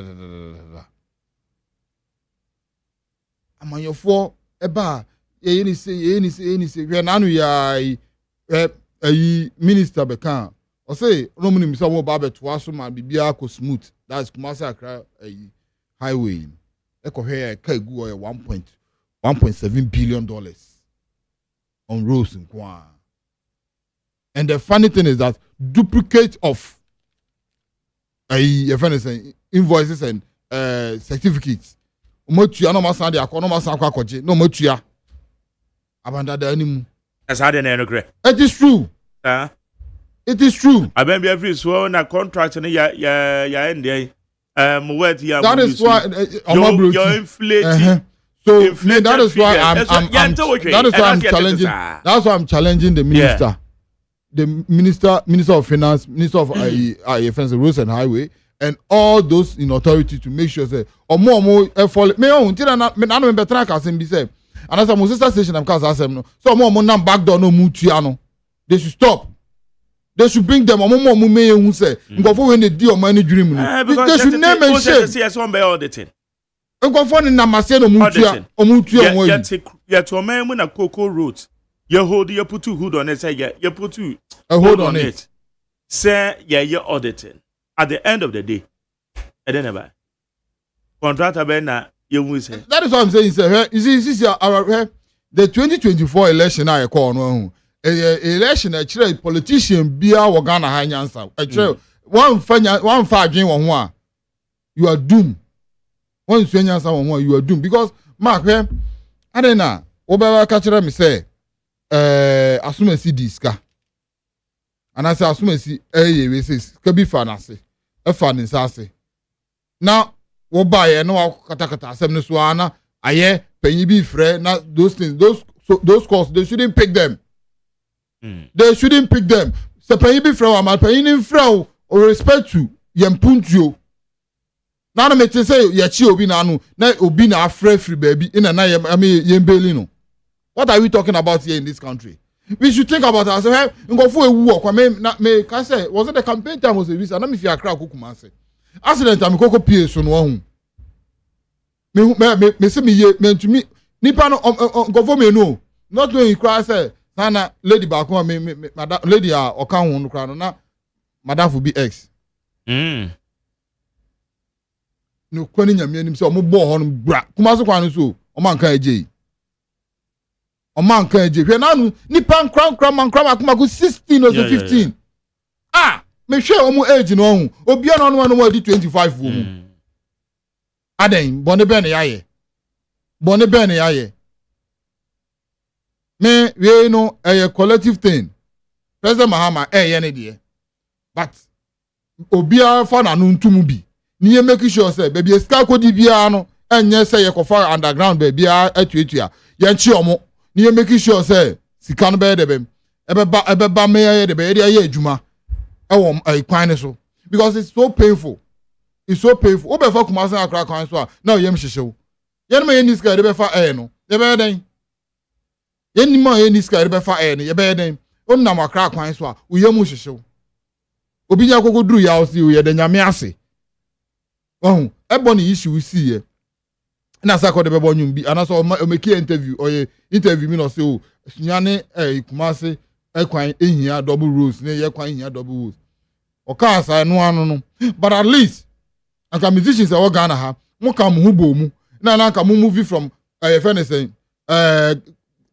mo ko president wo mo ko we ho na mo de ma no tum na mo nyina mo ba mo ko radio so mo ka we so e make sure say on mine no kwan no atempon no be yi a aka yin nyina e be fa entu ma pafra ba ye be twen ye nya nipa nya jeje to onya sabi ofiri mu ape na ya be kasa na eno anu no ba me worry shem say this time around no this road will be completed under President John Dramani Mahama under the big push agenda and media minim say as complete no one more word this sika wo ho no Omo wo disika wo ho no they should omo nchi omo na omo ndu omo phone to panyin bi obefra omo say ja omo no panyin no fra wo aka tell say omo fa nkompu ntuo so Charlie, it is high time we here mpuntu omo mu uni me day in and day go for frame me for adwuma go for frame me for adwuma na say adwuma e koso e wo hono man me fa me carpenter for me fa mason for me fa we for free that me chrome that there so ma your first contractors bi wo kwan no so mo nya adwuma e ma me so me ho nto me kakra but all what they do is that people they think about their like their interest. That interest no dey. Yen fan ton chain. Na mpanyfo na mo ye chi obi na ye frefre na wo so wa huni adwuma ye na wakakotena na wo yoko na wo fene say police CID na wo ti wonom na wo ye dede. Ska no so ye di kura nso mpo no ya nkai ye nimu minim panyin bi okroma no ma na nkora ne omo namu nyina me se panyin no o ska saa ne nyina yehunu yenka ne saa wono kra aka so wuska ne kra ne omo namu nyina wa hu bakompo no mo ama 10,000 cedis kra se fa hwe ho fa bon ho bra boda minimum pa neso ye che no na ye nyankofo kogu no mu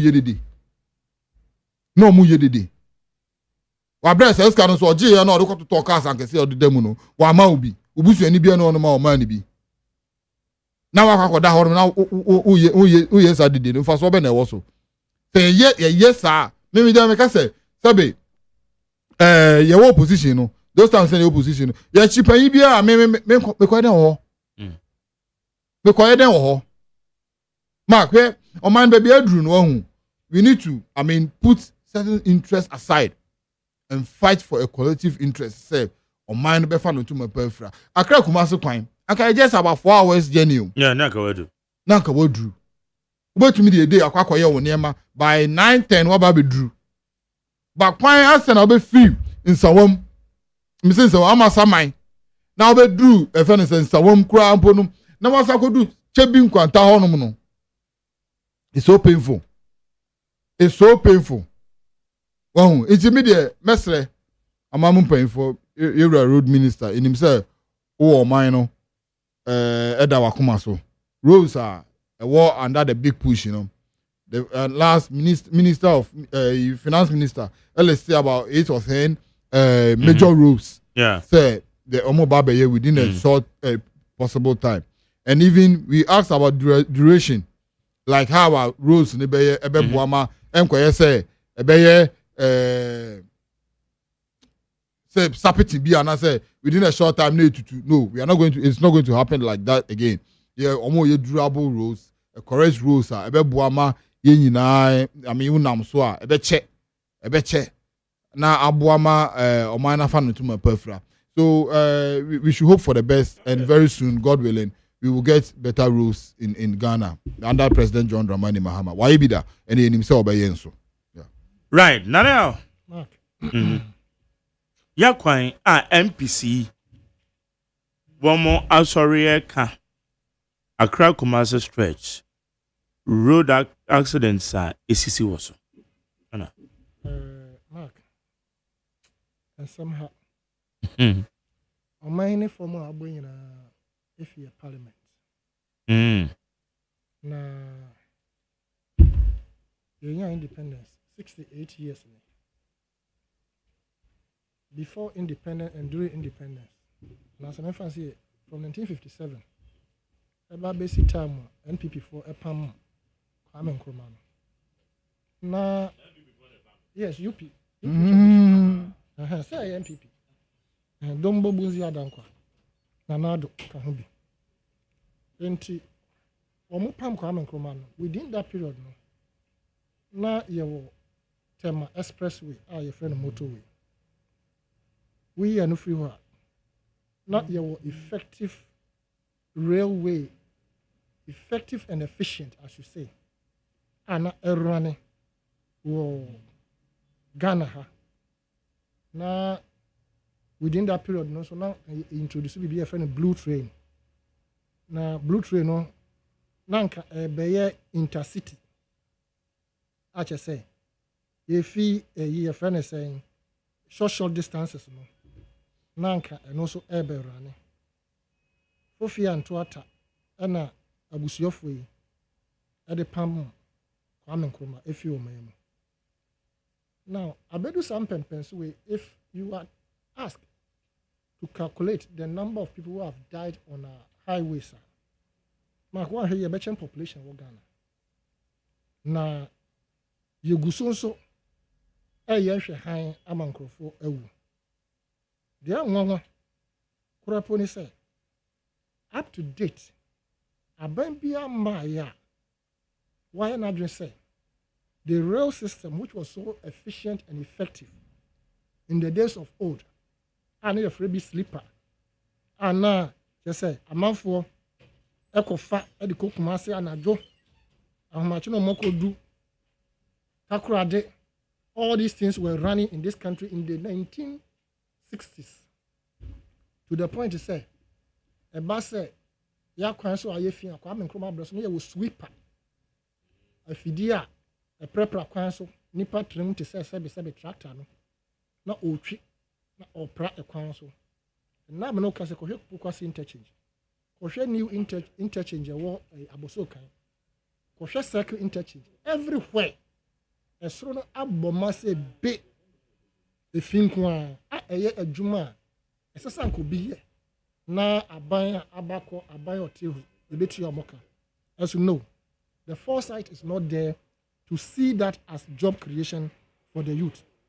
Shemfutura abo apeso omam nkraha any the surrounding towns and villages abrochire di omo ya ne say pavement blocks ya and omo lane were kwan no any street ahoro enchen obi si ne fie wi a anim no ese le pavement blocks and I say bia ya dua grass kama say de be ya nsuo to a ne wo no krapo embom peti ho nya ne fi say de be ya amframa abo infuturo enko embonko amanfo edem eso monim ha ya say ese aye monim ha ya say de kwan ese ya hwe abrochire me ya pebre no ekwan yam tra ma na enwe sa na omanpanyin John Dramani Mahama say obeye expressway new one crowd.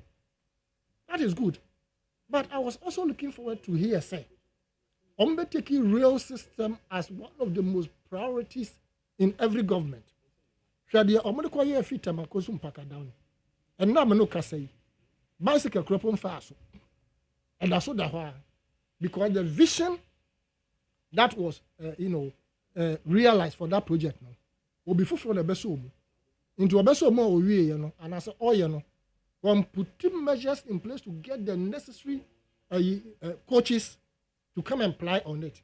We a commission and as a test run you nim say a day test run on a dear video could so yes the sense that until home be and until see a better real system seriously mad and crack a sim sabe do no omufa omuka enko Central Business Center that be train enti na bi kura pa car wo beto the home use no do no be edi 10 years 15 years as we jira na so simply because enya da nyina na you drive the efficiency of underground trains any rail no e be save a lot of lives anka ya 68 years and so your sanka you benya rail if you have echo Hamley, if you have echo a friend Kumasi, Takradi, all the artillery roads just say artillery roads are your name amount for Boshiano, and can say a linking your to rail system. Kabrane, echo G $2 billion say or the baby sea sky rail wamrekra 1 year ground rail. Not what all this kind of hours stream. I am saying say parliamentarians and na queen said you must queen because road construction contract omo an omoje fa nipa omode man nso no omoje afron fee omo take akwan no a omo ye ne biara omo nwie no omoje ahwako ma accident nsi brofo akese. There was a time you near Bema out one year before Ferdinand Ayim, our day, is a paragraph in a buyer. On a consequence on we, Ferdinand Ayim. Yes, doctors, on a consequence on we. awofo emma ne memma nkola a omo needlessly as a result of head-on collision. Doctors omoko CV nkofo wo sunyane no. Omoba Urologist. Yes. No accident. Yes.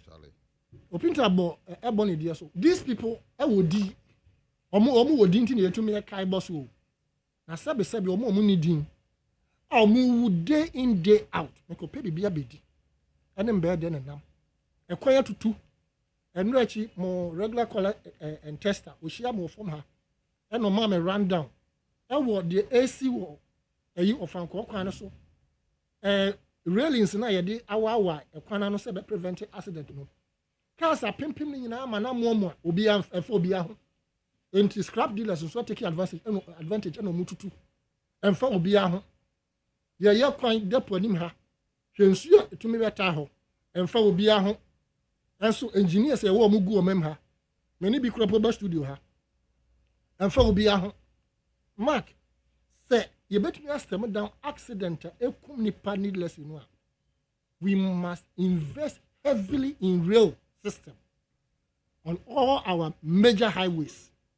We ye expressway no na we ye a friend say rail so akam.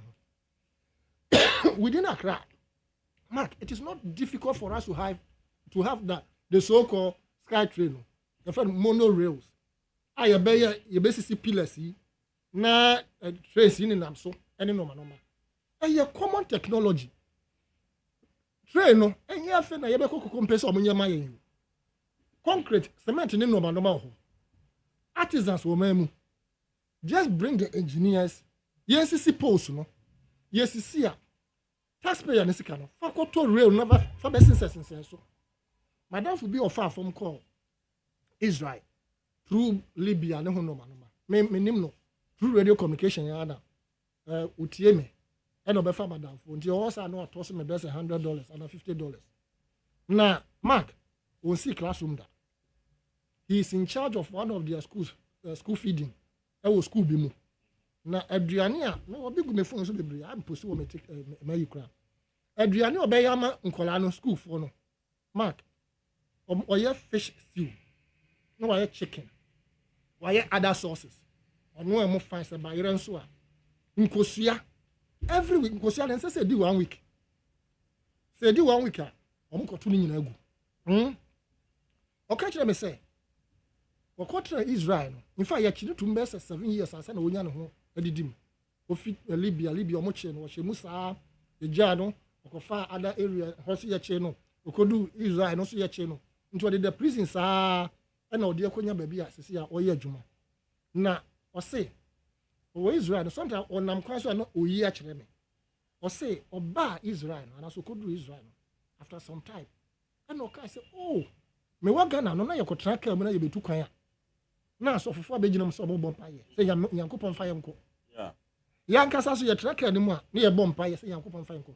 Why? Because psychologically we are not thinking say ye kwan na anyo, but the real problem is that a kwan enye nti wa dwene mu nim say can make any accident. But no Mark ensia wo ha kan nam so say yo unless we tie pie say head on collision ye hu ya and say we tie pie kra say bi obako bo another cam no very rare nti da bia na o frame ya na o kan say we hu come am ekwan ya me nam so me si Ghana biom da na o yi a kire me train nam so ha e bi na form ne obeka sa Ghana should have passed this stage long ago. Ya ne ayi from mo say baby a omo insuo na atwa mo ho hia the only resources omo wone Apple. Japan. Japan. Hong Kong or there's another country, Hong Kong. There's a country. Awama airport wo. Yeah, omo no adia nya media dom eno Apple. Into omo ye. Omo reclaim. Yes. Omo ye you first say port, seaport. Almost all round. Yeah. Into one of the hub of trade in terms of the omunya no. Nya me adom ye wepo. Ye will go, ye will be bia. And so Kronua parliamentarians a boyanty me can say omo boy kromo because omo no mo tra ho hye mra Obi a disika wo ekwan ho. Hwɛ road minister ojina parliament. And no can say previous administration almost $30 million ama obi aka so ye kwan. Mark on ye kwan no. And you talk no. If we are a serious country, won't we bring that person to book? And contractor ben or see a Chinese ni. Oh boy, I'm say be bank or new ras and so much. No, okay. It's a car ye triama contractors. Ah, one year kwan. It's a car triama contractors. Ah, more shoddy works. Mark, we can want to say. It is a parliament. They are not using the knowledge to serve the people. It is very important and critical. Say, it's a car taxpayer no. More bobu sia on the council. Ah, bobu de be puntuma. Making sure say the standard that prevails across the globe no. And no mo be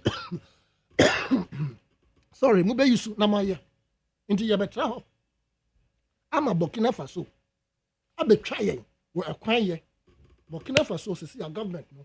And are in charge of their roads. Now, in charge of their roads no. Uncle farmer contractor be no more buyo. What the Omabano na ye kwan.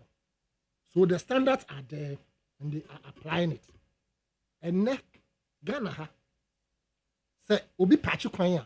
Mark ufa odo ka faso a. Sanka umuja pothole no sakra kwan ka ye. Meanwhile elsewhere the pothole na da ho. Omo the machine be twa. Omo measure bibia. Omo the machine na twa. The same quality and standard of bitumen no omo the year. Dada no ehwo na tu no. Eno pepepe no omo de be hye ho. A press Emma ene de ho afa. So wo anhwe ye say we no aye foforo ana unhu say aye kwan wo. Enso ha ma obi nko patch kwan na kofa so na hwe. Enso omo ye sika pudu omo kokoje. Enye sika ketwa. Enti mark aye aban horo abakọ ne yo mutim. Omo no omo kun yen e wo ye kwan no so. Because they make the laws, they dispense our monies. That's why you sika no. Omo no omo yi ma contractors say mo koye djuma. Enti mo adenta mo put the right standards in place. Emma yinya kwan papa. Mayase.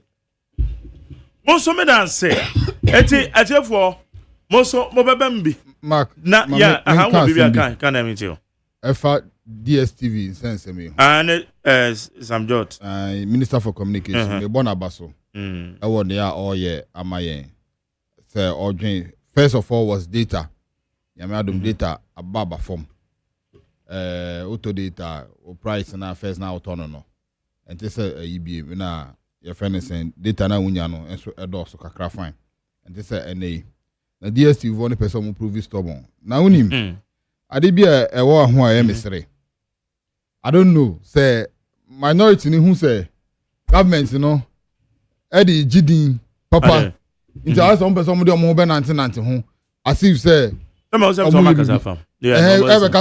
parliamentary there parliamentary there ho. The minister is fighting for us. The minister fought for us on the data issue. They should leave him and let him do his work. Diplomatic we should go radical way to make sure we get a better deal. That's what we want. DSTV meaning say you probably brave to every okroma. Me a subscriber. Me a subscriber. The minister is getting us a good deal. Mama kwan be fi nto omo choice bi. Yes, one ya mo Disney Junior ne ho anwan ne ade. One ya me be me chairman for mo te ho. Ah mo hwe.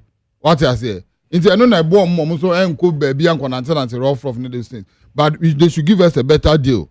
They should give us a better deal. Where when him say currently Kramponi amu use interbank rates no na e dey charge e dey we no. They are using 13 point something a day. But bank rates no so nyesa. It's about way below that. So I said them channel say. And the DSTV is really omu. But minority no omu yen here omu bibia. Omu they saw it and they did not do anything about it. It's more way nyafe na omu babe omu as if say they care about the country. They don't care about us. They should sit somewhere and let the minister do his work. Thank you. DSTV for me, it is my only hope and prayer. Sector Minister Sam George say or carry out the warning that has been served to DSTV. If they have not complied by the 7th, now or carry out that warning one His Excellency the President shouldn't come into. Oh, he shouldn't come in. As he did for the media, media fine. Your friend is media closure. Closure no. And the man, David. These foreigners, they have taken Ghana for granted. You see, you know what? Your KFC. Into will be between a franchise. Yeah. Operate. Who operate you? You pay dues to KFC. Yeah, because you enjoy the mother franchise. Yeah. Right. The same thing they were DSTV. Say I know any more choices. So see how. Say Obi operate DSTV will have. They are paying dues or fees to their mother company. In sorry or multi TV stations, any whatever, they pay fees $10,000 a month to multi-choice, right? Mark, the company, the telcos, etc., data companies, they look at Africa as divided, until they view us as individual countries using population to say it's a more population endorse. Don't forget that it is Africa. And if we are 54 countries and you are operating in even 20, take it that 20 and put together. The money goes in the name of who? DSTV. Who local company and where mother company and yanadi. Until why should you bring difference in the pricing system? Nigeria, airfare. Air for Ghana. Everything service by foreigners. Ghana first. Why? Because sorry, we get our own people to connive with them. You rate away. Now even loan crop state, I'll be more than 7%. I buy it is what to me, loan on 9.something%. This is who we are, supporting foreigners to dupe the country. And the DSTV, they can call off their bluff. A minority, what are they saying? Say they need parliamentary whatever. Like Opinta said. Say you try one year, yes, no man. You see, as they speak that way, then probably their paymasters from DSTV would, release monies to them. Now the minority, they are one more kind of Bonnie woman. Bonnie woman. Say parliamentary, we don't need any diplomatic idea. International community, right? Sorry, international company. International company in Ghana. Ghana is a sovereign state. We can take any decision. Yes. Today, we can sack them from this country. Of course. We can close them down. You see? Now, Africa has the power to put sanctions on America. Every resource that the whole world needs, Africa will. And you united ye through Kwame Nkrumah system. Now UP4 Busiofui. Or more met two Kwame Nkrumah, one Pamno. And Anka Africa united here. Anka Africa has the the power to put sanctions on America. Would have had veto power on this UFN, US Security Council. Nene, Yakoha, Omogenerating to say Omonyan Colabin Classified. And Bruni, to me, a free African leaders, a Momra Mayor meeting, Wabenoana, yeah, said you. You bet move I solve my problem. African leaders can meet and equally solve that problem. That's it. That's it. Afra. Ejefo yeba mo numbers are be frame 03022 57902. 03022 57902. And 03022 43540. 03022435540. Na yanje adwentre. Okay.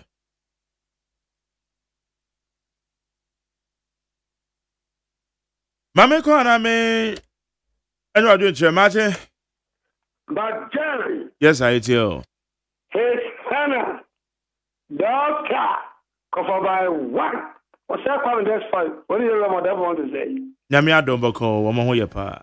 When you doctor the full sapon. Na me man so nka so mo to say. Nyame adom mo ho ye.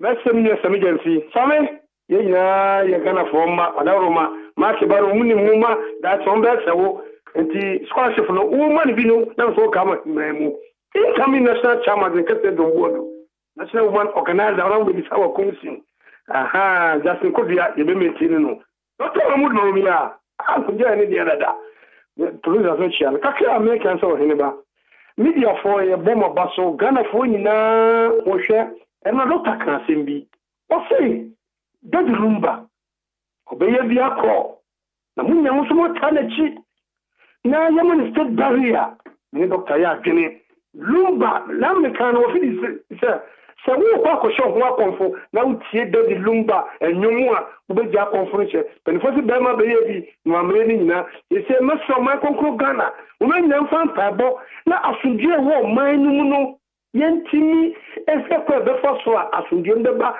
na boku ishui yenya motu for setu santimewura oda nwatu mudie nsankunde be dia na MPP yemfa kabo mapa enye aduma na Dr. Mahmoud Gomia ya to na wie edo yi no manage go be info flabo obi odi na mokano onu nsumone ya yesa no gidie se ya mafo $1 still gaze my koko na me ko bi ma na be ko sa $1 million about phone ho bank ko wunya bi dollar no afan you better finance minister say on tia ansha ne ka ne scam na system nu na dumo mo pene ku for be o mo to aso na o ma ko okay meda say me fa do o me ba cho ma che yes I too ya da dite me ka da fe ro ko fi ta manachia oni manyamfo awa kunsin jombodu uni mise ne wo ne no ani na na mkumase mo yamfo akushi na mo yeni campaign ne anabu ko fi ai amase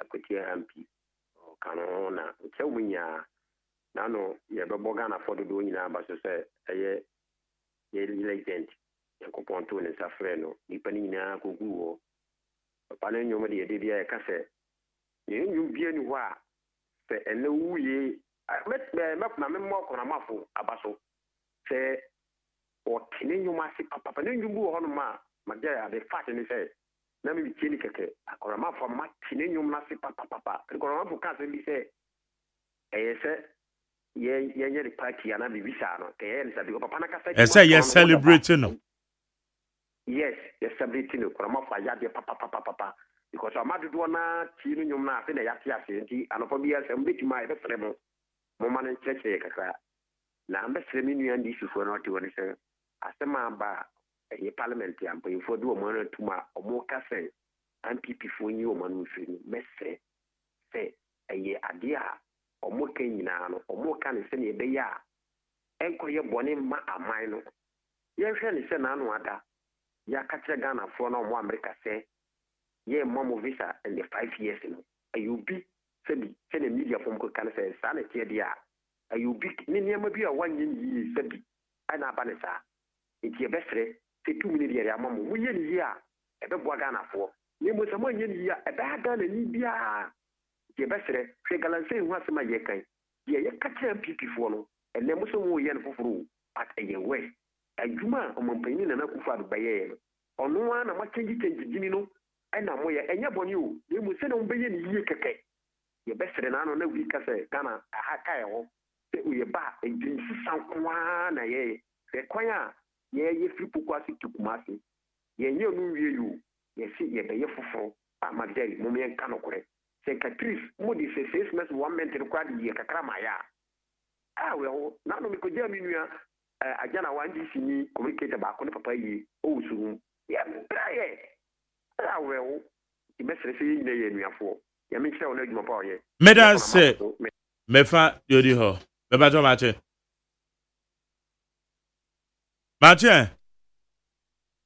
hello okay ya fa we mache mejoso yetio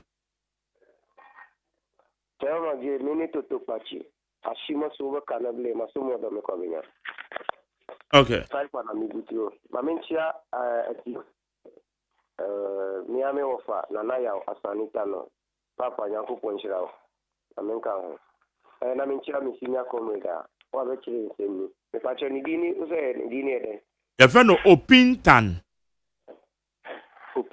o komedo pintan mo me kasa wa ya de chama maje se obi frame nyansaboa kwa enye nwanwa efise empani se idi aduro wo a eya wo nkyere den nyansani na wo menti enye nwanwa se meye nyansaboa kwa me basam no so no mayemmo John Dramani Mahama ene na mamu mpanifo nyina abaso ye na omase nokra yese se uwu anase wo yare uwu na se wayi beba ya hwe wo yare da hom ana agro beso a ya na anopa na no wahu se agro we beso Mahama amamu mfiti ase edadi pefe se awiye no awani da so ebesi ye na bekoye hwe miame wo fasinita no ka sembi eyemi teyie se beye yie mpa John Dramani Mahama ne na ban any finance ministry no omunti tax force omuye very radical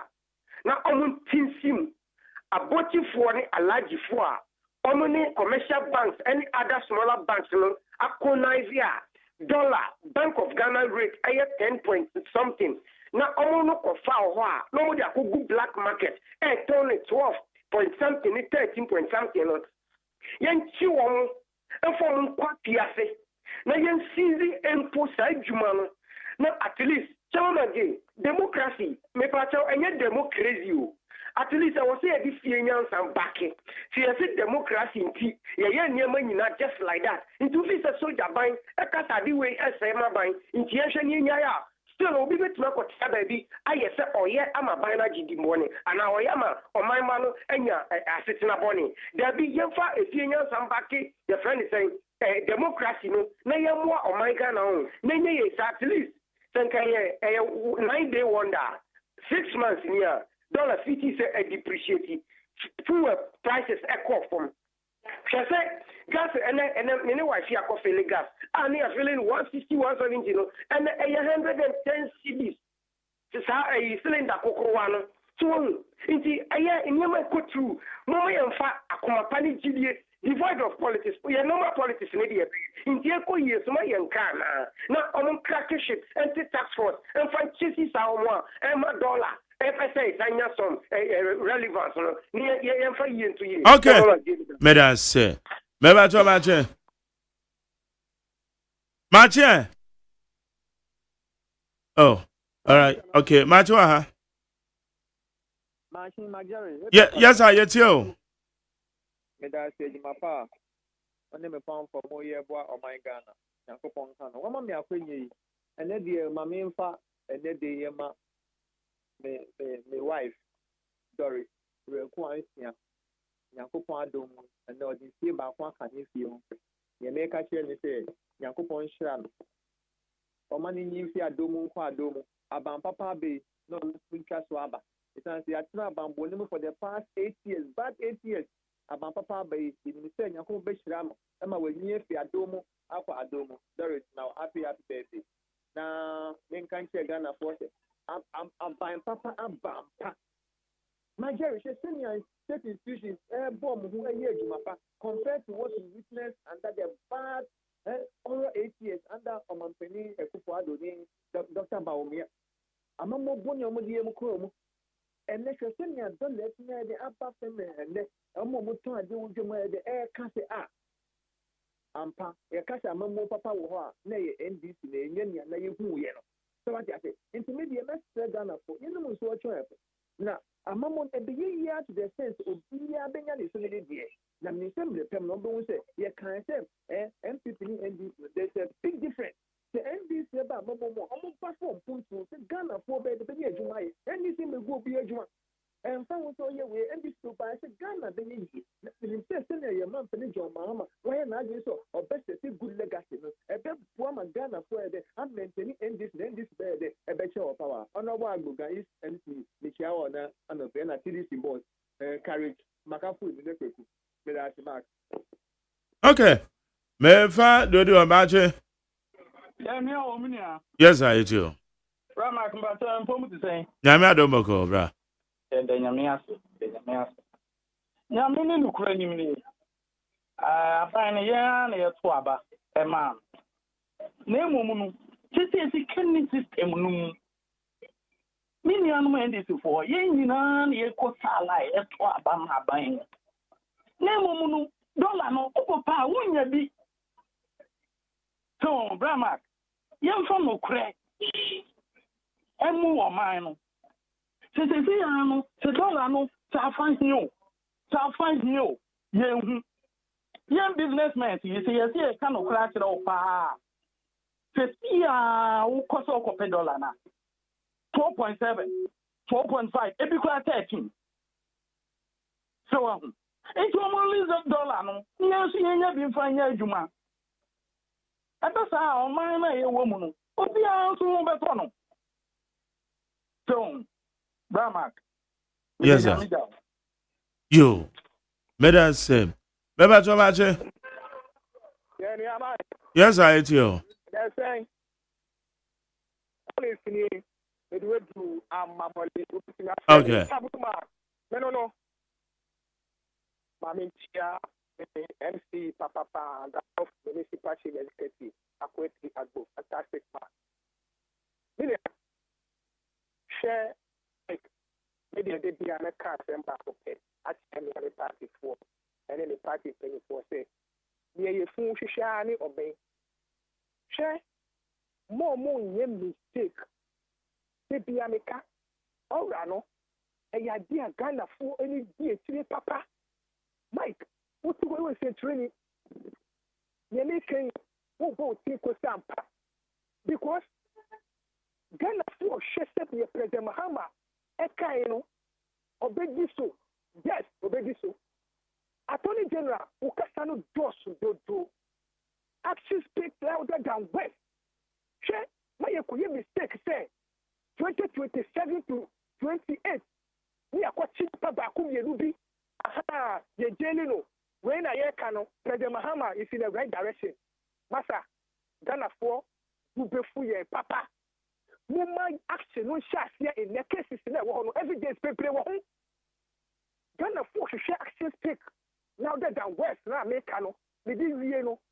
Attorney General, that was the case, no dorsal, and I join, sir. I saw the query, you know, many Papa who couldn't honor you didn't ask them all. It's in the slow Ghana for share all rano, and I say, someone come on better party for Papa grassroots, no. The BBI, yo, I'm not one year, a year, I'm not one in the right direction, but Ghana for party for the work from the mic, the Tonyame, who the one day, I have Quapro, constituency Kura woman, let's just say the NDC grassroots, a year de defa. Omumbra no mubeshe.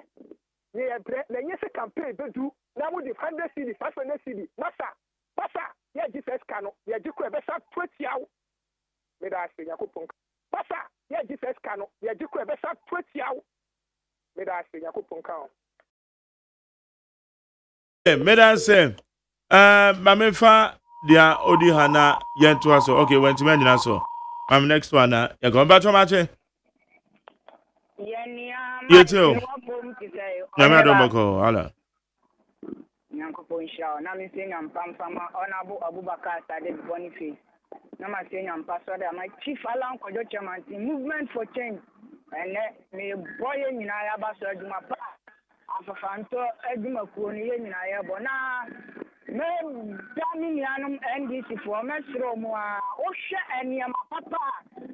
The man penny dia go akwa mu ma mpuntu e ba na me dia me Ghana for yamfa akoma pan support mi na mpanyimfo ne bunu a o ma ta akwaduru o mu nchen a ye de o ma gina mra no me hwehwe amra ne mfa o mu ndu pa ana sika bia so akwaduru o mu o no sra Ghana mpanyimfo o mu ndi no mu ndi nti ma o mu mani panu nkodam a ye sika ni bele waste we here sika ade aye mpuntuo ani aye nkosuduma ani ama ye kuro ani ya bro no ani ya mpesa so entime sira omampanyi don dramani mama oni attorney general no shani so omuntimi mfa enhwehwere ngwako na obi bia o mani sika akodi ni nsai no we sana ondi won fam bo mani mpuntuo no mani ntia interest our here because a batana a bayan sana ho and ya ma fufura sabi ya di sikasmo mo ya di skamo mo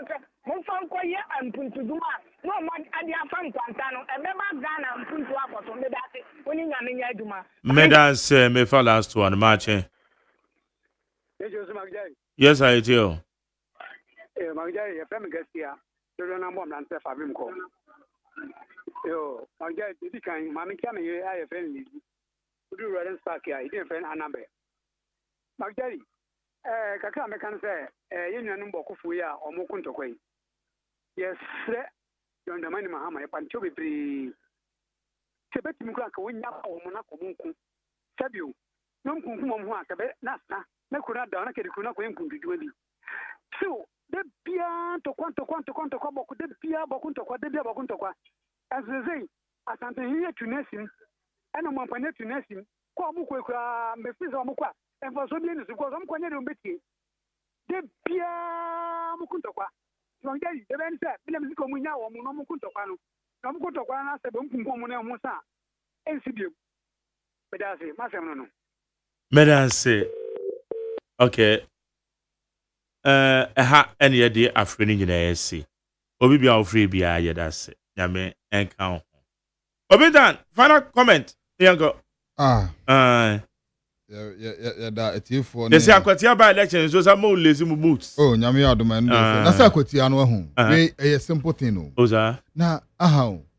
Nam 87, who come more. Then I'm for Soben Obinya. Aquatia for Mwanga Samuko to Sabana, Mwa for Soben Mubinya. Dabio, this is a Clatino. Thought I said, a Clatin, yes, Suma, Nayan Father Papa Mrel. Na yes, I go can 87 for ya, Debia, Afanya Casa, ya, Yemudi Okenya. On fashion go groom. On fashion go groom. The way I could tell for Mupin Puntu on Quadia, any Wadaroma, Monsuma will be out in Puntu Beba. And yet, yes, I will all call a if for Homa, Akoya Casanquana, a Makoye, since him some press conference in them. It was a 2000 and something, 2017. Into Uncle Kakan, I just a press conference on the Bremo Krumonum, which M5 from Faso DBM. And Jacotia, I mean, you said they will make a good decision by choosing the NDC candidate who is very soon or maybe or Mona or more I can say. When we go there, Yami Adamakotia will come there and then make sure say Yababe can't President Mahama, Munim President Mahama do to me. Into Yababa na Yanima Bedin Komo na. Mama ya kwenya na masoma NDC ni no manaba ama bema adimpuntu de abremo enti me final comment am dis nyina no yo say Ghana fonya reshemu nema pa na ekoso wo hwe se ne President Mahama start here. There's hope for everyone by the grace of God, and then in him saying nyame ya adoma o man be fa ntoma pa afra obi a benya ne kakra de abone bra and final comment say grassroots for yesremo emrepa we anim mumi enya abotre na ya de kakra yenu musuo ntwen ope obia benya ne de kakra se na me start me kan ye no obia benya ne de adwuma sem ne ho ne ma obia benya yenya abotre na yenye minim CEOs ne yi widi nkomo a omo no enye omo onye ize o hwe ka ne ma bia nkofo no bogu onum na ye ka se efa bi guma ohun omane bebo alright omane bebo inti na ye besre omo inti minority stay away from the DSTV issue fight in the communication minister honorable Sam George Jata and fight among man Ghana President John Dramani Mahama and a all fight among man Ghana and this about fight mo man dwen ye ho mo stay away from it that's there now apetia media mafutu ye ba kompe afutu amede makotia fo so mutie dia ehumobra bato entwem puntunjuma ma the more the sympathies can say we wunti yakoto abama MPP4 mo baby mo dokno kwa without mako in the sense say wura kumiso tia se korompa anka to lobby to get project to Akotiano anka me very sure say ebe born pa in the sense say a kwanya NDC for fee say of us over parliament no and to assume where madam and no akra me post you mene ono ne Erica J near UTV. Enti we've met several times, minimum no problem, but and you know some near cases here. A nipa modern ban. NPP4 patch they say. Say, Uber to me cry, aji vote, amom. Nasa won't call school when you're lawyer to so more. ɔmo mfa wo nyɛ hwee nti ɔmo akɔfa obi a ɔwɔ sika sɛ ɔno mmom ɔmmra na ɔmɛko mmerɛkoro a amase wɔ hɔ nti mede afoto kɛkɛ na mede ma ɔmo nto abama onipa a na ban wɔ abam a obetumi alɔbi na wɔnyɛ project akɔ akotia afɛ finally no mark yakwan no mo deɛ esika a yɛbɛ release from parliament to road ministry so ɔmo mfa nyɛ akwan no ɔmo ni nkɔ ho na at the end of the day no sɛ public accounts committee kɔ trase a ɔmo anka nkyerɛ sɛ to err is human because so far no mihu obi a wadi dream a public accounts committee I honored the dream a wadi a bɛda di pefe na yɛ jeli no anasɛ yɛatoto na no kropɔ ne nka sɛ wɔntua hwɛ no akyi de esi yɛ attorney general owura dufo sika yi mani ntua sika no a osikotua 60% taxpayers money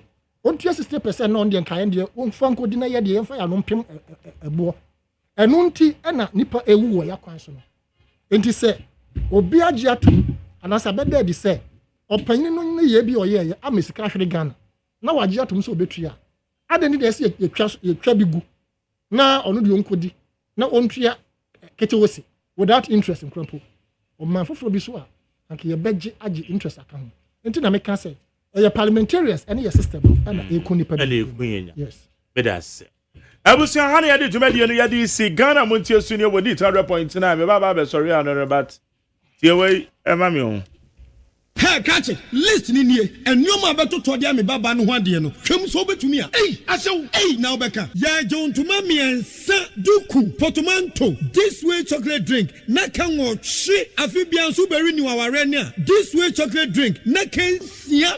Asew. Wo den kan no ntumu ho. Me be mo anu nso hye kura de aka ho. Wo hwe de wapi ho. Wo ka se batete. Eda fom ho. This way chocolate drink. Catch up be baba ware. Asew. Ye fi ase this way chocolate drink. Ya sorry anopa no ne yenom ye bi hye fridge nom no se snack ye nya hoho a no ne de serve wo mo ye didi wie ne ye pe bibia bogu ya de so a this way chocolate drink ne yenom and this way no ti ano a he se kire wom koko wom brick wom bibia wom ade wo hia ne so hye this way chocolate drink de wo hia ani so hye FDA ahwehwe se adwede nkratoe mo agye atum se eye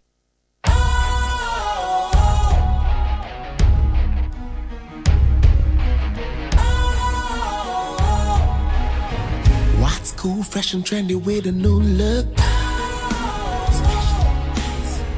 Makes you feel real good, that refreshing vibe. Satisfies you right just the way you like. Do you know? Do you know? Do you know? Ain't gotta do it alone.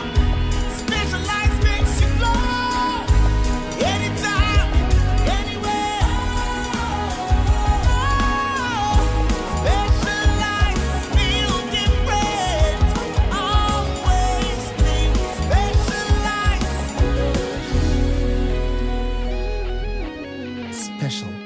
Natural mineral water. Feel different. Think special. This advertisement has been vetted and approved by the FDA.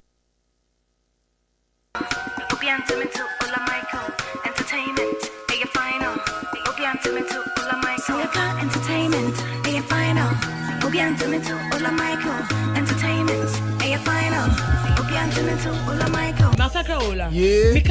I'm thinking that if I'm not getting all of this, now I'm going to copy the same dungeon with some Jama. Now it's a Jimmy. You get it, because by the end of the day, we want to talk Kakra once in a while for Uber. Now, when you go in, I'll copy the same dungeon. Hell no. It is there, I